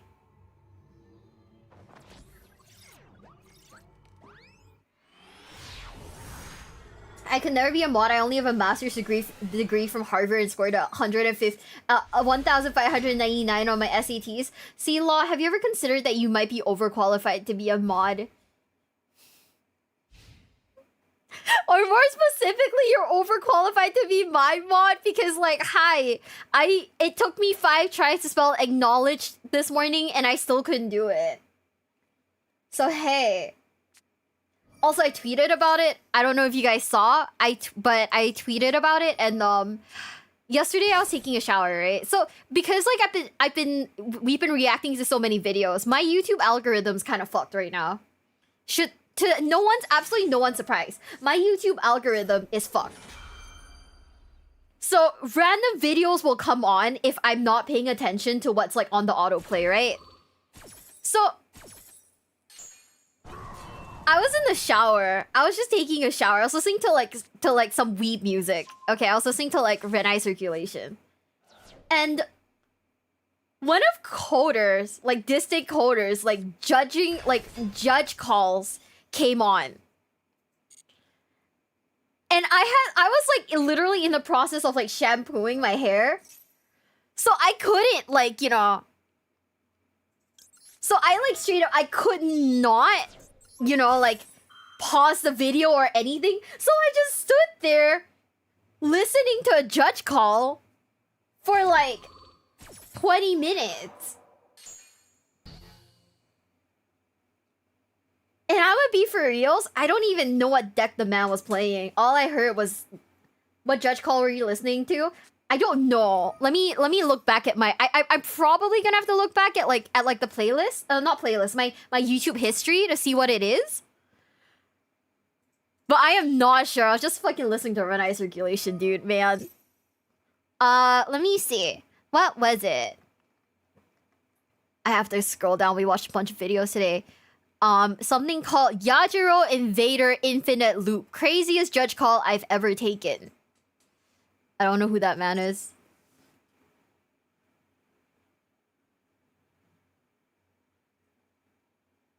And I was just mad confused. I was just mad confused the entire time. I was just like, okay, well, you know, just washing my hair. Educational, nice. I mean, I guess it is. It was just so bizarre though. Personally, it was so bizarre. Also, hey, Dark Ruler no more. Let's go. What do you guys think? Should we Dark Ruler no more this man? Or should we just like go on with our day? It was so silly. I was like genuinely like confused listening to it. I don't even know. I'm gonna be real. I don't even know.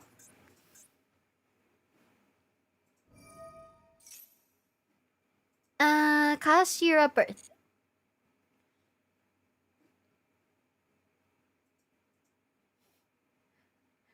You could, but you shouldn't? Yeah, that's what I was thinking. I probably shouldn't, huh? Yeah, I don't know. You see, the thing about it is that a lot of the Yu-Gi-Oh cards that were mentioned are cards that I'm not familiar with, right? So it's like hard for me to visualize what's happening if I'm just listening to it.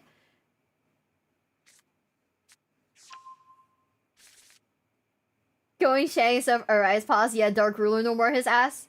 Should we do it, guys? Do we Dark Ruler no more him? But then we can't kill him in the turn, right? So, ooh, how do we build a board that's stronger than his? You gotta think.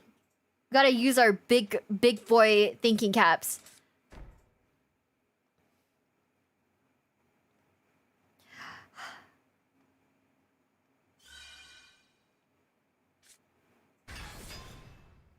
I've been a beta male all my life. My mommy tells me a mana. My daddy disowned me. Should we do it? Should we do it, guys? Should we do it?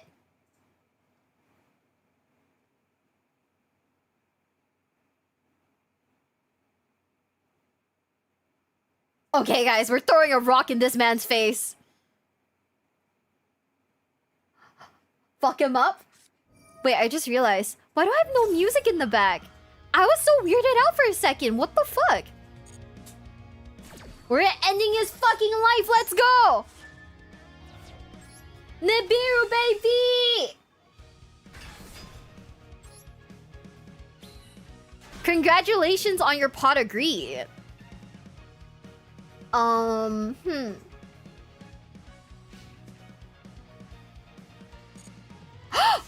forgot to use Magnum Hut. Fuck.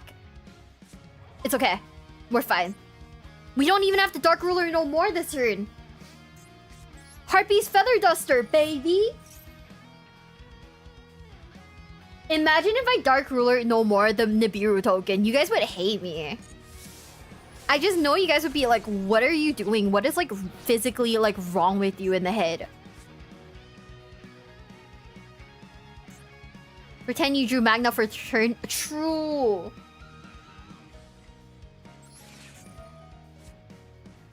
True, if I pretend like I did that, you guys would be like, you guys will understand, right? Yeah, we can't even Dark Ruler him. We're just vibing. We're just vibing. I mean, realistically, what can I do in this situation? Just like build like Sangen Kaimen and like, I don't know, maybe like make fucking literally anything. I'm funny? What are you saying to me right now? What does that mean? I'm just dumb. Oh. Oh no. That's fucked up and evil, but okay. Da, da, da, da. Well.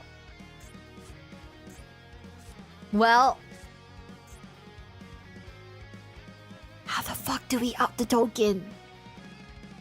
You're not that dumb. How the fuck do we out the token? Brain control it, thank you. Okay, so anyways, we're gonna Magnum Hut.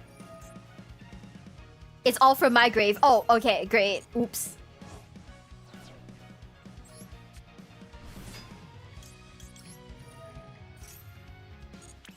Okay, so hear me out. Hear me out. Here's what I think we should do.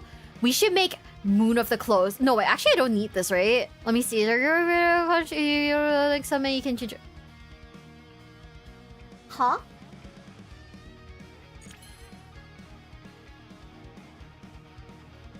Yeah, I can. Oh, normal summon Lurie.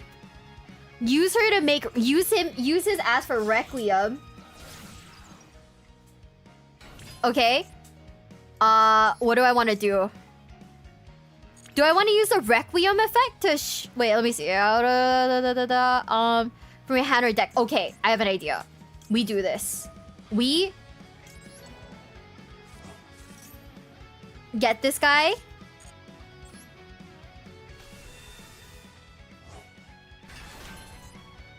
Do we make a second one? Should we make a second one?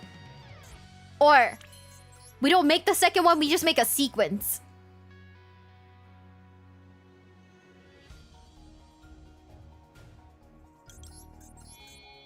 I think we make the sequence. And then fusion summon. Lacrima. Oh shit, hold up. Lacrima, use Engraver, use Requiem.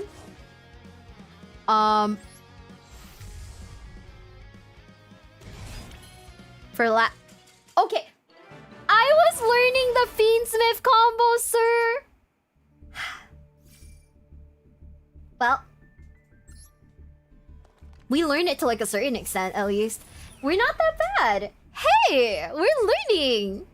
This is a learning stream.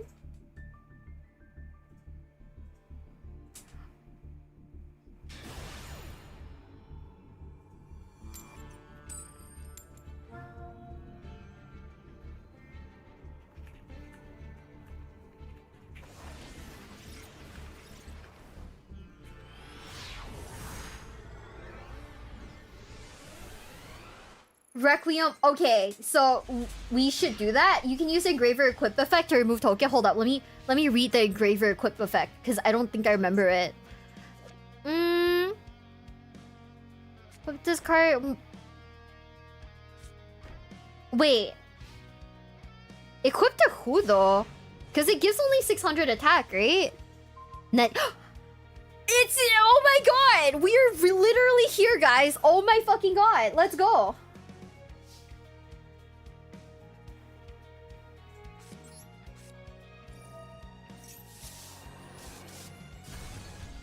Oh, that makes sense. Okay. So anyways, Kashira. I am just gonna Fiendsmith track. Wonder if he has anything. Probably. Maybe nothing. Ah, he had something. It's okay.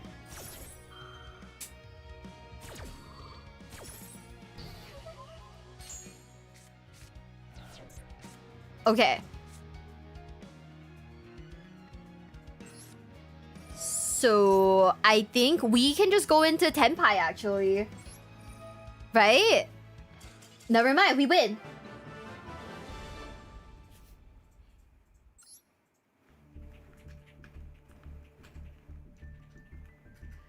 Hold up.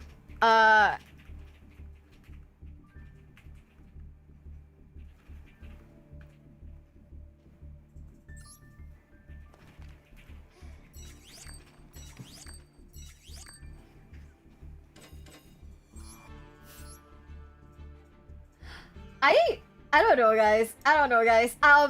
Okay. Should we like watch the Fiendsmith combo guy before I queue up for the next game? Or do you think we're good? Or do you think we're good to go? The person I Dark Ruler No More is gonna post me on Reddit? Well, okay. Good. Post me on Reddit then. Call me a dum-dum for using Dark Ruler No More.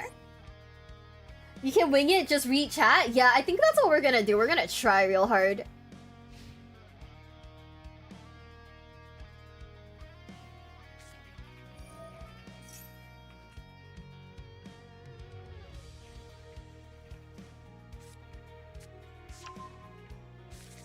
By the way, I just want to let you guys know if you guys have joined my tournament.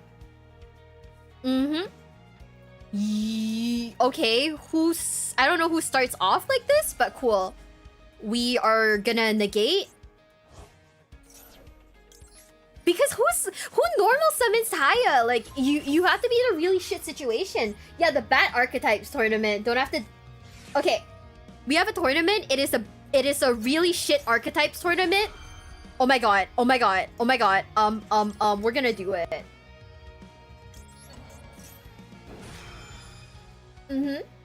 I'm scared competitive. You don't have to join if you don't want to. It's just more like if anyone attempts to cheat, I am calling the police. Trust. You will catch me running up to you to punch you in the face. Will it be recorded? Yes, sent. Only the semifinals and above will be recorded. The outplay, baby! Special Hurricane spell coming in handy going second with Dark Ruler even... Honestly, true. Yeah. Send them that Trish pick by IRL. True, I'm just gonna send them the Trish pick. Yes, semifinals onwards will be streamed. Everything else will not be. And Fortnite, I'm sorry. It do be... Oh, shit. It do be like that sometimes. Where's the info for the tourney? It was on the Discord. It was on the Discord, but signups are now closed. We have reached our capacity. Very sad. Could I sack him with like bestials though? I feel like we could, right?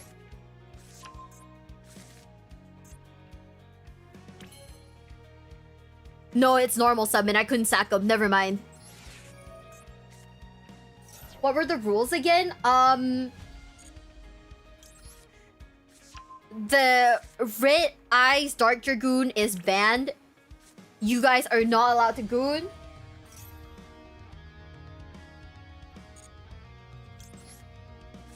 Yeah, you guys are not allowed to goon. I forgot.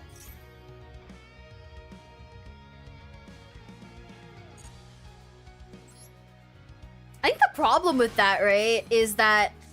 You know what? Fuck it, we ball. Fuck it, we ball. Fuck it, we ball. Fuck it, we ball.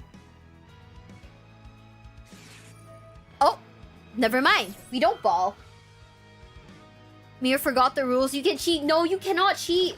Just because I forgot the rules.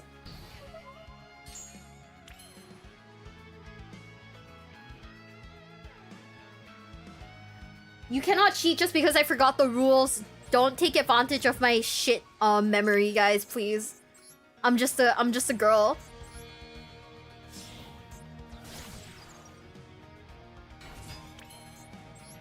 Okay. Wait, cancel. We're gonna activate my brother's effect to get Lurie back in. No gooning. Kooming is fine. Kooming is a-okay. No gooning, guys. Mm-hmm.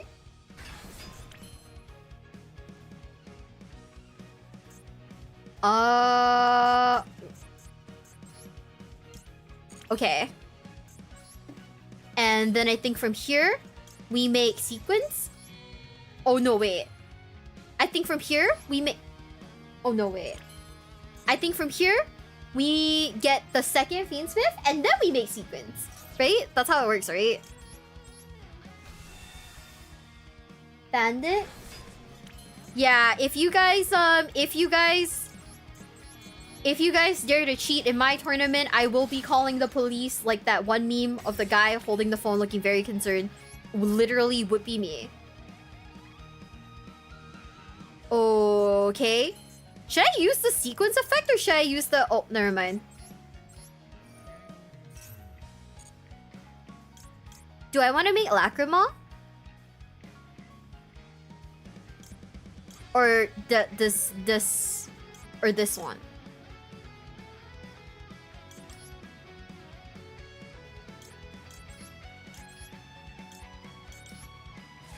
We made the wrong one. I'm sorry, guys. I clicked on this one because it was a little cooler. I am sorry.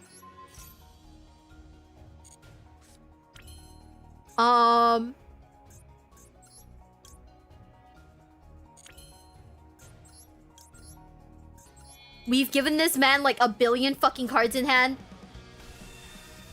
Yeah, he looks a little cooler, so I picked him, but like, honestly, I might just be a dum-dum.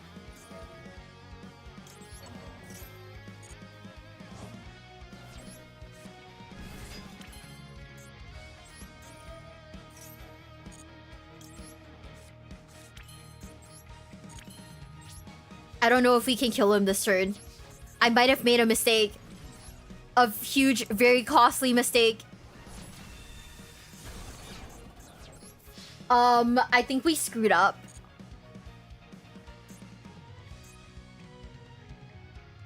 Yes, that is a requirement, Zach.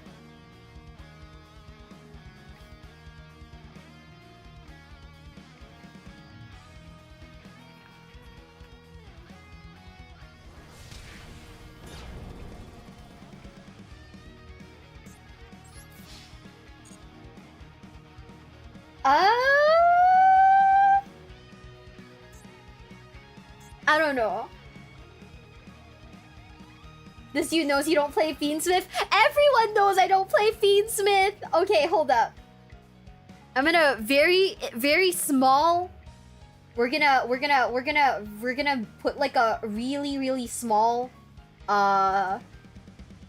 version of this over here. Let's see. Where is it?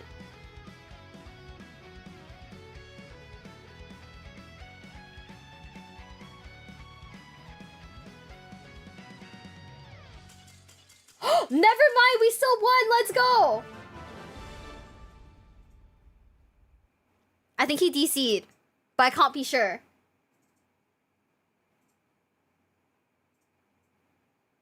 Hold up, guys. What? Okay. We're gonna adjust this real quick. I know, it's in the way. I get it, but we're gonna adjust it real quick. We'll make it really small. We'll put it to the side so I don't forget how to play Fiendsmith. I know, this shit's stressful, right? Shout out to Moha Master Duel, by the way, for this Fiendsmith combo guide that I need. So we're putting it to the side right here so we can all watch it because I suck at this game. Aw, man, I keep doing it. Oops, okay. Okay. Okay.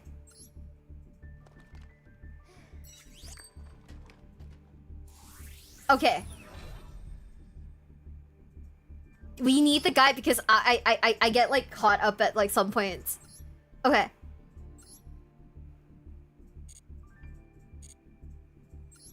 Uh-huh.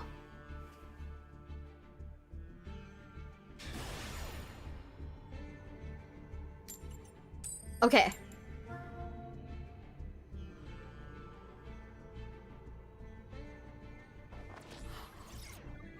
Okay, I know where I fucked up now.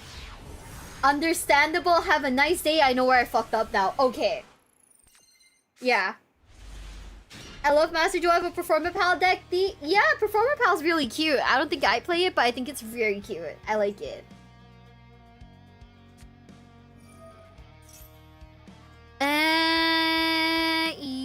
Yoda.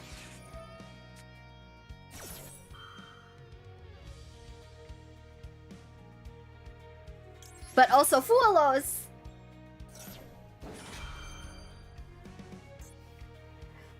You have another body, you usually don't shuffle Lurie back? Oh, really? I thought you do.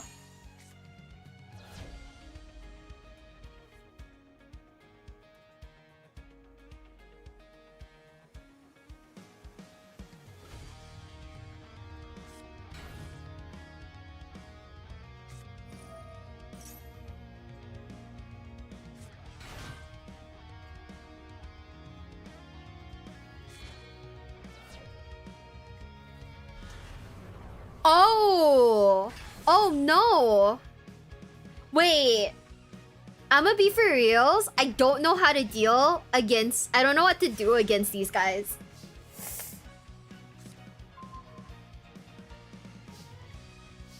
Hi, Maurice. Yep. Classic ninja board. He's got Mitsu with an insect ninja. We can't really do anything. I mean, we have Ash.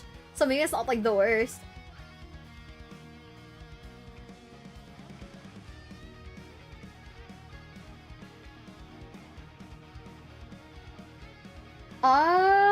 Let me see.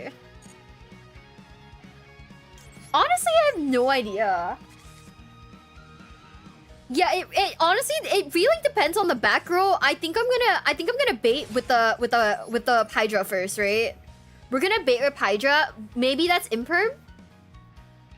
What D level am I? I think we just hit 10. I think we just hit 10. I'm gonna be real, my current deck, I don't even think it's like optimized for like anything. I'm just vibing, for right now at least.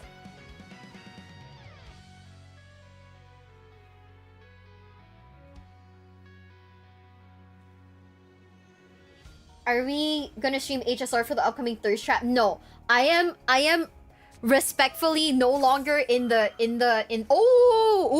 whatever you are, I am no longer in the HSR mines. We don't know that, man? You don't know HSR? Oh. Well, shit. I'm okay with it, actually.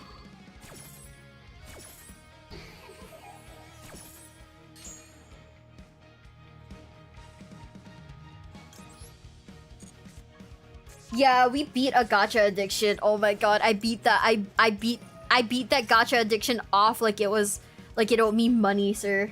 I mean it does. Every gacha addiction technically owes you money, right? Or is that a weird thing to say? Actually, I don't know. Phrasing, man. English is hard. I'm just a guy. Money or sanity? Yes. Both. Literally both.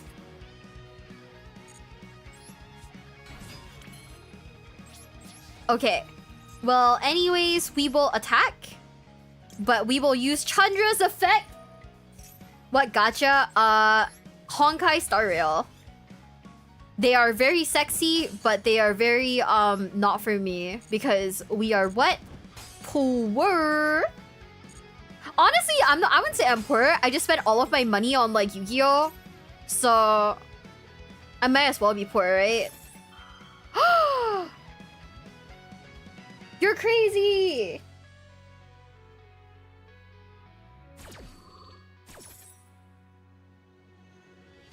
Yeah, the one that they did recently of that like weird dog girl, I was like oh no. When I saw the trailer, I was like, oh no.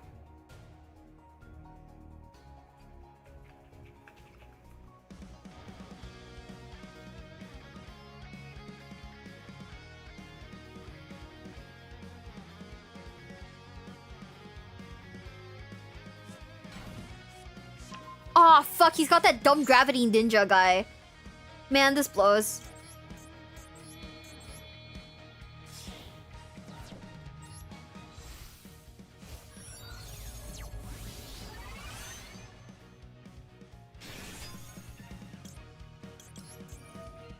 This kind of blows. Hopefully he can't flip the dumb. Oh my god, he's gonna be able to flip that dumb thing, right? But wait, he let it through.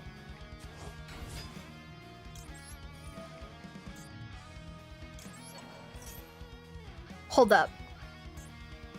If he lets it through, right? We're actually still okay, I think. Let me see. Fuck, it's 2,900. Oh.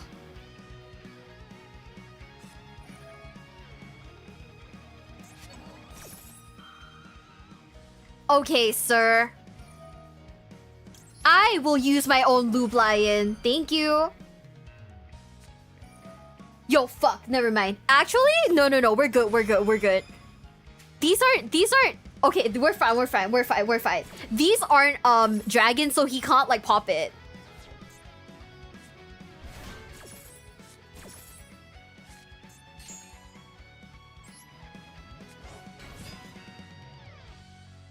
No, actually, just attack, lol. Kill. But if we kill, then it is a-okay. Fuck! No! Oh wait, no, we're good. We're not good.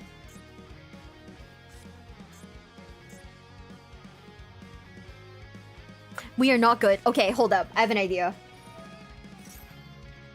We're fine. We're not fine.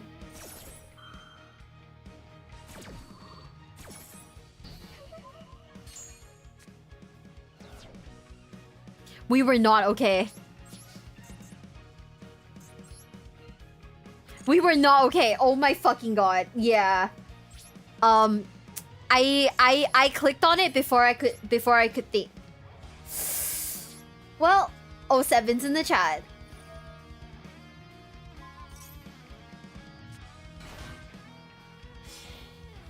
Oh man!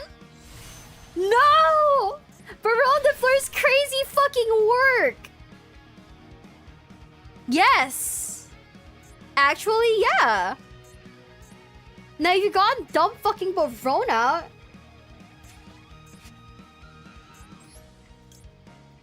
I might just make seals and pass, dude. I think this is a make seals moment.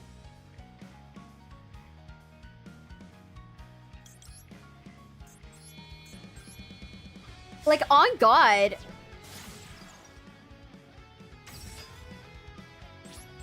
And I gave him another card. Shit. God, this is so cringe.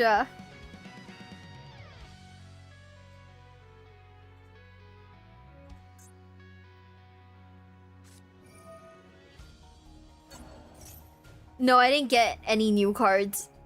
You know what? He wants to target Baldrake. I will target Baldrake too. But then I also know that he's got Druid's Worm in his hand, so I'm cooked. Yep, okay, never mind. We knew about the Druid's Worm, and we still couldn't do anything because my man decided to, like, summon his entire fucking army.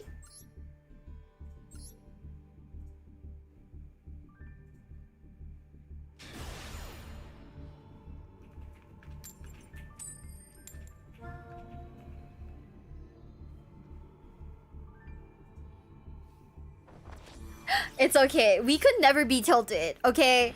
Yu-Gi-Oh! Is a chill game, and therefore we will be alright. We will be A-okay. Right? Right? So no Outlich? I'm not playing Outlich. I am not playing Outlich. Worst case scenario? This is like worst case scenario. I need him, guys. So it doesn't block you guys too much. We need our emotional support Iron Imperial Fist out. Oh, fuck yeah. Maxi, baby. We are chill, we are chill. We are chill, we are chill, we are chill. We're chill.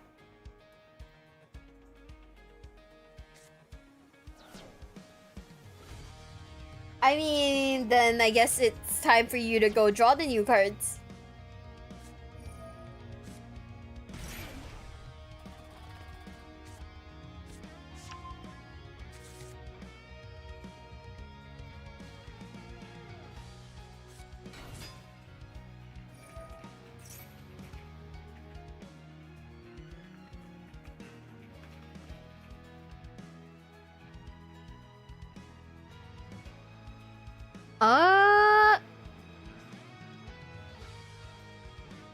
I feel like this is a choke point, but I honestly don't know. I got extra deck stuff. 07s.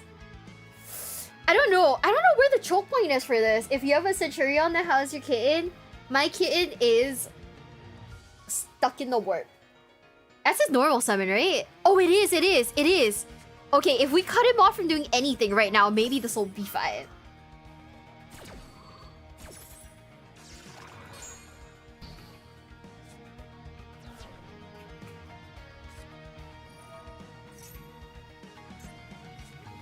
Okay. Never mind. We're still getting cards, guys. At one face up Supreme King Dragon. Oh.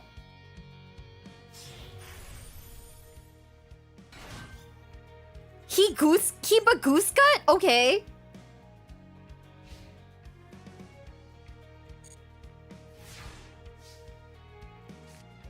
Okay, guys. I have what some might call a devious plan. One might even say devious licks.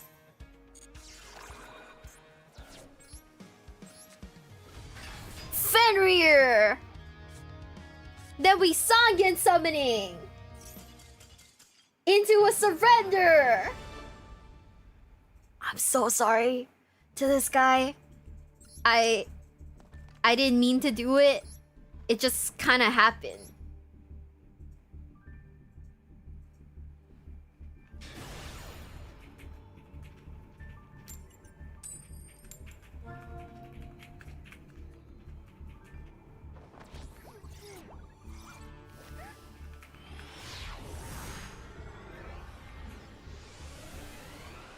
Welcome into the basement, bestie. Thank you for the follow, bestie. Thank you, BK Jirawat. Thank you.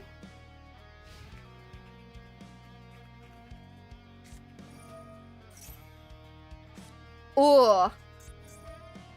No, stop. Someone's trying this shit here and I don't have anything for it? Oh god, guys, send help.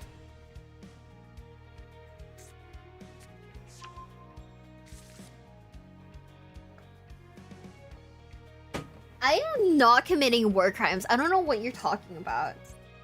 Yeah, no. We're waiting. Ah, fuck. I forgot about Heart of the Blue Eyes. Wait, if we get any of the bestials, we cook.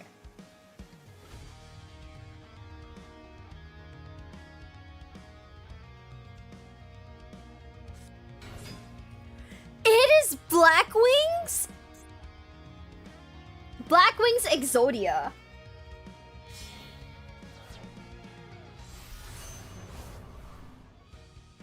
Oh, this took a turn I didn't expect. Cool.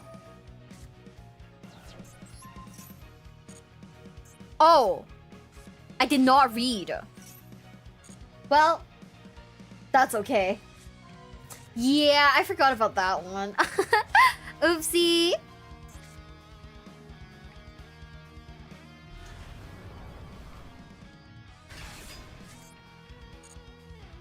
Okay.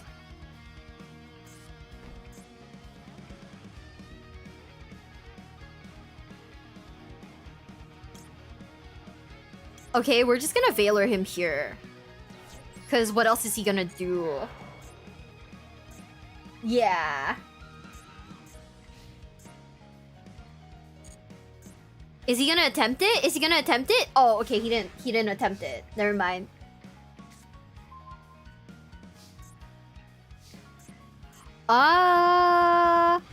Let me see. Can I negate this, guys? Should I negate this? I don't remember. Usually, like, at this point, I've either, like, lost or, like... You don't have to?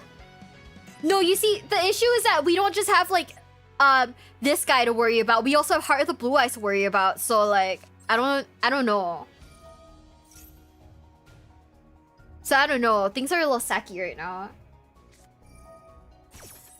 Oh.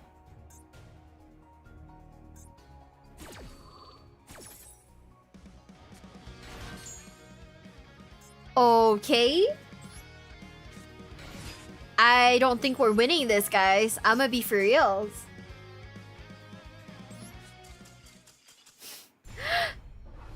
Yeah, we can't imperm now, so we can't really do anything. Also, I don't really know what Auto Rune does, so hey.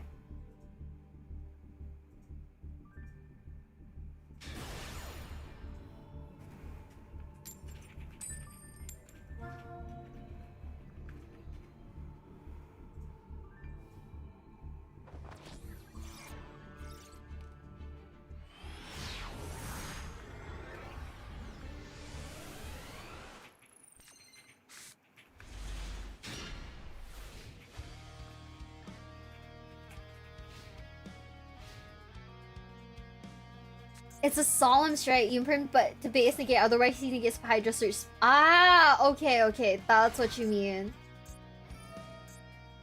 Oh, fuck. Guys, no! It's another ninja! I don't know how to play against ninjas! Oh, 7's in the chat. We're fucked. Okay, guys. I completely forgot about my food, by the way.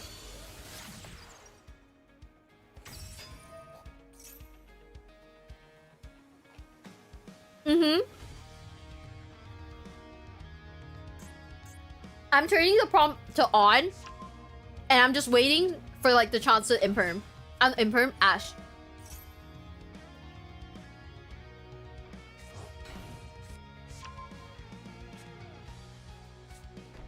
Okay, never mind. We're cooked. We're not cooked? A little less cooked.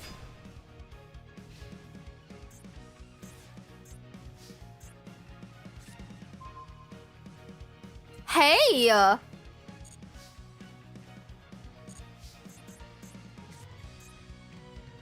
What do you guys think we should imperm?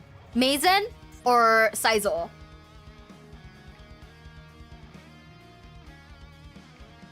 I mean, if you want to build Black Wings, there's like there's a starter deck, no? There's like a starter deck for Black Wings, so you can just buy that. It's like way cheaper.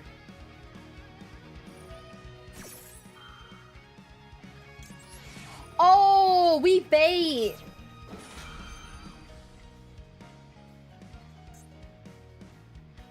I think Full Armor Master is good though, right? Okay. No! Fuck! This is so sad. This is so sad. Can I get like an 07 in the chat?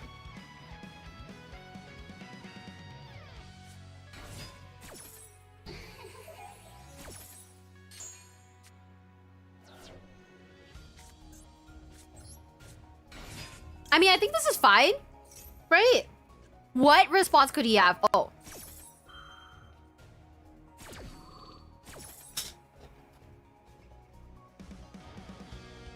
You know, fair.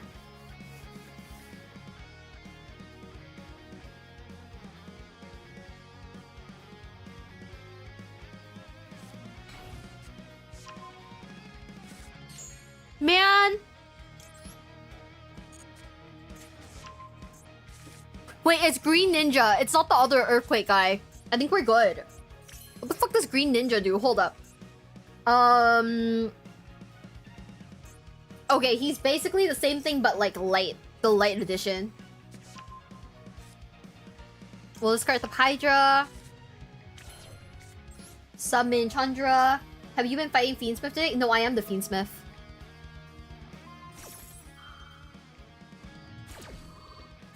Hi, Frost. Hi, hi.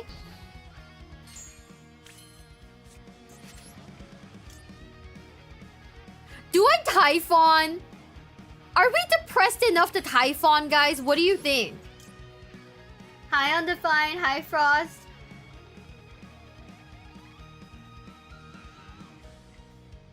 Are we coping hard enough to just Typhon? I mean, Typhon with one XYZ material, sure.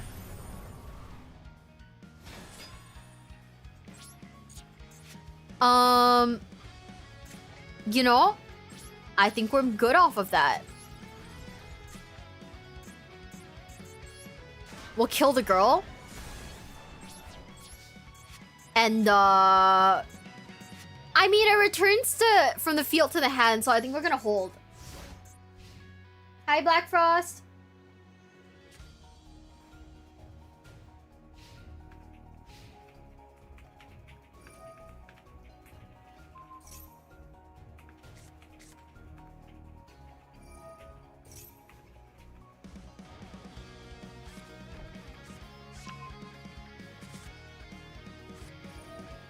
Ooh.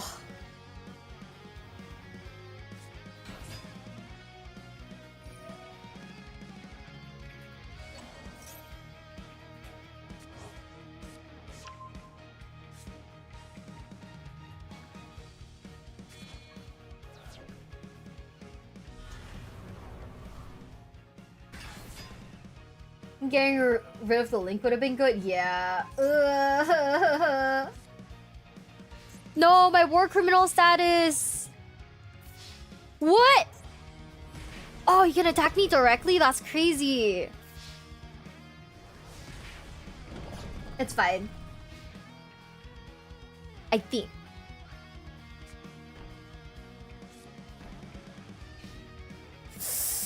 Ugh. Ooh, hang on. We'll bait the negates with this, and I don't know.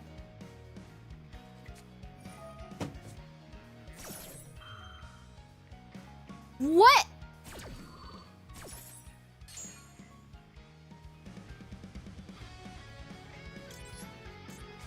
Fuck me, dude. I don't know.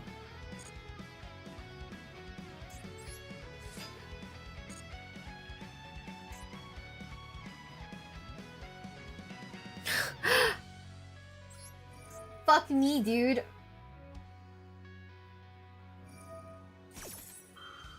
Okay, we're gonna Ash Blossom that.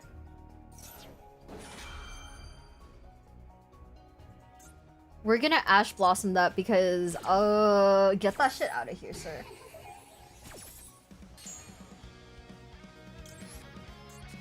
Just give me my Hydra.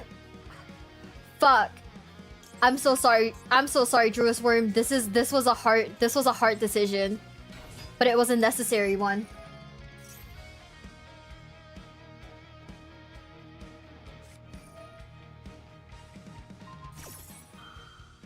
God fucking damn it.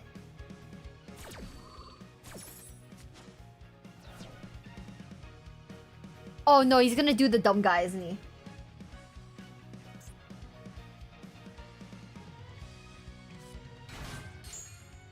No! It was the woman! Okay. Well shit, hold on then.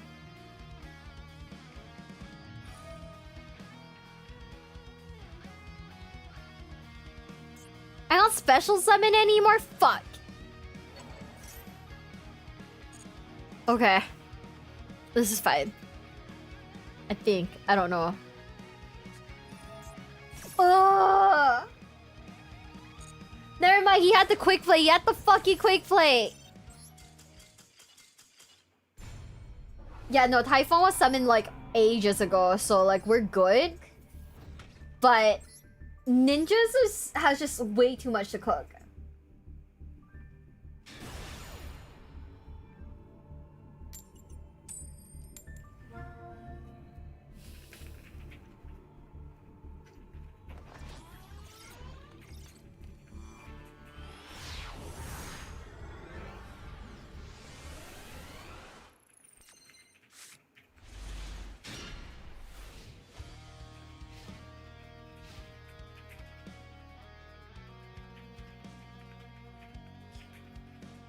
Ooh, this hand isn't bad.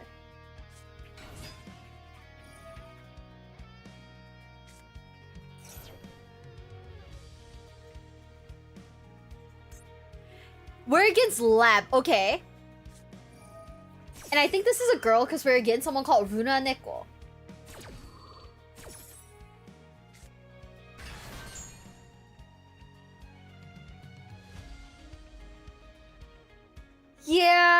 Yeah, honestly, the previous one felt like Naruto for sure, for sure.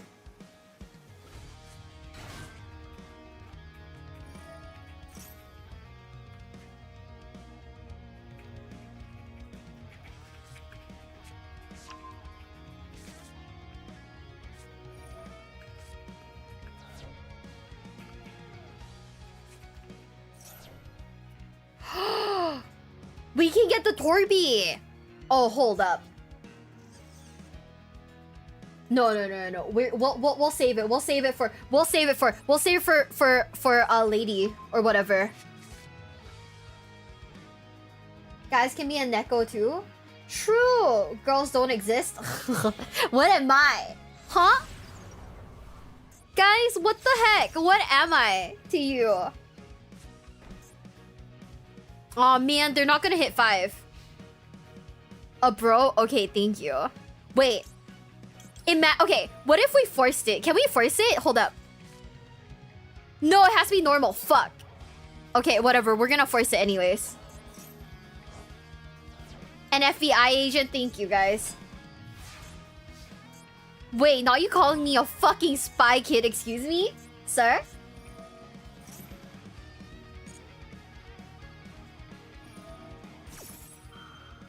Ooh.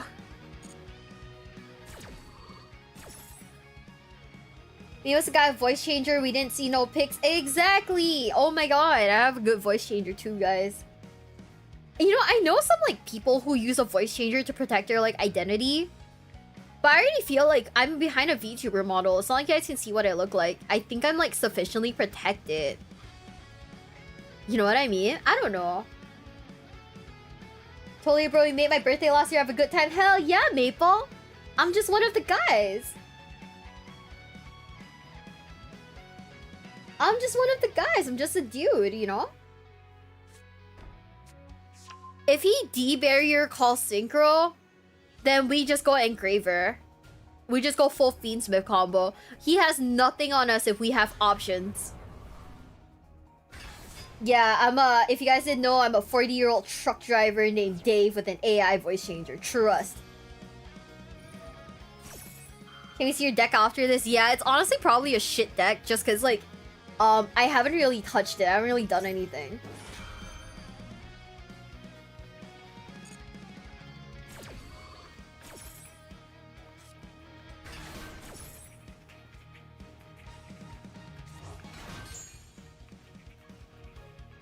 Can someone also remind me after this game to go on a small break because I ran out of water?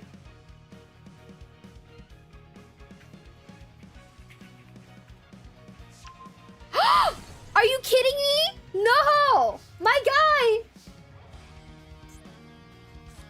This is so sad and so fucked up and evil.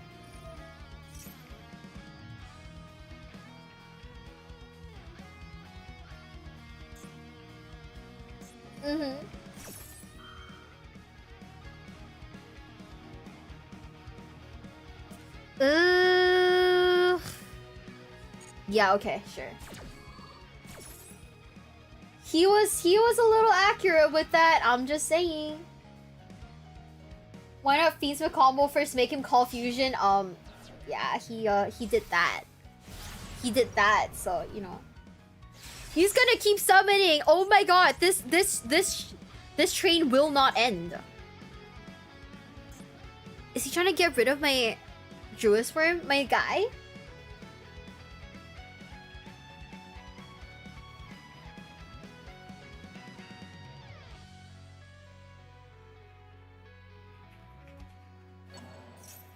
Okay.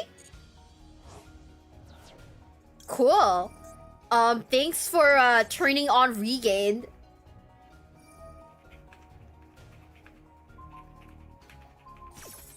Oh, never mind.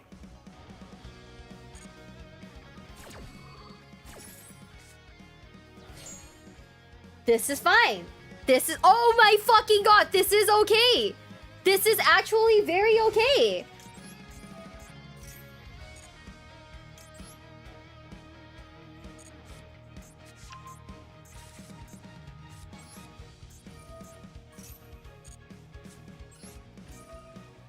Are you guys nearly as happy as I am? He has 2 pops?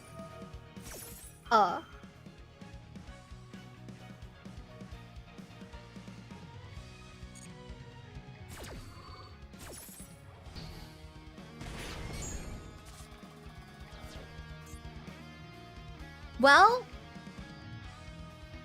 I have an idea. And I know you guys are gonna be like, oh my god, you're kind of stupid for that. But hear me out. We do this. We activate the Genroku effect. Change the level of it. Yup. Go in a battle.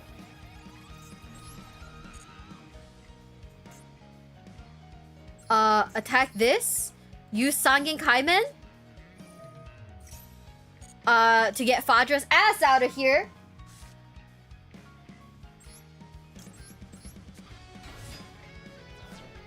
Fadra effect to get our boy back, who got painfully chucked in a corner.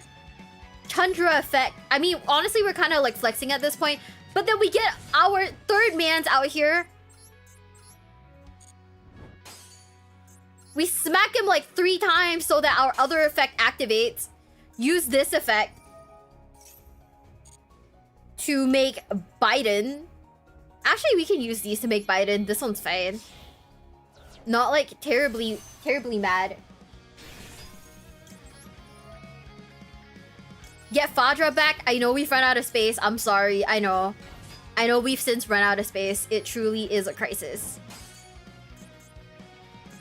I know we smack him a little bit more. Just a cheeky smack across the face.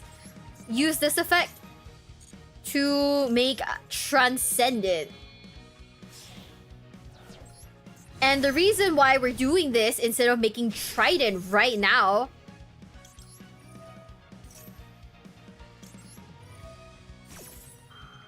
would you consider yourself a rabble rouser? I consider myself someone who doesn't know when to quit. No, it wasn't D barrier. We checked it earlier.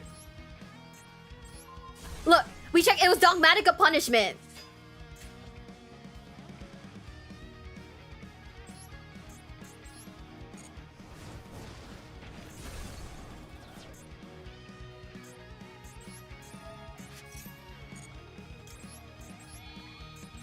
It was Dogmatica punishment. And now we make Trident, right?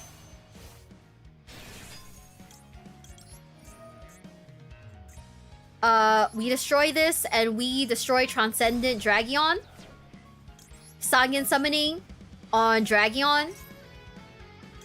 Wait, Dragion? Am I saying dragon or drag? Huh? And we win! I got Mochi Ice Cream. Hell yeah! Celebrate for me, bestie!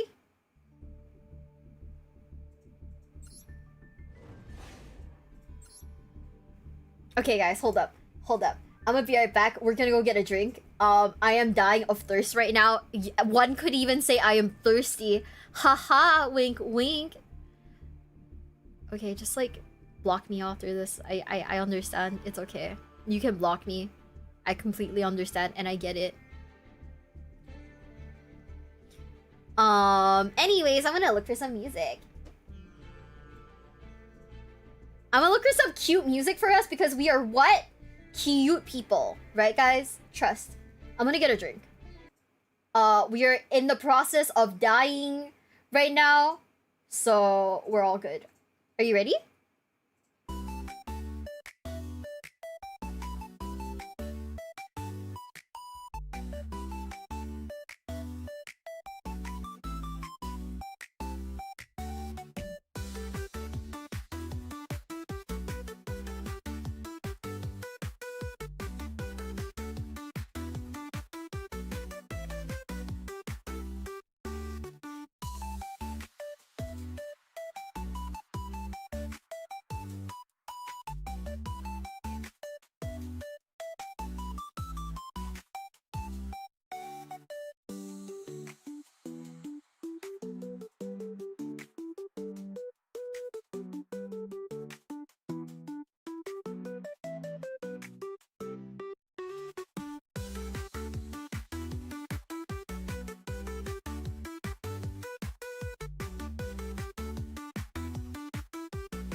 Okay, gamers, I'm back.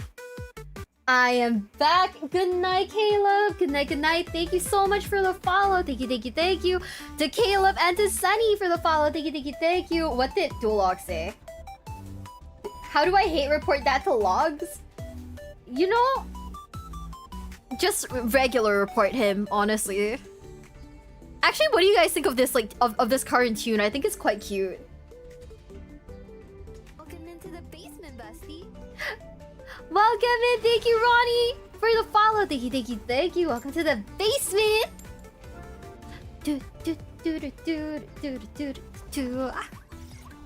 Dude. I was like in the kitchen, like thinking about it, but I need to buy like instant noodles, more instant noodles. I know you guys are probably thinking, why? Instant noodles are like bad for your health, but you know, it's just one of those things that's like easy to make. The only oh fuck, is this bullshit? Okay, the only instant noodles that I have right now in my kitchen are these like ones from the UK that are so weird. What are we? I don't know if we're bonking logs. I don't think he's even done anything today. I think he's just existed. How's my games going? Fairly good. We're trying to get to D level max by the end of today's stream. We have about, I want to say, 5 more hours in me to do it. So hopefully it works out.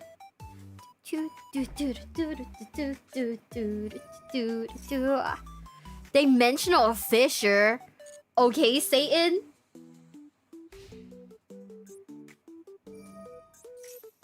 Fuck! I forgot the effect failure. Shit. Okay, well, I did that to myself.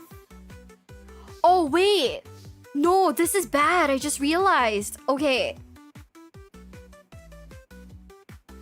Oh, this is bad. Wait. Why are you playing Dark Ruler no more in Tenpai? Oh, because the rare occasion where I don't get to use my Tenpai cards and have to use literally anything else, and Dark Ruler no more just kind of like fucks them up. It's like the very rare like 1% chance. Okay. We are running the singular card for just random moments. Wait, also hold up. I'm gonna take out one, but you know what I'm gonna put in? Because I am a little silly and we're a little crazy.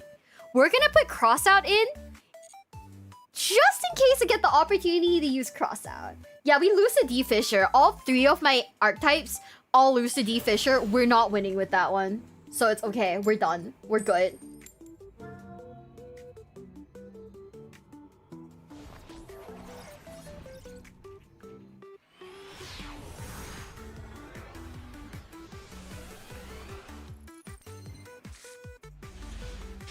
As Skull Servant, for the off chance that they're using like zombies, so I can just like cross out the, I can just cross it out. Oh, oh fuck, guys, hold up. Do I ash this or do I hold?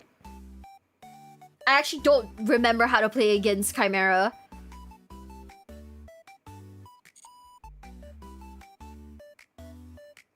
I feel like when it comes to archetypes, right? Hold, you think? I can ash or hold? I don't know. Or we could just Mulcharmy. Mirror Sword? Okay. We'll hold then. I'll just shotgun the Mulcharmy.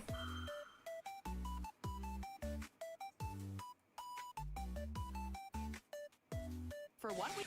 I just saw a cat that looks like Zoe, so I instantly like pressed it. No, I lost a Zoe looking cat. This is so sad. Can I get an 07 in the chat?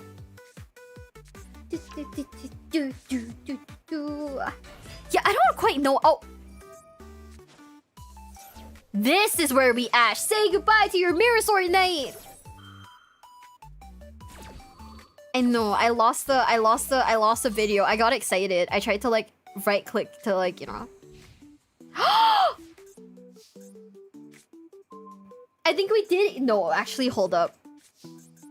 Are we doing it, guys? I don't even know. We bait with the Lubellian, and then we get rid of his Mirror Sword Knight.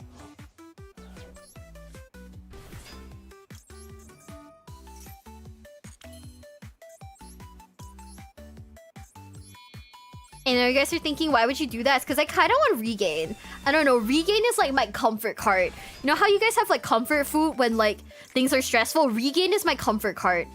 Regain has nothing but like good vibes, and I love that. Lubellian! Lubellian! Oh shit! Fuck. It's no longer Lubellian. He's just a guy. No!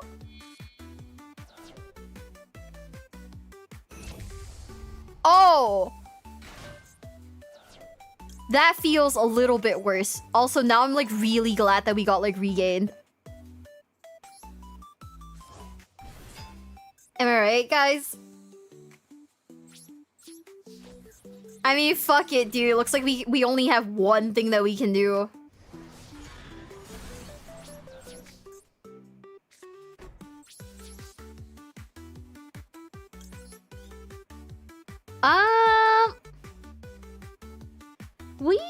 We can go into Tenpai. We can go into Tenpai.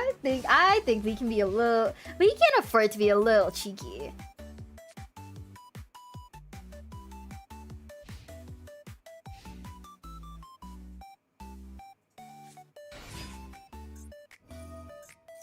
Okay. Should we imperm or ash? I think we can imperm, right? Yeah, we're imperming him. We're imperming his ass. Imperm that guy? Yeah, fuck that guy in particular. Gazelle, the king of mythical claws. I want to go see a lion one day. The last time I've ever seen a lion was like, oh. Yeah, let's go! I think the last time I saw a lion was when I was like 10 at the zoo. I want to go see a lion. You can't see it, but I have my victory pose up right now. I kind of wish I had full body tracking so you guys could see how stupid I get. But then I also do like a ton of dumb stuff, so maybe I don't want you to see that. I don't know. Lion King the movie? I don't want to look at Lion King the movie. There's that like one song that's like so famous and I think it's so stupid. You know the something about your brother or whatever. Root? What?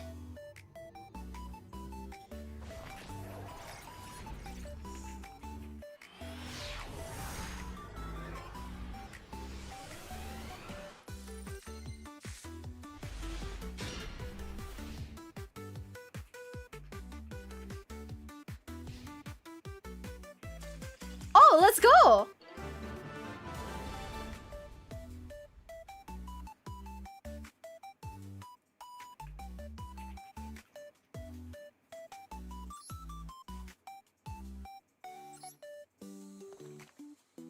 Let's go?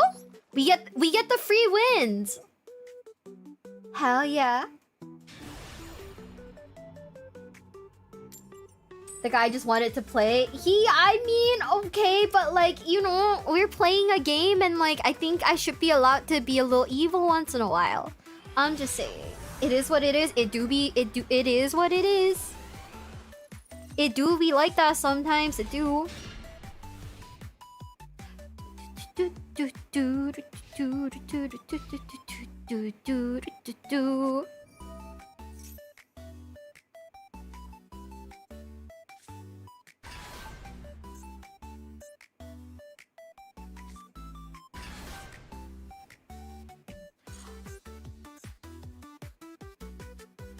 Guys, I like 100% don't know what I'm playing against right now.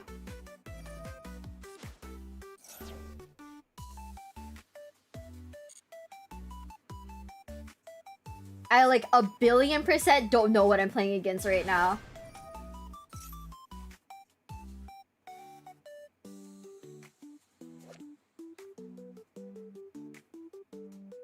Huh? Wait. This is Galaxy... Yeah. I don't think I've ever played against it. I don't quite know. It is what it do, Yugi boy.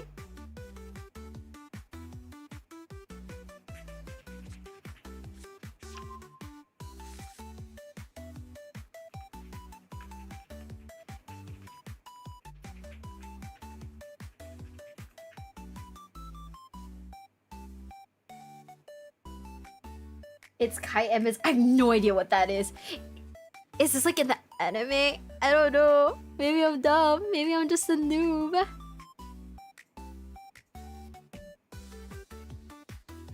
Maybe I'm just a silly guy. Oh no.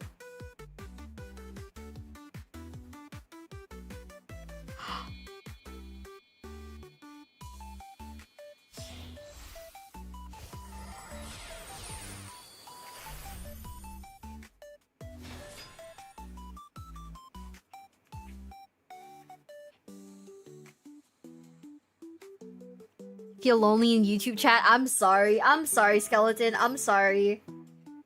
I'm sorry. I don't know. Should I end the YouTube stream? I don't really know quite what to do, to be quite honest with you.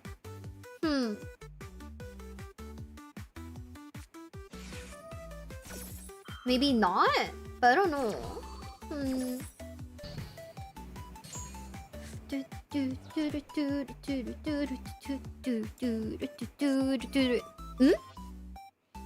He negated. Okay, cool.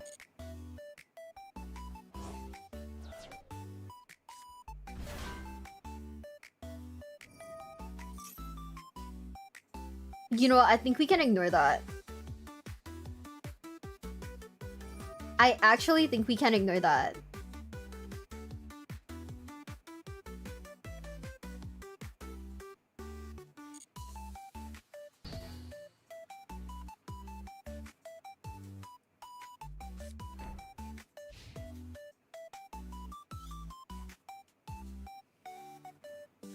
Okay.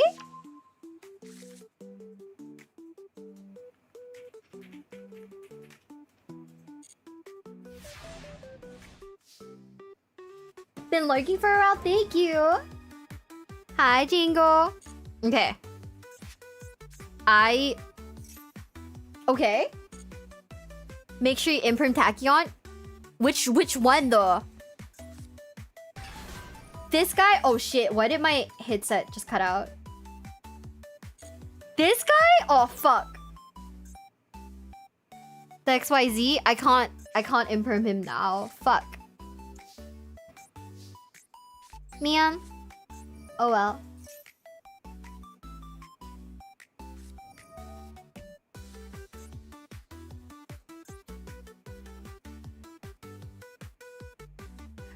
Only now say I don't hate you, Django. You know I don't hate you. Oh my fucking god. I just realized. We are 2 subs away from having to listen to Duel Logs for like an hour. But it's okay. I know you guys are chill dudes. You guys never do that, right? Bait with Fiendsmith first? Yeah, I think we're gonna have to.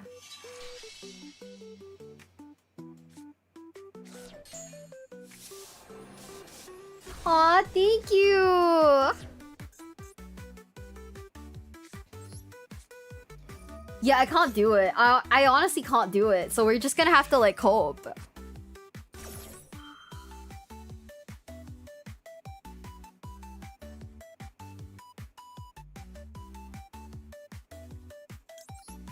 Man, we're gonna have to negate the Ash. We're gonna have to negate the Ash on Fortnite.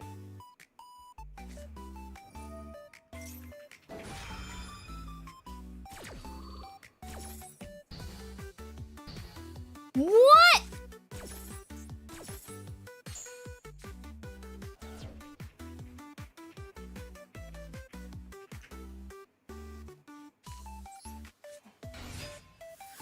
Moderately losing my mind. Willow, thanks for the 2 gifted.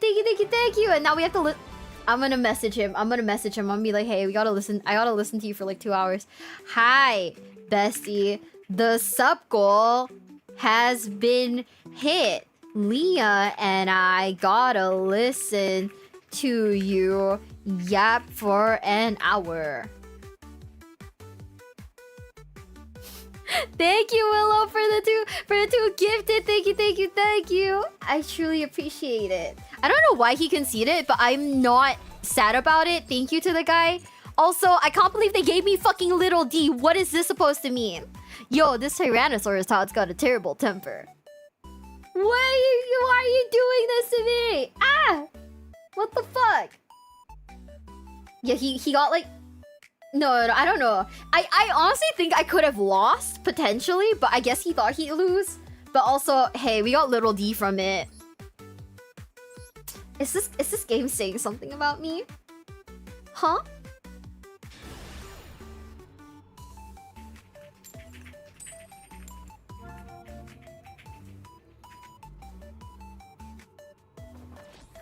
Oh, I just realized you're in a meeting right now. Oops. And I DM Duel Logs while he's in a meeting. Oopsie. Me with a terrible temper. Are you saying I'm Lil D? Are you actually saying I'm Little D, guys? What the fuck? My singular copy of Dark Ruler No More loves me, guys. Are y'all on Discord? Me and who? I'm on Discord with me, myself, and I. Solo riding till I die. That's what they say, right?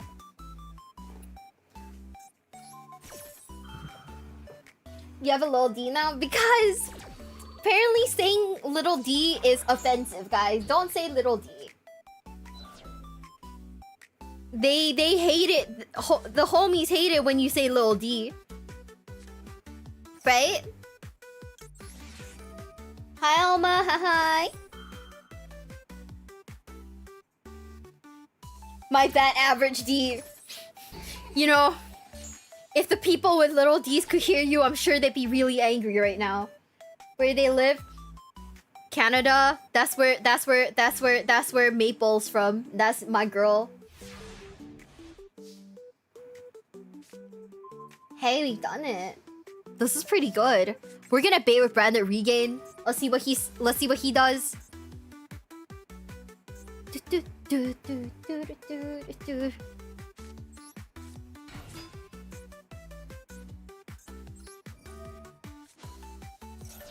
I don't know. Do people actually get mad? Oh, do people actually get mad when you say little D though? All my little D's rise up? No. No, guys. I mean, I guess, you know.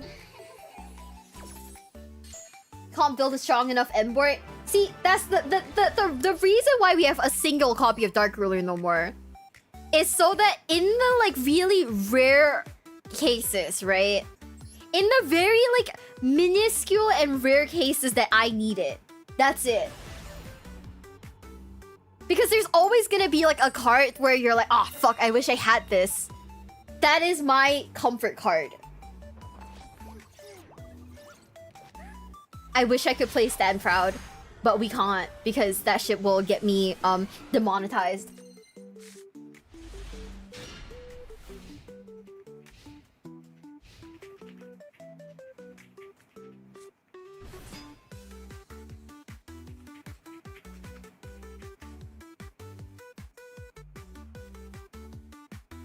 Oh, I have no idea what this is. You make the argument for every card though, but I'm making the argument for Dark Ruler. It's for like the instances where like I get to use cross out. You know? Yo, I don't know what the fuck is going on. This is so traumatizing.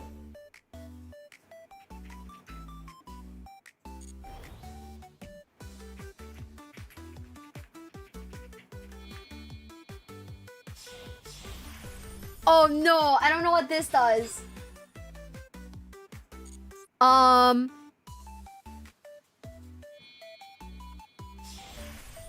Okay. What do I, okay. What do I use it on? Use raid? I know. I keep like, apparently I can't send my boss raid in the mail. That's like not allowed. I'm not letting him cook.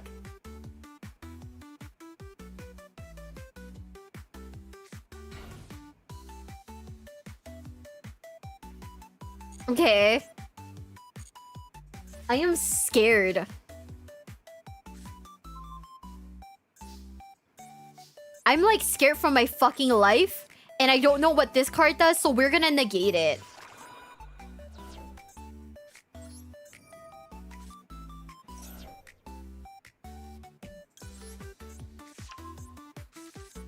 I don't know, call me a baby or whatever, but I don't know what his cards do and I'm scared, so I'm just gonna not let it do anything.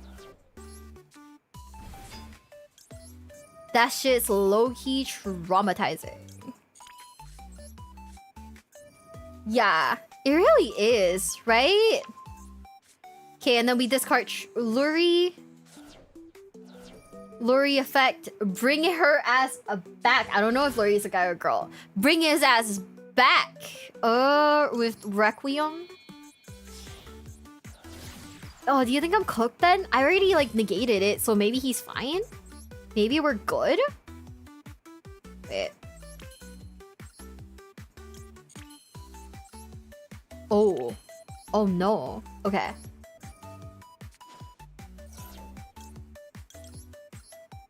He's a guy?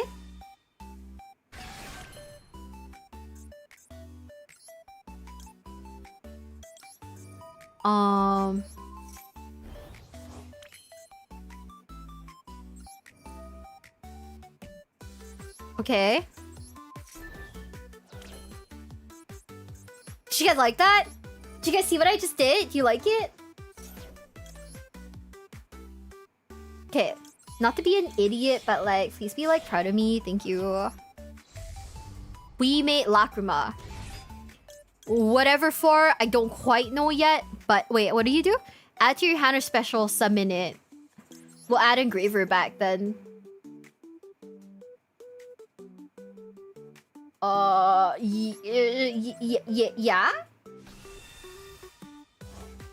Yeah, please be proud of me.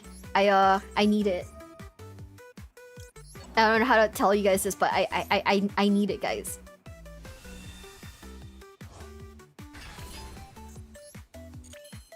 Oh, hold up. I have a genius idea. We make Loop Lion, we get Brandon regained out, and then we beat the shit out of Zord. Are we kind of extending? I think so, but honestly, surely we can let a girl have a little bit of fun, right? Hi, Twink Monster. Hi. Let's go with... We'll summon the fusion. We'll use Desiree. We'll use all 3 as fusion materials. Get his ass.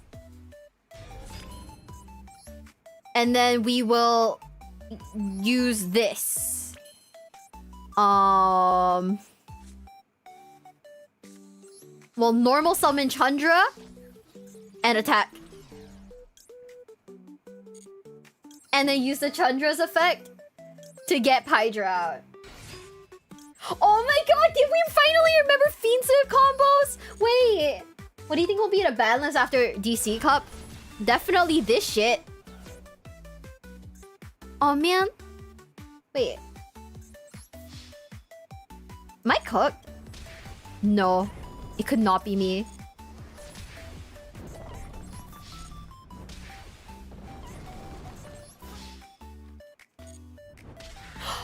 We did it! Oh my god! We gigabrained that. I mean, we were against a spider deck that I don't even know. But, you know, I feel like we gigabrained it still. Yay!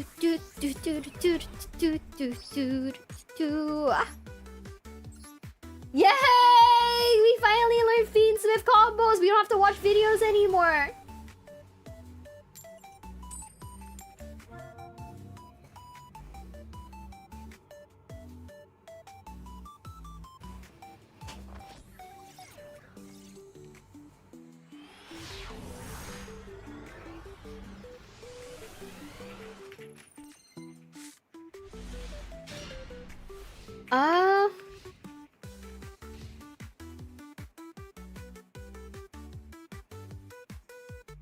Let me see. I think we should be alright for like the next turn. No max research? I guess not. I'm like Snake Eyes Ash of real life. Everyone uses me, but everyone hates me. Yes! I feel that. Oh shit. This is scary.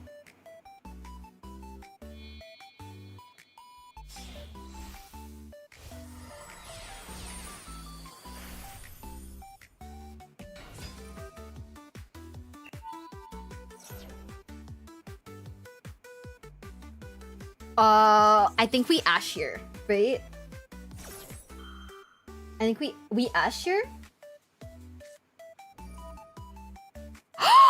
No! Okay, we are not winning this one. Not today. Not today, not for us. This is so sad. Can I get like an 07 in the chat?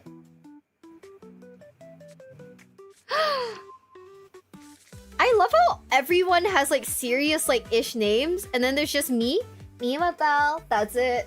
I know, the single cross out, and we got like absolutely cucked. This is so fucked up and evil. I think it is time for us to surrender. Actually, what do you think? Can we beat Cybers? I think that this man is capable of going sicko mode on my ass. I think he can do it, and I don't trust in our ability to not to, you know. I don't think we win. I'm so sorry. Like, actually, I don't think we win. I think we can cope, but I don't think we win. Okay. I'm gonna grab some of these though real quick. I need that like copium. I need that little bit of like serotonin in my brain, you know?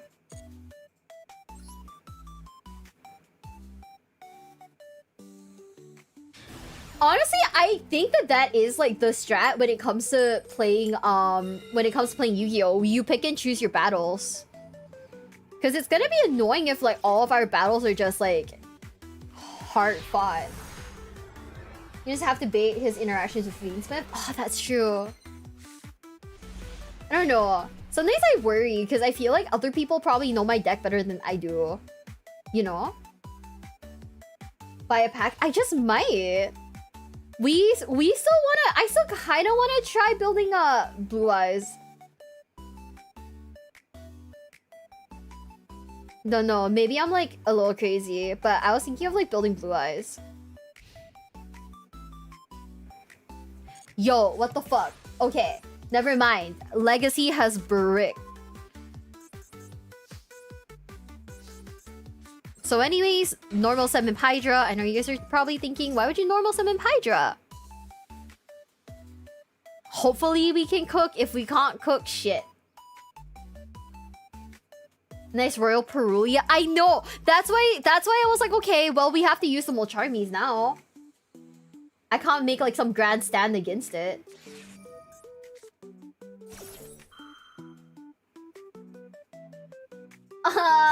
Never mind. I should have just Fable Lurie. Actually, no. Wait, should I? No. No, I think I'd be cooked either way.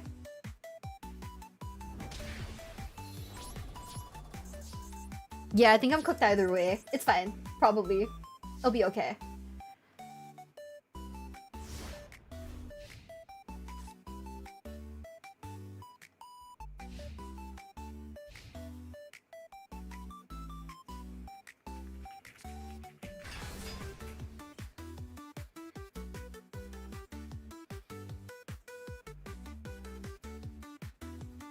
Oh.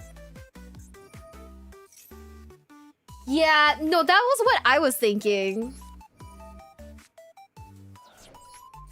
That was like my entire like mindset was that I'd be able to like discard like I'd be able to discard Lurie with the field spell. But maybe I should have just like normal summon Lurie and made like what's it with it, you know?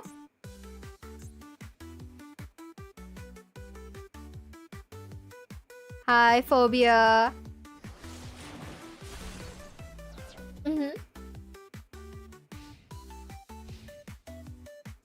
It is honestly really fun. I don't know. But how is this man bricking though? I don't get it. You know what? Never mind. We're not gonna judge. Oh, this shit is just too good. So anyways, Druid's Worm. We're gonna bash the Veiler. To bait the Ogre effect. Never mind. Hey. That's pretty good.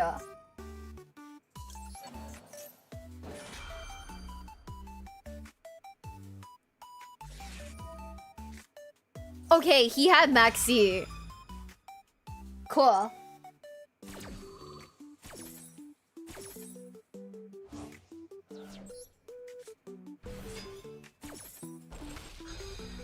We will brick for 3 turns. I don't... Yeah, I guess. I don't think that this is definitely... This is probably not, like, the most, like, consistent thing ever. Oh, he's gonna fuck up my deck. Shit. Magnum Hunt, Nibiru. Fadra! My beloved! He's dead. Kagan07 in the chat for Fadra, who is now deceased. Buried. Unalived.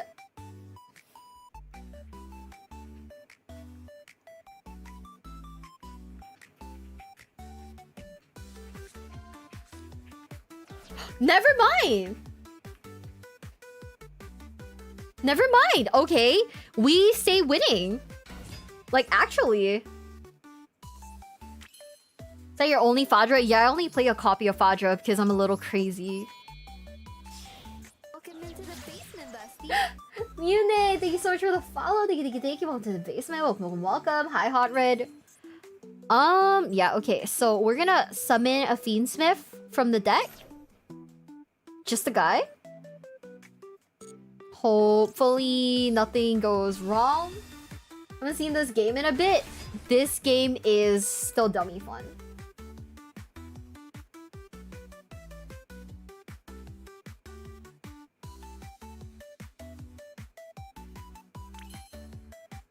Okay.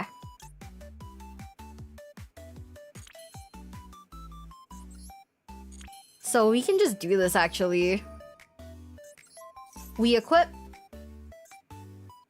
And then we pop the Fiendsmith Engraver.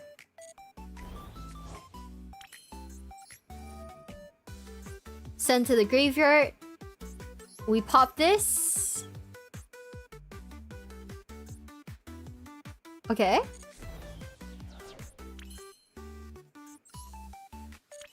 And then, I mean, I guess we can go into sequence, right? But I don't want him to summon too much. So should I just go into battle phase? Wait. Oh my god, I have an idea. I'm sorry, Mune. I don't think they'll be good now. Like, being absolutely for reals, I don't think they'll be that good right now. I'm very sorry.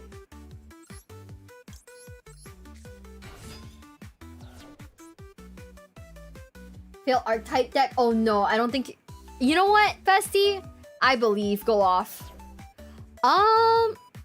You know? I think this is fine.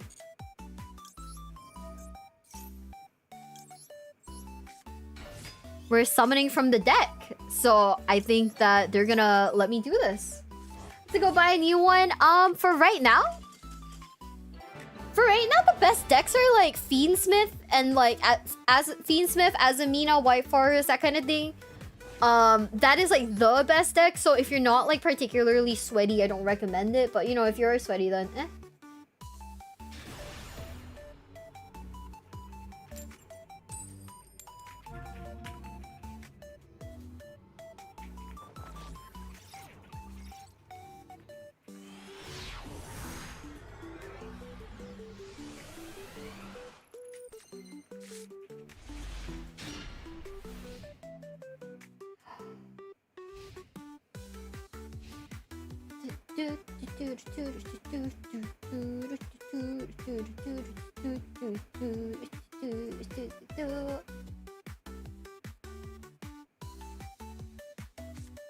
I kind of love how much of a vibe this song is.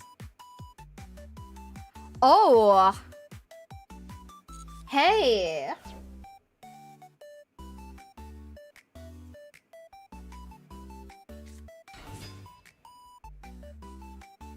Fuck! Wait.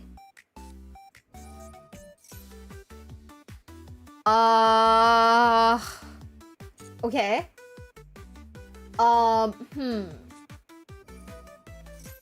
Thinking deck you're playing in Vegas this weekend? Oh, hell yeah. You know what? Fuck your pop duality. Get that shit out of here. Get that shit out of here. Fuck it.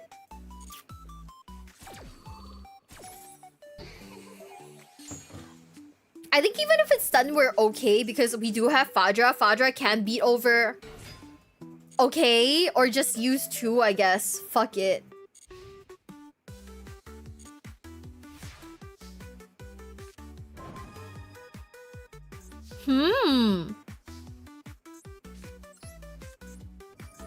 Huh, okay.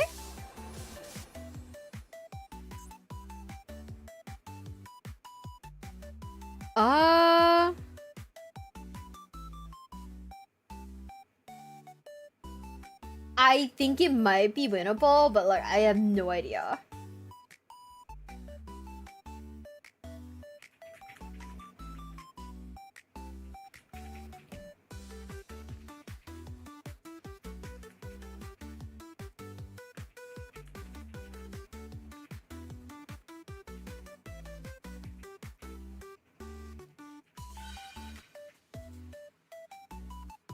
Okay.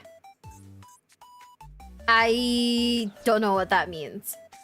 But cool. This is fine, I think. Let me see. I think I would like a Druid Worm. But also we're gonna have to Fadra. And just attack. So potentially this might be trouble. This might be trouble.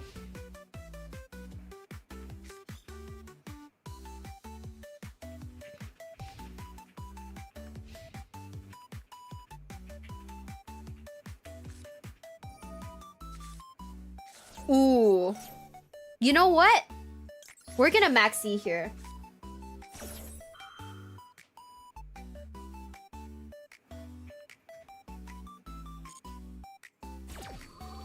This game is good and fun. I am hardcore coping right now. I think this game is fun, right?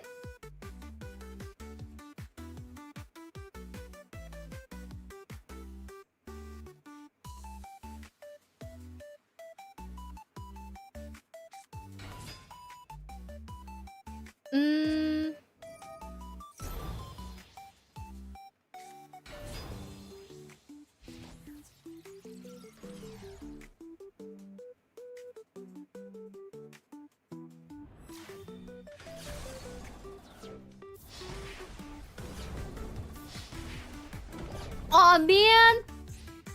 It's all just stun!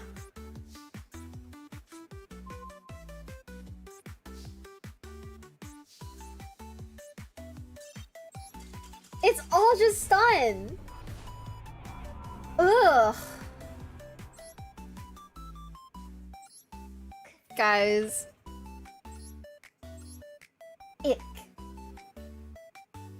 Always has been. I rate that duel a 0 out of 10. I would leave this man a 1 star on Glassdoor. Niners Dragoon, thank you so much for the follow. Thank you. Welcome to the basement. Welcome. Draw about 10 cards from Maxi against a hero deck. Shout out to heroes decks, honestly.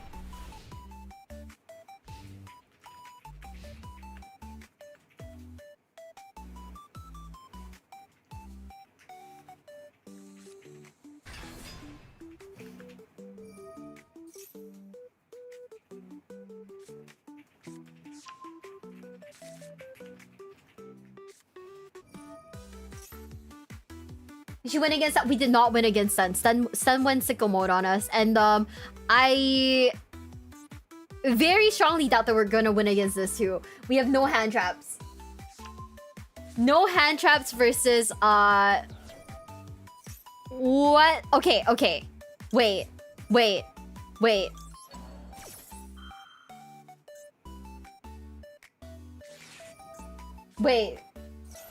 This might be okay. I don't know.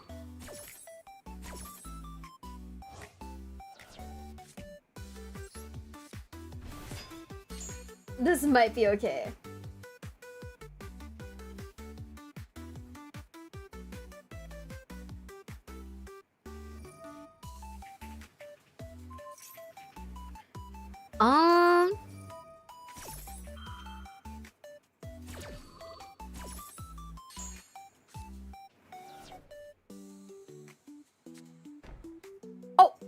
Wait, this is so fine. This is so good. We're just chilling. Actually, give me Druid Worm. Yeah, this is okay.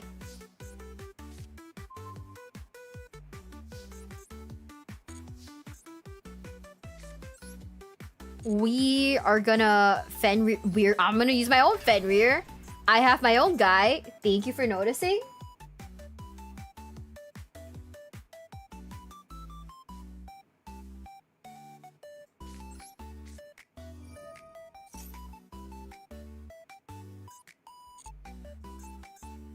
And now that we have all this bullshit out, now that we actually just have all this bullshit out, we'll just go into our feats with combos. Stun down on Engraver? Nah, I think we're fine. He can still make the Link 1? Him? Probably. Okay, can I not use mine? Oh, well, I think this is fine. He's gonna banish my Fenrir for me to get, like, eventually get Fenrir back. I'm okay with that.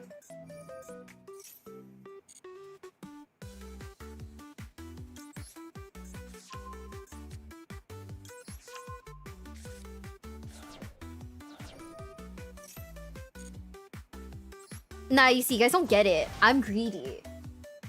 I'm a greedy bastard. Oh, it's Spanish face down. You're right. Okay, you know what? Man. I'm a greedy bastard. So we try to get everything down to main phase 1. So I can be an idiot in the battle phase. Oh. Oh, it's like that. Oh, okay. Shit. Bet you didn't know I could do that, huh? It's okay, Lala. Go to sleep. Go to sleep, bestie. We're all good. We're all fine. We're chill. Bet you didn't know I could do that, silly. You know what? We'll shuffle it. We'll shuffle Lurie back. Right? And get our second baby boy out on the field. Our abs.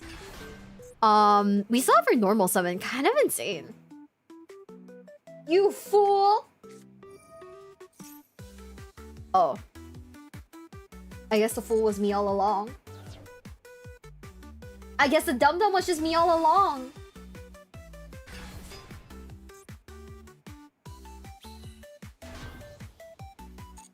Right, guys? This is so fucked up and tragic and evil. And also normal summon Fadra. We'll get Druid's Worm out too.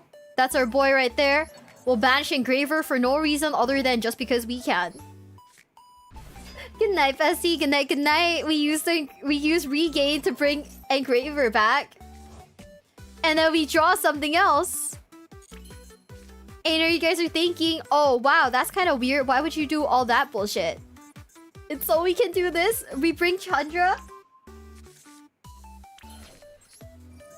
This is honestly a really sweaty deck, and like, you know, probably not the best, like,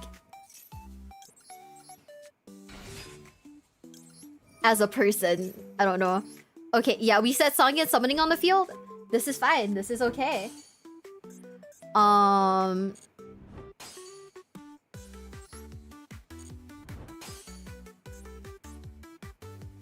And now we use Fadra to make Biden.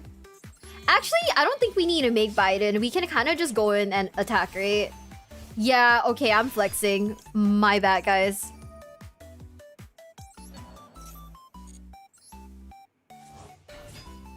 My bad, I'm dumb. Quick Crash Druid's Worm. See, I just think this bit's a little funnier.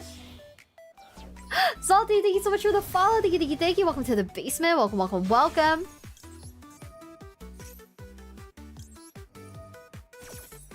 I just think this is a little bit funnier.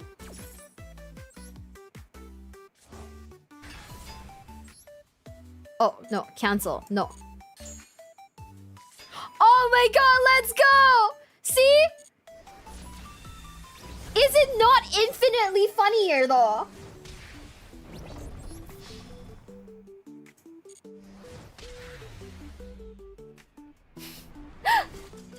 Hakusaya Miwabelle. Thank you. It is funnier! I killed him with the nib token! Haha! You gave me a 6k token, bestie. That is your punishment to bear. Yeah, they threw a rock at me and I threw it back. Okay, guys, I gotta pee though. I'll be right back. I love you guys. We are not on tilt, but I gotta pee. Like, for reals, for reals. I'll be right back, okay? Love you guys. Give me like 2 seconds, okay? I promise, I promise. I will come back with the milk. We're not abandoning you. I'll be right back. Actually, maybe this screen instead. This one feels a little sexier, right?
Okay, gamers, I'm back.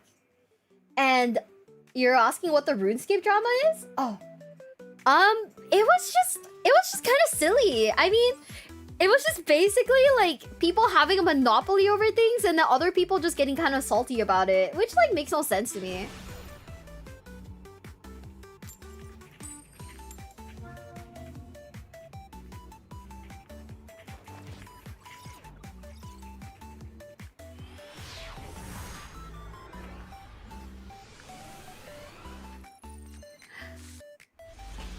Average, yeah, I mean, it's very much like, okay, player reaches #1 on the like on a certain list, you know? Oh my god, Black Metal Dragon, is this what I think it is? Is it? Could it be Dragon Link? Hi guys, hi ASMR, hi Frigidbacks, hi. So it was just like, okay, so the first drama was this one girl who reached like level 99 smithing, right? Which is like pretty cool. Like that's a great achievement. Okay, we're gonna hold. Okay.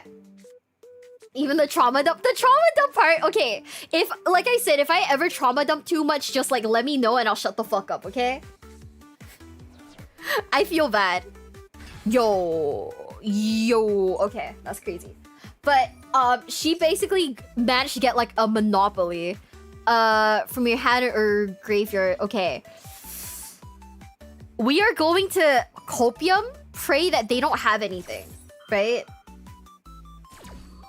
But essentially the RuneScape girl decided that she didn't want to like do things anymore for like the community because she was doing it for free and people were being like insanely demanding. Oh shit, I forgot. Oh man, well, it's okay. And people were just being insanely demanding, right? So she was like, well, you know, fuck you guys. I'm just gonna do my own thing. And people were like mad at her, which is insane, by the way.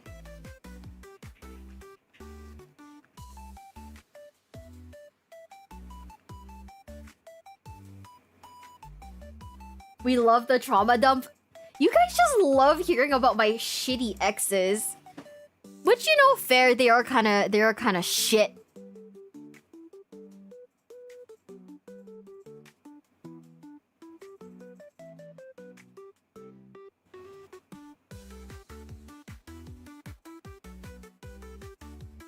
Yeah, they are kind of shit, so hey.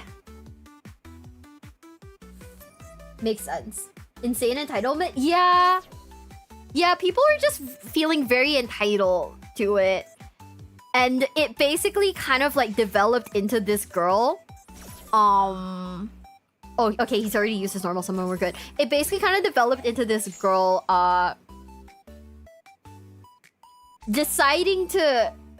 Oh shit. Okay, well, I didn't think he'd play Monster Reborn.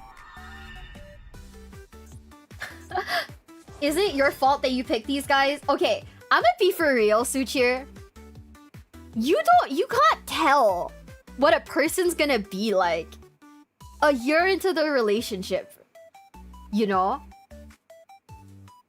Like, no one goes into a relationship thinking, this is the man who is going to cheat on me.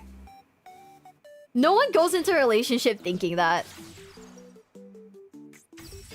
So it's like, if you know, there were like signs on them saying, hey, don't date this dude, you know, that makes sense. But no, it is what it is, honestly. It very much is what it is.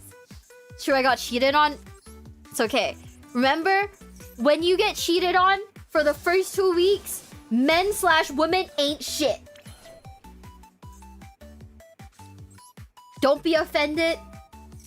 It is truly the state of mind that you are in that very moment.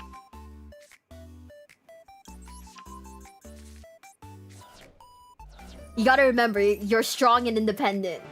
And you don't need no man/woman. And or both. Or non-binary people. You know what, you want to heal? Yeah. I don't know. Sometimes I've had friends who've been cheated on, and like in their like healing process, they say things like, "Oh, you know, I can't trust men anymore." And then you get like other people who are butthurt, and they go, "What do you mean all men?" And it's like, okay, calm down. You know that they're in pain. Let them relax. let them readjust their emotions before you go, what do you mean? You know? Like, calm down. You know they're saying it out of anger. They don't actually mean it, right? Yeah, Smokey, we're playing some Duelist. We're playing some DC Cup because, oh, shit. Voiceless voice.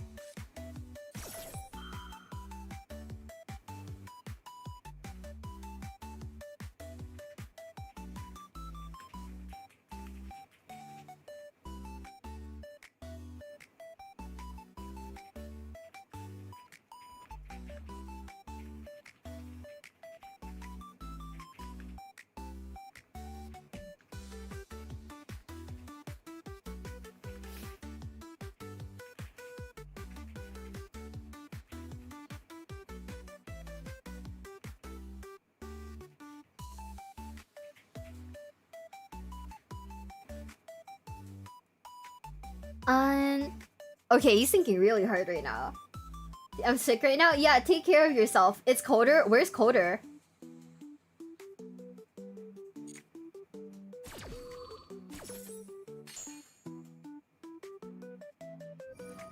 I thought he plays Melodious, not Voiceless Voice.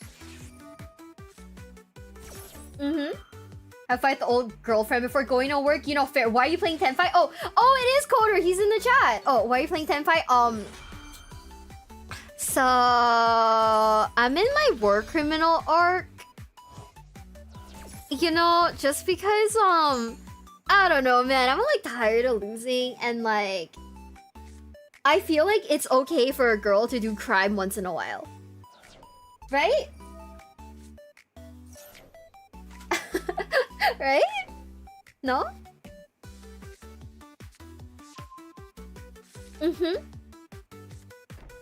Yeah, it's the best, dude. God forbid women do anything. God forbid we don't commit crimes, right, guys? Oh, hell yeah! Hold up! Hold up! Man, fuck your Saphira Dragon Queen! Get out of here! Oh, shit. Wait, what is that? Use the effect? Shuffle one from your special... Mole Charmy, go!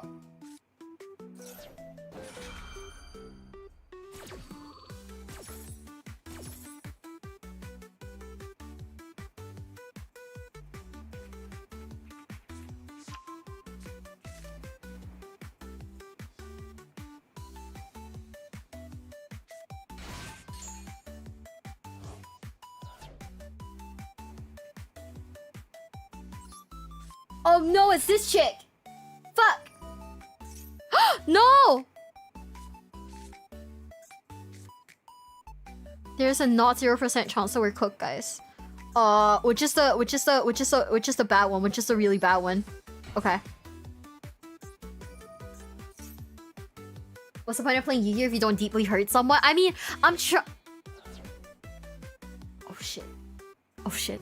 I think we're cooked. There's a not 0% chance we're cooked, guys.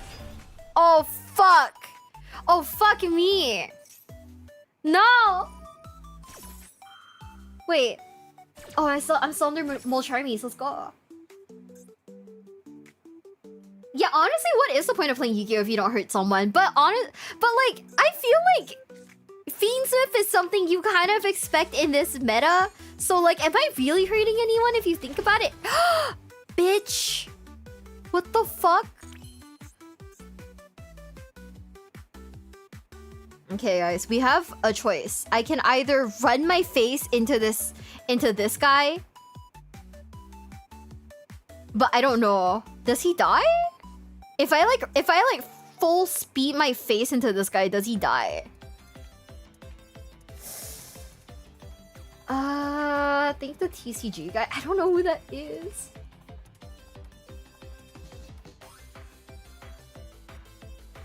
Man, I'm gonna be real. I still don't know how to play against Voiceless Voice. I probably should learn the... Oof. Maybe SP?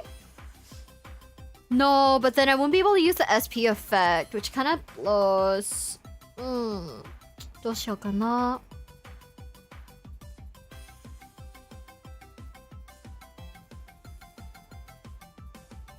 You know, I think it's time for me to be hurt.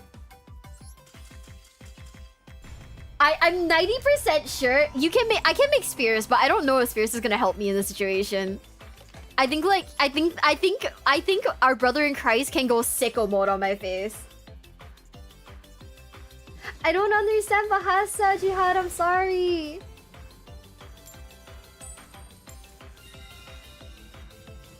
Man, okay, we'll go second.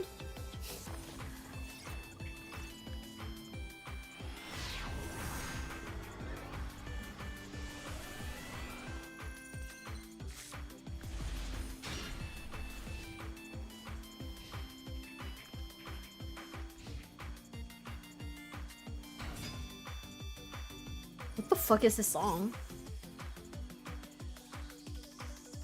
Oh. Wait, this is cute.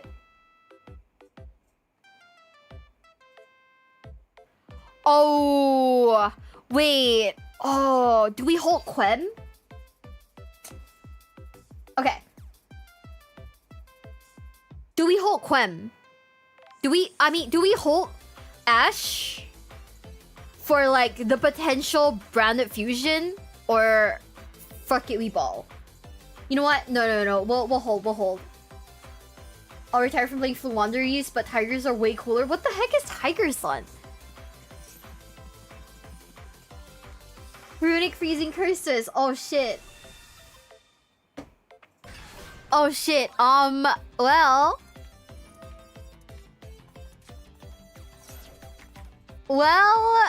You know,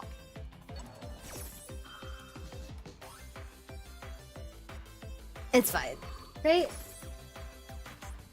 Right? Oh fuck, dude. Yeah, he chain blocked. Fuck. This is so sad. Can I get an 07s in the chat?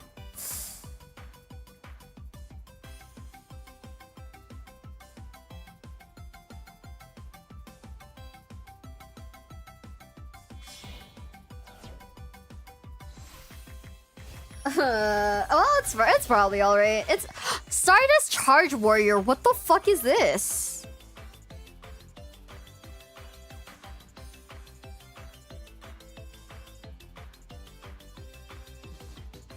I have no idea what this is. Oh, okay. Cockball, thank you so much for the follow. Thank you. Welcome to the basement. Welcome. Yeah, he's just making Baron, right? Okay. Well, that's fine, I suppose.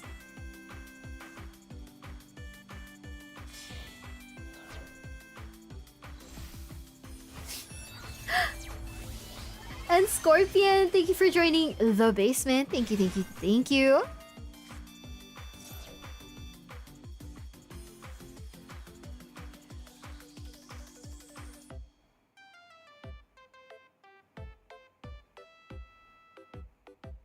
Oh my god.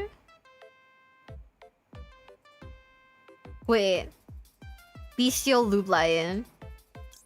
We could just debate. I mean, I don't... Will he take the bait is the question.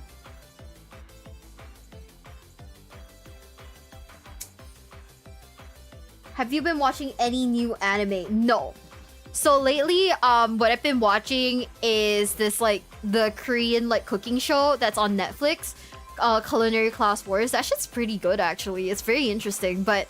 No, I don't know. I just haven't really been in, like, an anime kind of mood, you know? Fuck! Okay, I should have ashed. I regret everything.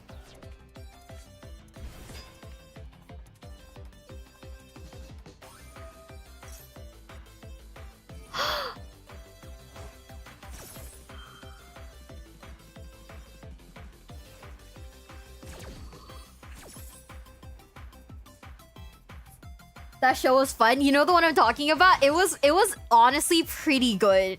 Like, if you're someone who likes cooking shows, it's a good watch. No, stop. I know what he's gonna make. Okay, if he makes what I think he's gonna make, we are calling it here. I did not expect that. Honestly, did not expect that. Do do do do do do do do. Wait. Yeah, he's like giga overextending, but also I can't really do much against him, so hey. I mean, sick. Let's just negate the tip.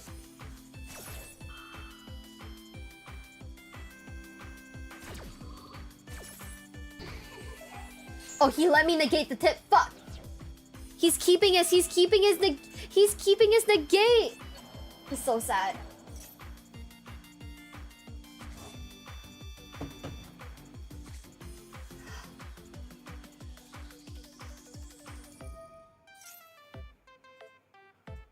Or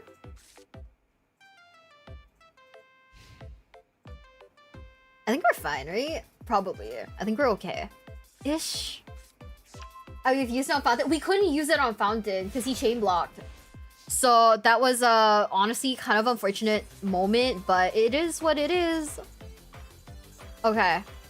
Time to bait like crazy. We couldn't use it because he chain blocked. So yeah.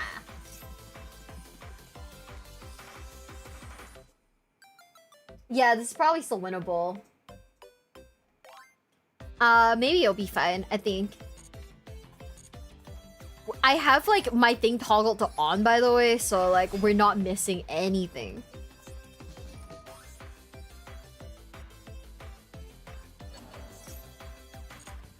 Okay.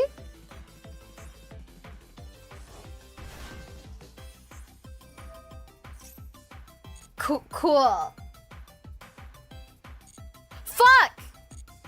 Shit! Fuck! Shit. Okay. I'm not very smart right now. Fuck me. Okay, well, this is alright. This is alright.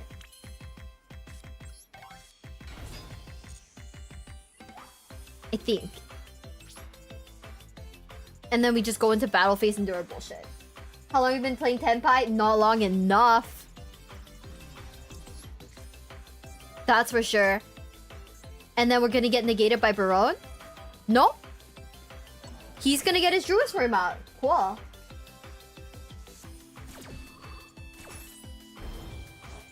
Fuck! No, he activated Cheng Ying. Oh, this sucks. Wait.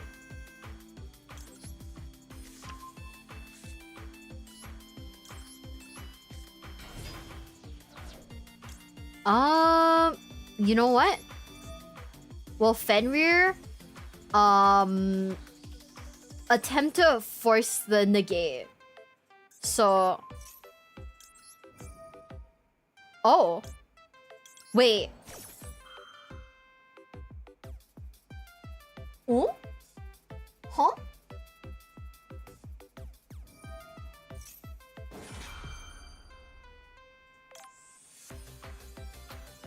Okay, he's getting rid of the regain. I'm okay with that, actually.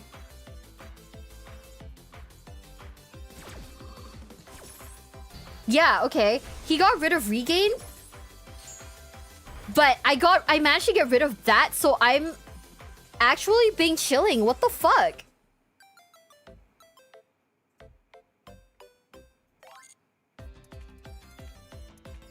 How go the duels? I'm losing my mind a little. I don't know yet. What is he gonna special summon?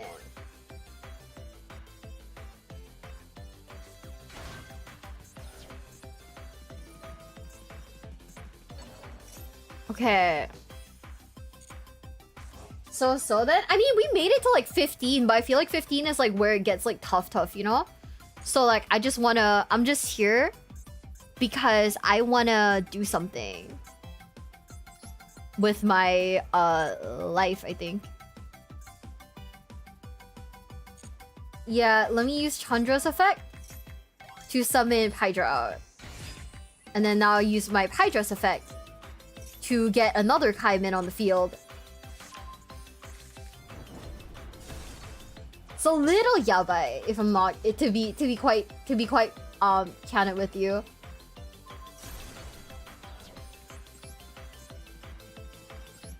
Okay. I can just use the Fadra effect to get Chandra back.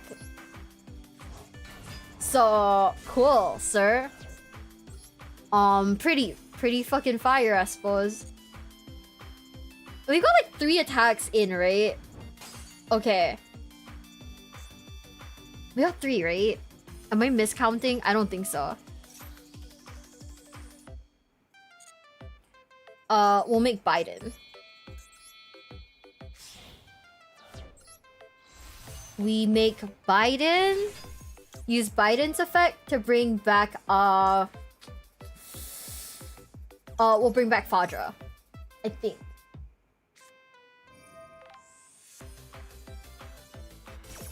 Okay. He's doing that shit again? But maybe we'll be able to, like, work something out.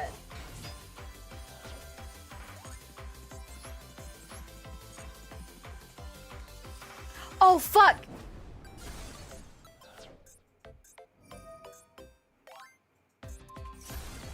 Wait.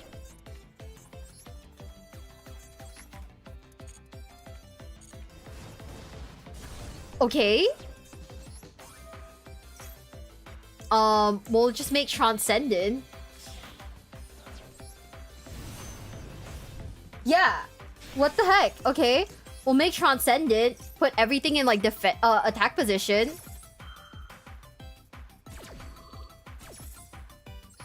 We got Biden out here. Destroy a cart. I mean, hell yeah. Fuck Runic Fountain. Get that shit out of here.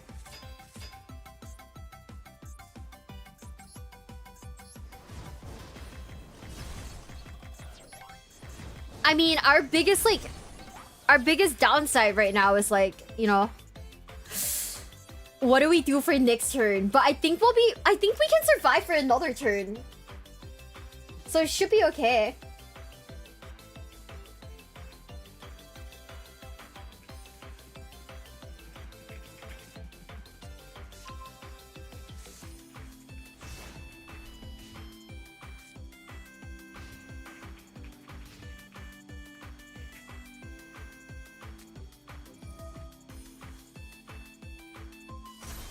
Okay.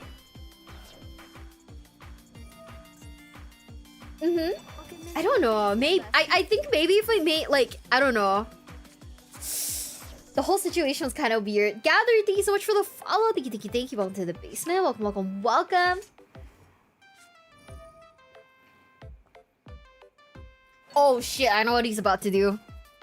Fuck.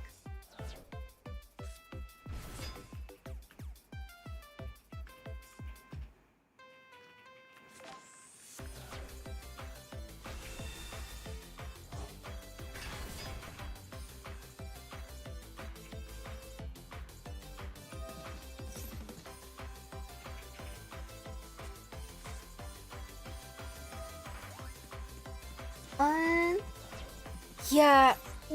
Wait. No, stop. He was so sexy. How could you do this? Fuck. Okay, never mind. He might be cooking. He might be hard cooking.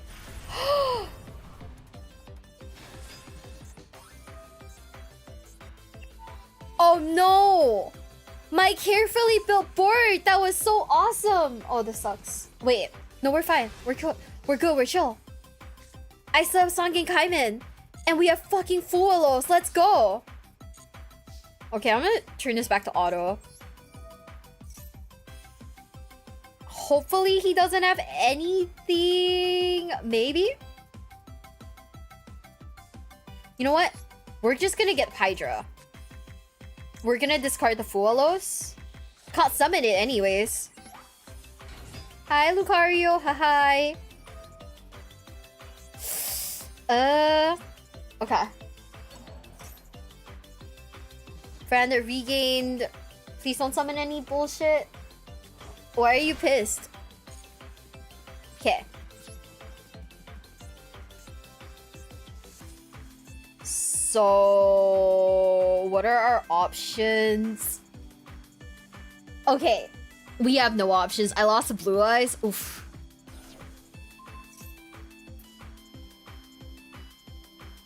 Wait. Okay, hold up. I think we're cooked. I actually think we're cooked. Because I don't have another Fadra for protection. No, we're like literally like clutched up right now.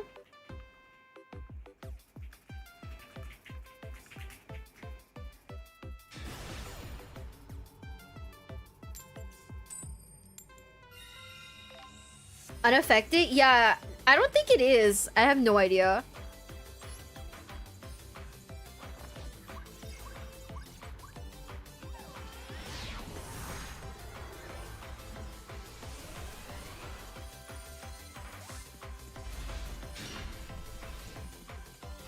I mean, it is what it is, though.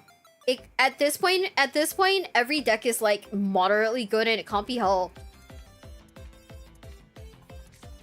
That White Dragon is unaffected? Was it really? Oh shit! I had no idea. Oops. Oh, what the fuck? I don't know what this is. Maxi? It was Mayface? Oh shit, you're right!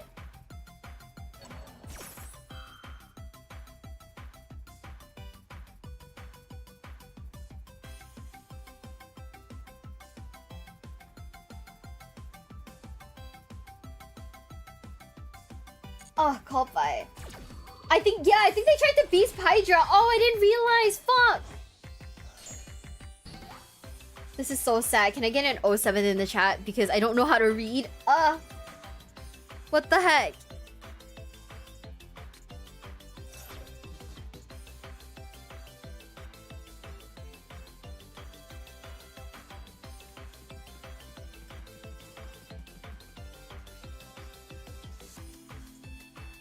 You know what? Wait. What if I just affect Valor right now? He's down like 3 cards already, so...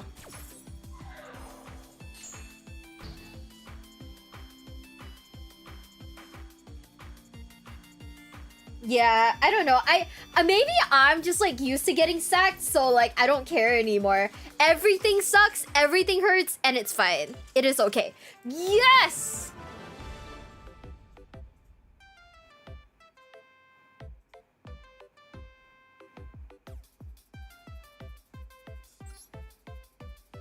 Yeah, I don't know, man. Just like... all we do is get sacked! Anyways, it's fine.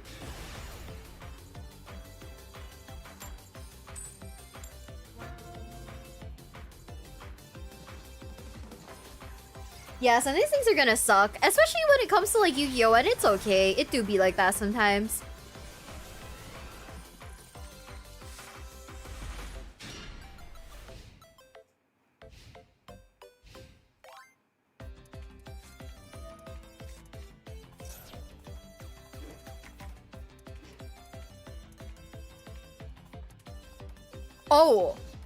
Oh, hey, Yamete Kuda, stop.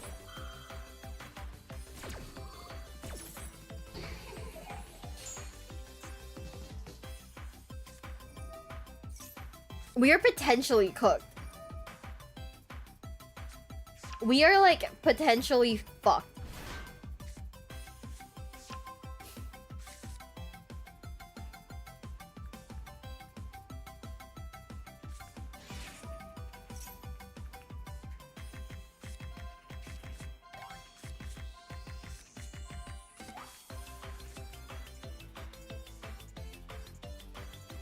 Dark Rule is an interesting card for Tenpai. It is literally for like the very small instances where I get to use Crossout Designator.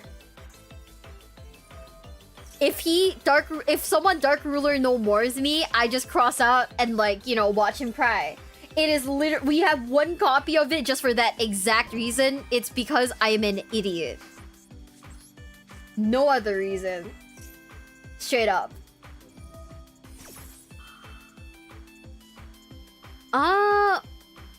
Man.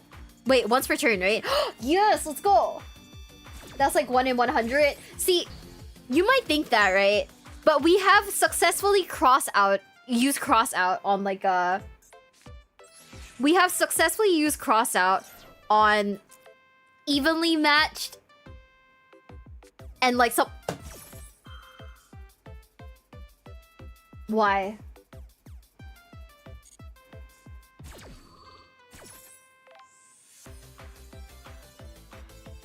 Why? Wait. Why?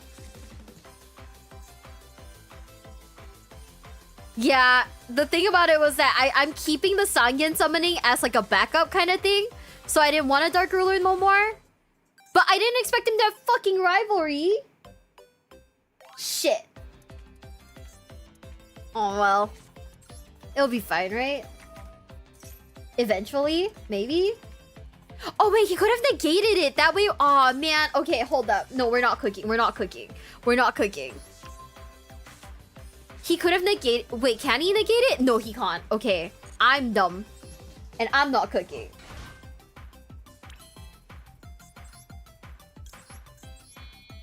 You're actually so right. I can get rid of it with Engraver's effect.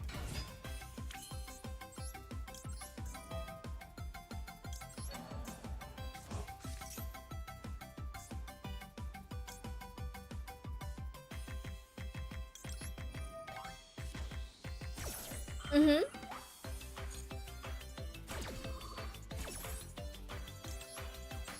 Look at my boy with the abs. Look at my other boy with the abs.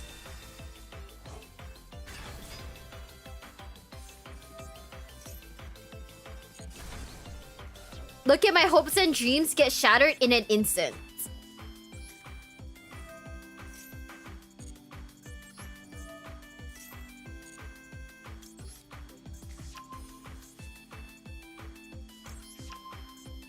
We're gonna have to chuck that shit. At least, like... We're... Okay, you see, we are winning because we're not out of options. Let's fucking go. If we win the grind game, we win the mental gymnastics against this man. We win... We literally just have to, like... 300 IQ, spin on that fucking bar a few times, we win.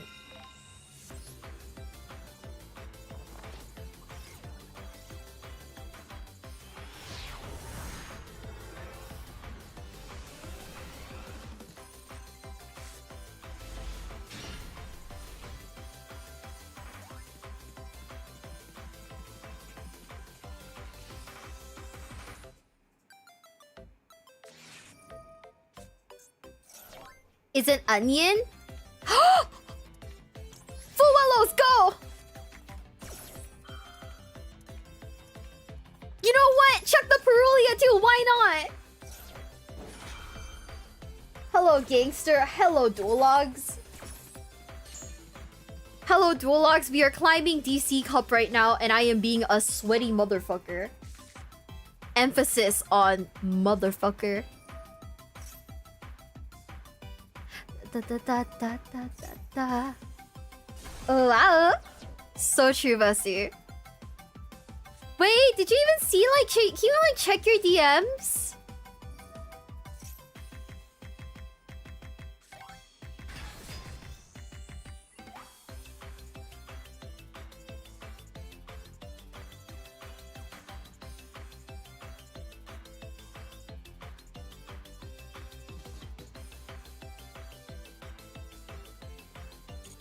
I've been busy since I woke up. Okay.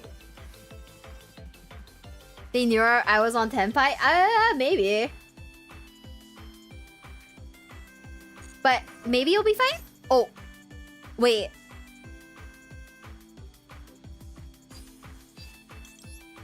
What if I just did this? Would this be fucked up and evil? Since this is like a combo for him, right? Yay! Okay, okay, Duelox replied. Duelox replied. We're good. We're good. Bye, Phobia. Bye. Wow, we're screwed. We're actually like low-key cooked. Yo, what the fuck? Okay, hear me out. This is kind of insane, I know. We Dark Ruler no more.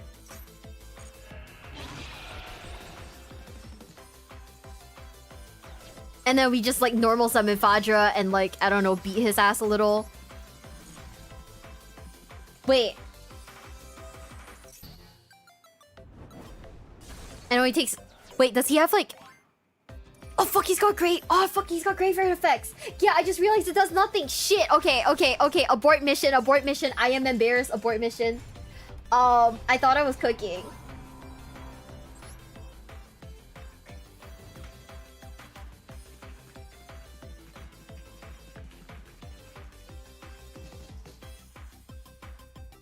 Abort mission, I am embarrassed.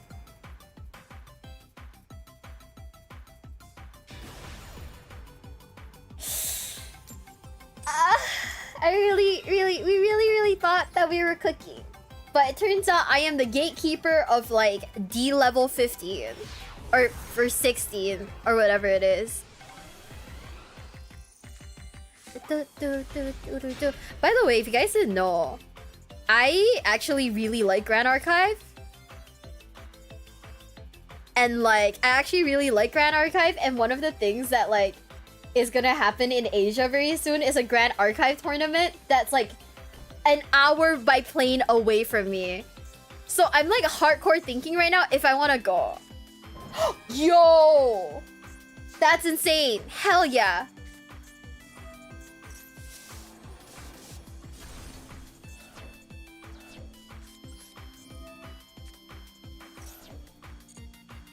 I guess we just get the Druid's Worm, huh?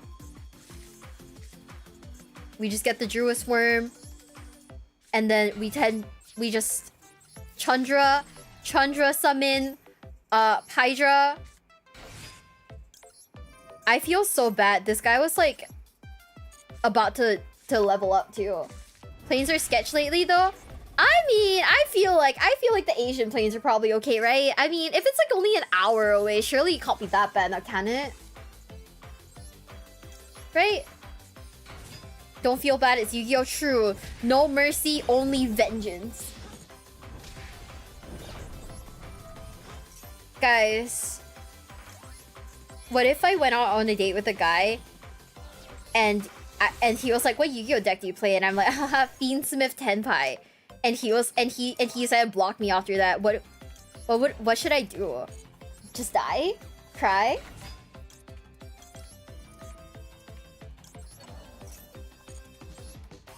He wasn't the one not cultured enough. I just had like someone rage out, like baby rage in like chat because I'm playing Fiendsmith. It was actually really funny. He's a real one? Oh my god. Okay, stop. Not you guys supporting that. Well, if I die forever alone, guys, will you like bury my Yu-Gi-Oh deck in the coffin with me? So I at least have like my emotional support deck. I block you too, man. Fuck. Okay.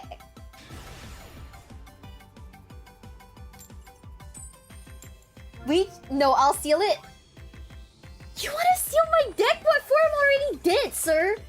That is grave robbing, and that is like insanely illegal in like many countries. Hey.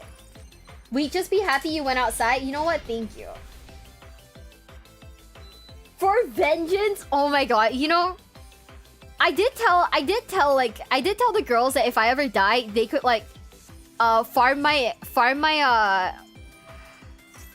funeral for content. Ooh. I did tell them that. How else are you gonna duel against God? True! Can't sleep, I'm in bed. Lala. Why are you trying to steal my deck out of like vengeance? Like, what have I done? I'm just a guy. Like a chill guy. Like, have you seen the chill guy like emote? That's literally me. You can't die after all the work we put into your channel. Oh my god, just milk my dead body for content, bro.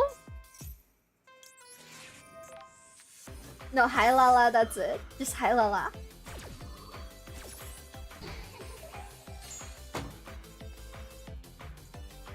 how about like just reacting to WoW drama, and it's just me going, because you know my ass is dead, so it's just for like 30 minutes. Bad day deck? No, I think it's okay. Hi Trung, hi. Back in the whole stream is going well. Gonna lay down. Yeah, have a nice rest, Frank. Good night. Oh, we're gonna fuck up his back row. Let's go.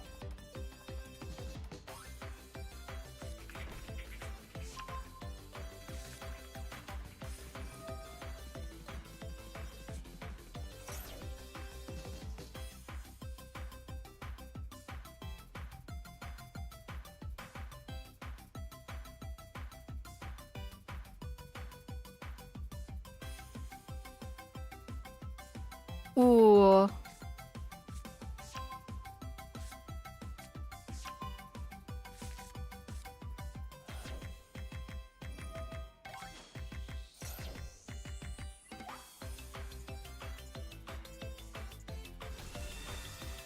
No, not this guy.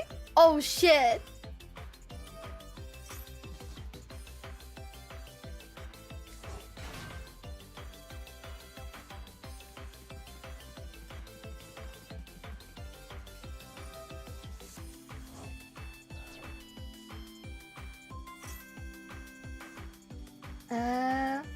Hi, Bonsai, hi. Always gotta shoot your shot. True. You miss 100% of the shots you don't take. Therefore, always shoot. Oh, fuck, it's Jet Dragon. Man.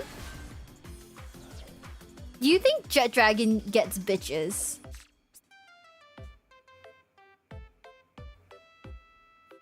Nova would love him. Are you trying to be a boss kid? Because I'm trying to shoot my shot. Oh my god. What?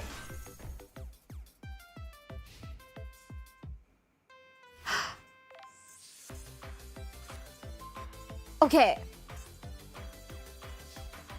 Doable? Maybe?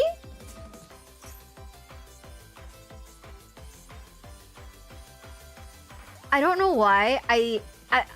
Okay, do you guys ever get that like one feeling where you feel like you can hear your alarm ringing even if it's not like actually ringing? Oh fuck, wait. Oh shit, I did not read. It's over for me, guys. I'm incapable of reading. Yeah. I just read it.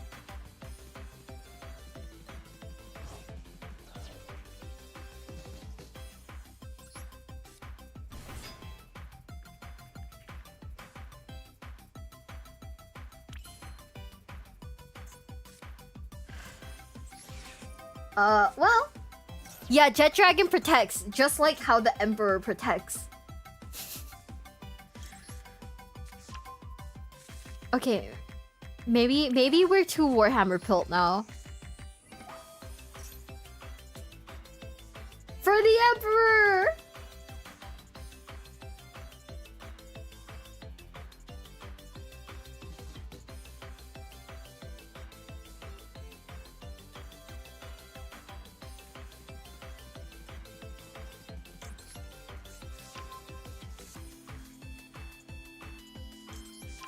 Okay. Let me lock in real quick, guys. We Fable Lurie, do our Fiendsmith bullshit, and then we'll be so ready.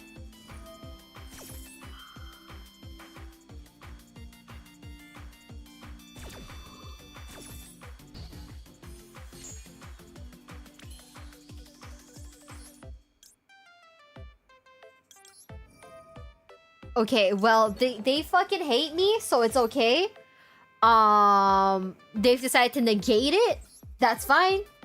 We can still get Lurie out. We can still kind of do our stuff, but like just barely.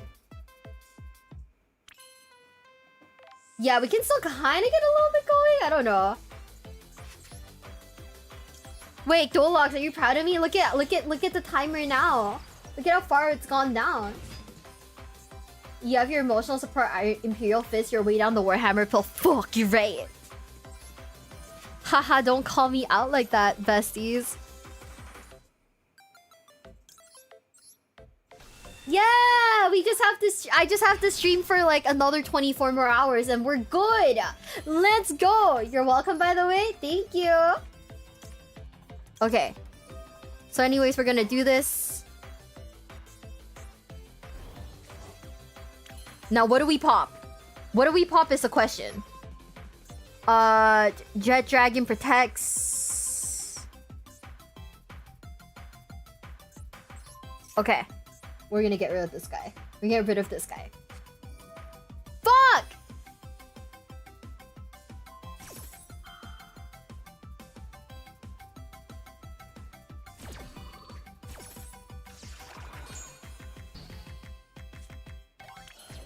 Okay, it's also all good.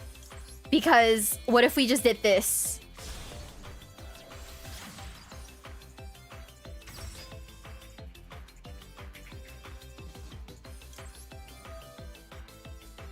And then we just pop.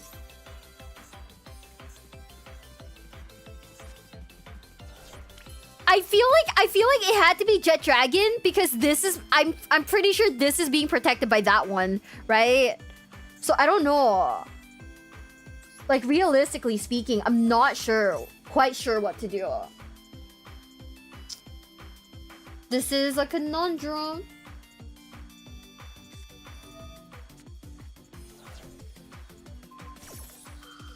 Oh shit.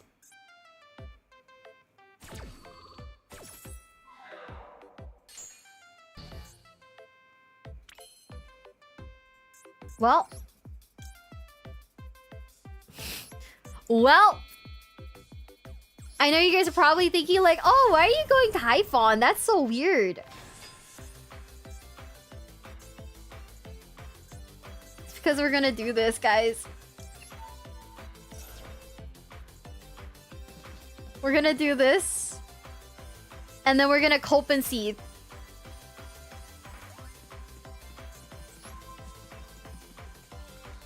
We're gonna set. No battle. I have a battle phase? What? I thought I didn't have one.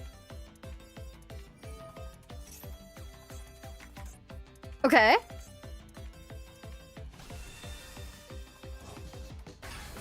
Fuck.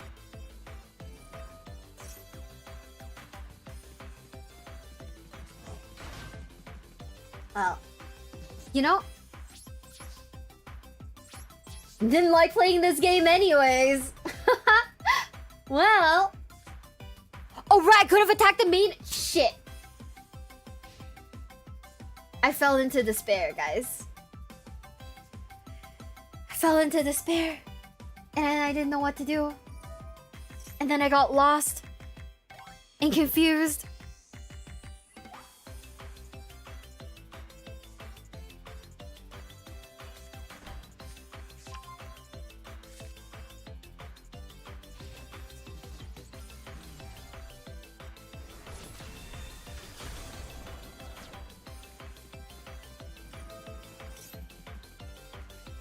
Oh, she triggers? Oh, man.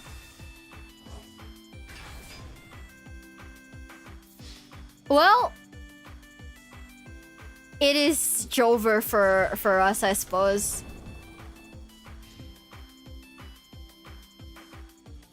It is Jover for us. Yeah, John Imperial Fist was slacking today, guys. No, that's our boy. But John Imperial Fist was slacking. No!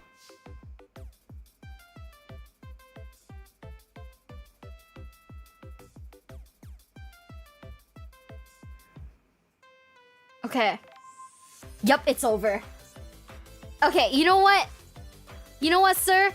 I'm gonna let you smack the shit out of me. So I can get some sweet, like, dual... Oh, wait, I have things I can do? No way. Oh, shit.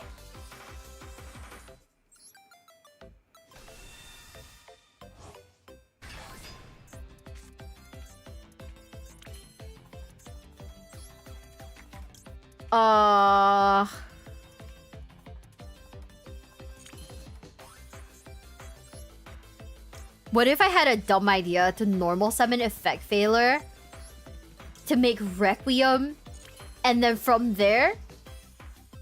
Oh, but Sequence is still in the grave though. Okay. What plans do we have for right now?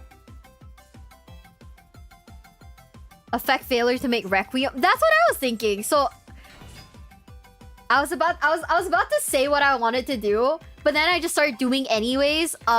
We are not the greatest, I don't think. Fuck my life. Well, anyways.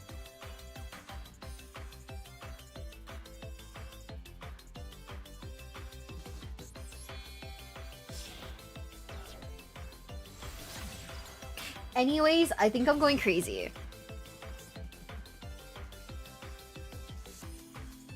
I think I'm going crazy. So anyways, I think we make SP Little Knight, actually. Haha.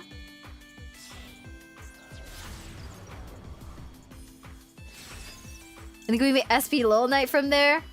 And then we banish, Bro, fuck your Jet Dragon! Get banished, bitch! Nah! Onegai, onegai, onegai, onegai, onegai. Please, please, please, please, please, please, please, please, please, please, please, please, please. Come on. Come on. Come on. Yes! You know, you guys want to hear something a little stupid?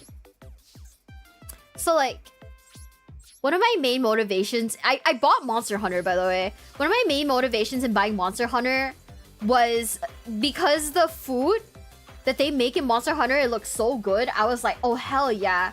And then I found out you can have, like, cats, like, fight for you. And I was like, oh, hell yeah. So, you know, hey. Yeah, but my PC performance, I will definitely not stream it ever. Because my PC will absolutely start, you know, chugging.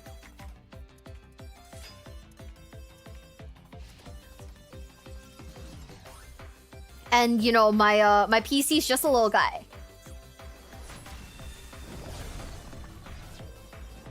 Oh, man. If you banish, the monsters don't get destroyed. Wait, really? Share the PNG? No, it's a matter of, like, my PC working overtime. Like, this... Like, Sir is not okay in the current economy.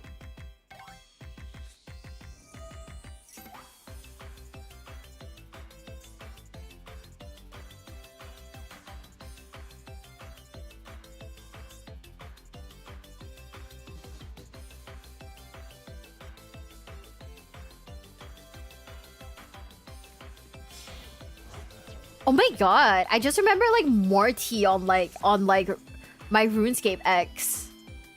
I'll tell you guys in the RuneScape stream. I'll write it down so I don't forget.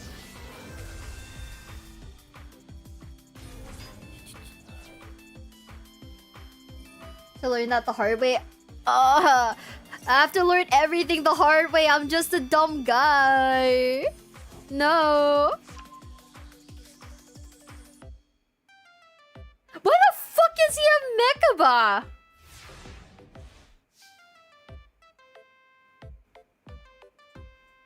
Why the fuck isn't he killing me?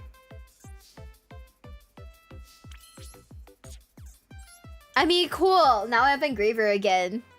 And we can, like, get Sequence out. No, we can't get Sequence out. Never mind.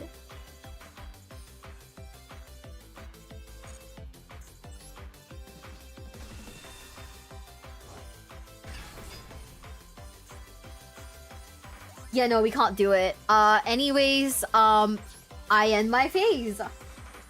And I pray that, he doesn't fucking murder me.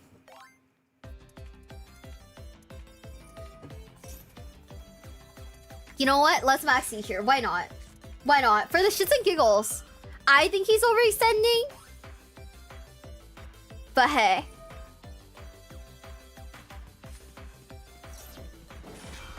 탑은 大丈夫だよね?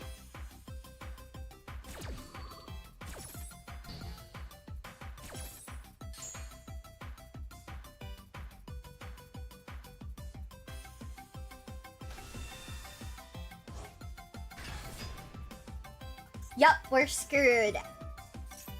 Maybe MD if no Primite. MD doesn't even have the hot lady. Yo, stop. Why are you doing all of this on my turn? I'm scared. It's my end phase.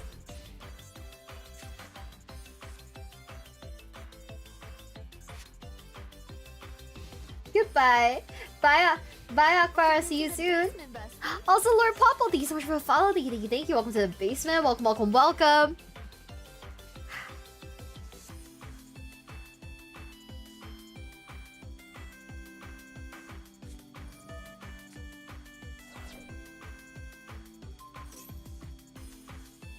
No, stop! I'm just a guy! No! Oh, no! Hey, guys.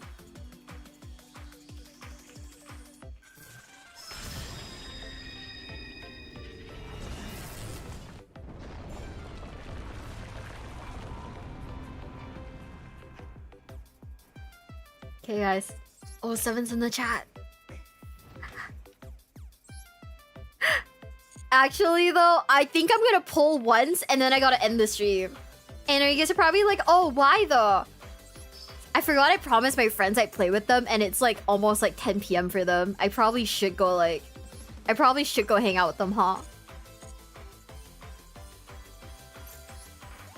Yeah, I know. Okay, I'm sorry. Ooh. We'll pull one time.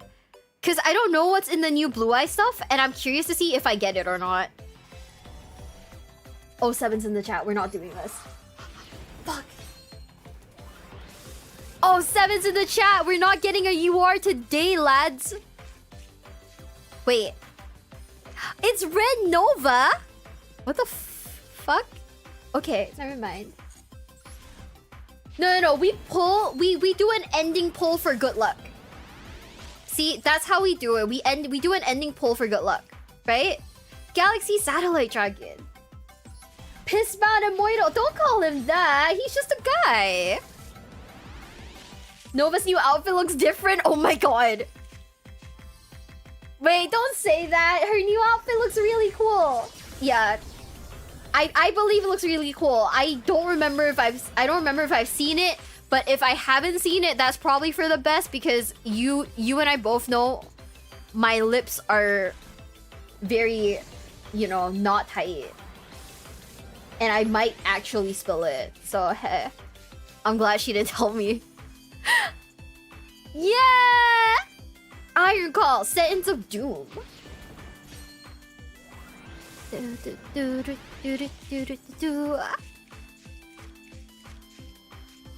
Okay, Z-zillion team. Yeah, my friends are like, hey, do you want to play Vanguard? And I was like, hell yeah, that sounds like fun.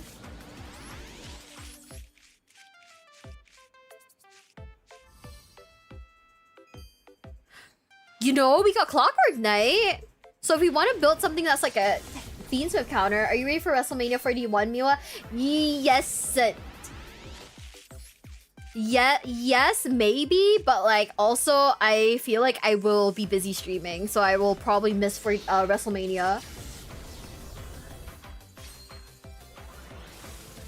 I don't have access to the pay-per-view anyway, so I guess it's not the biggest loss.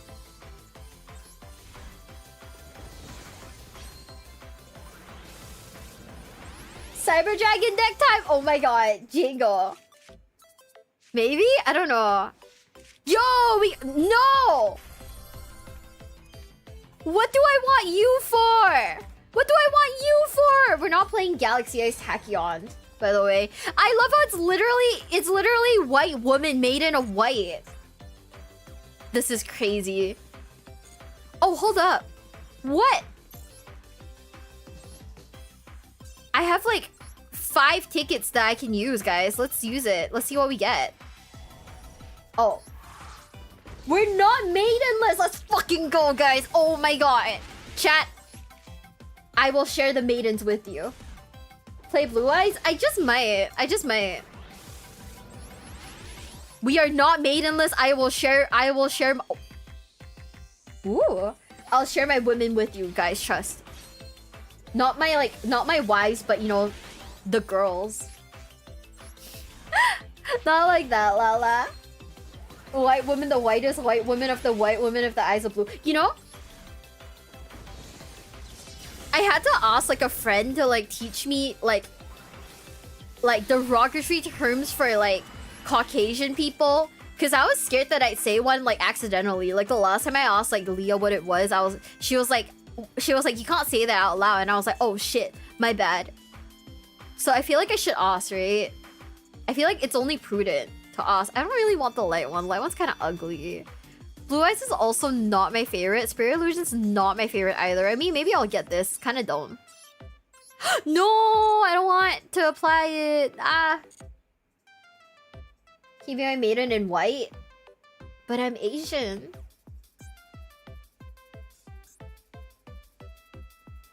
I want my birds again on my guy. We want the birds and the old man is scared of birds.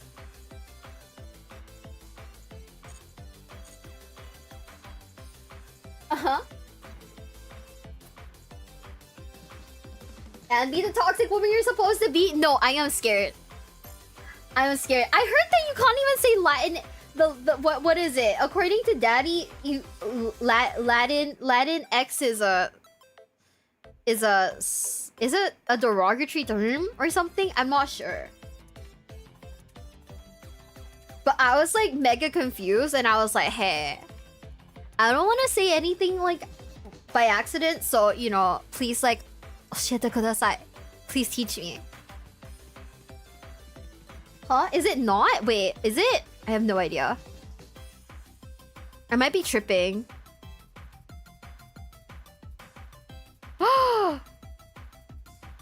Who is Nova collabing with right now? Oh, it's like an actual collab. Oh shit, guys. I'm gonna rate Danny. Doppio from Niji Sanji. Oh.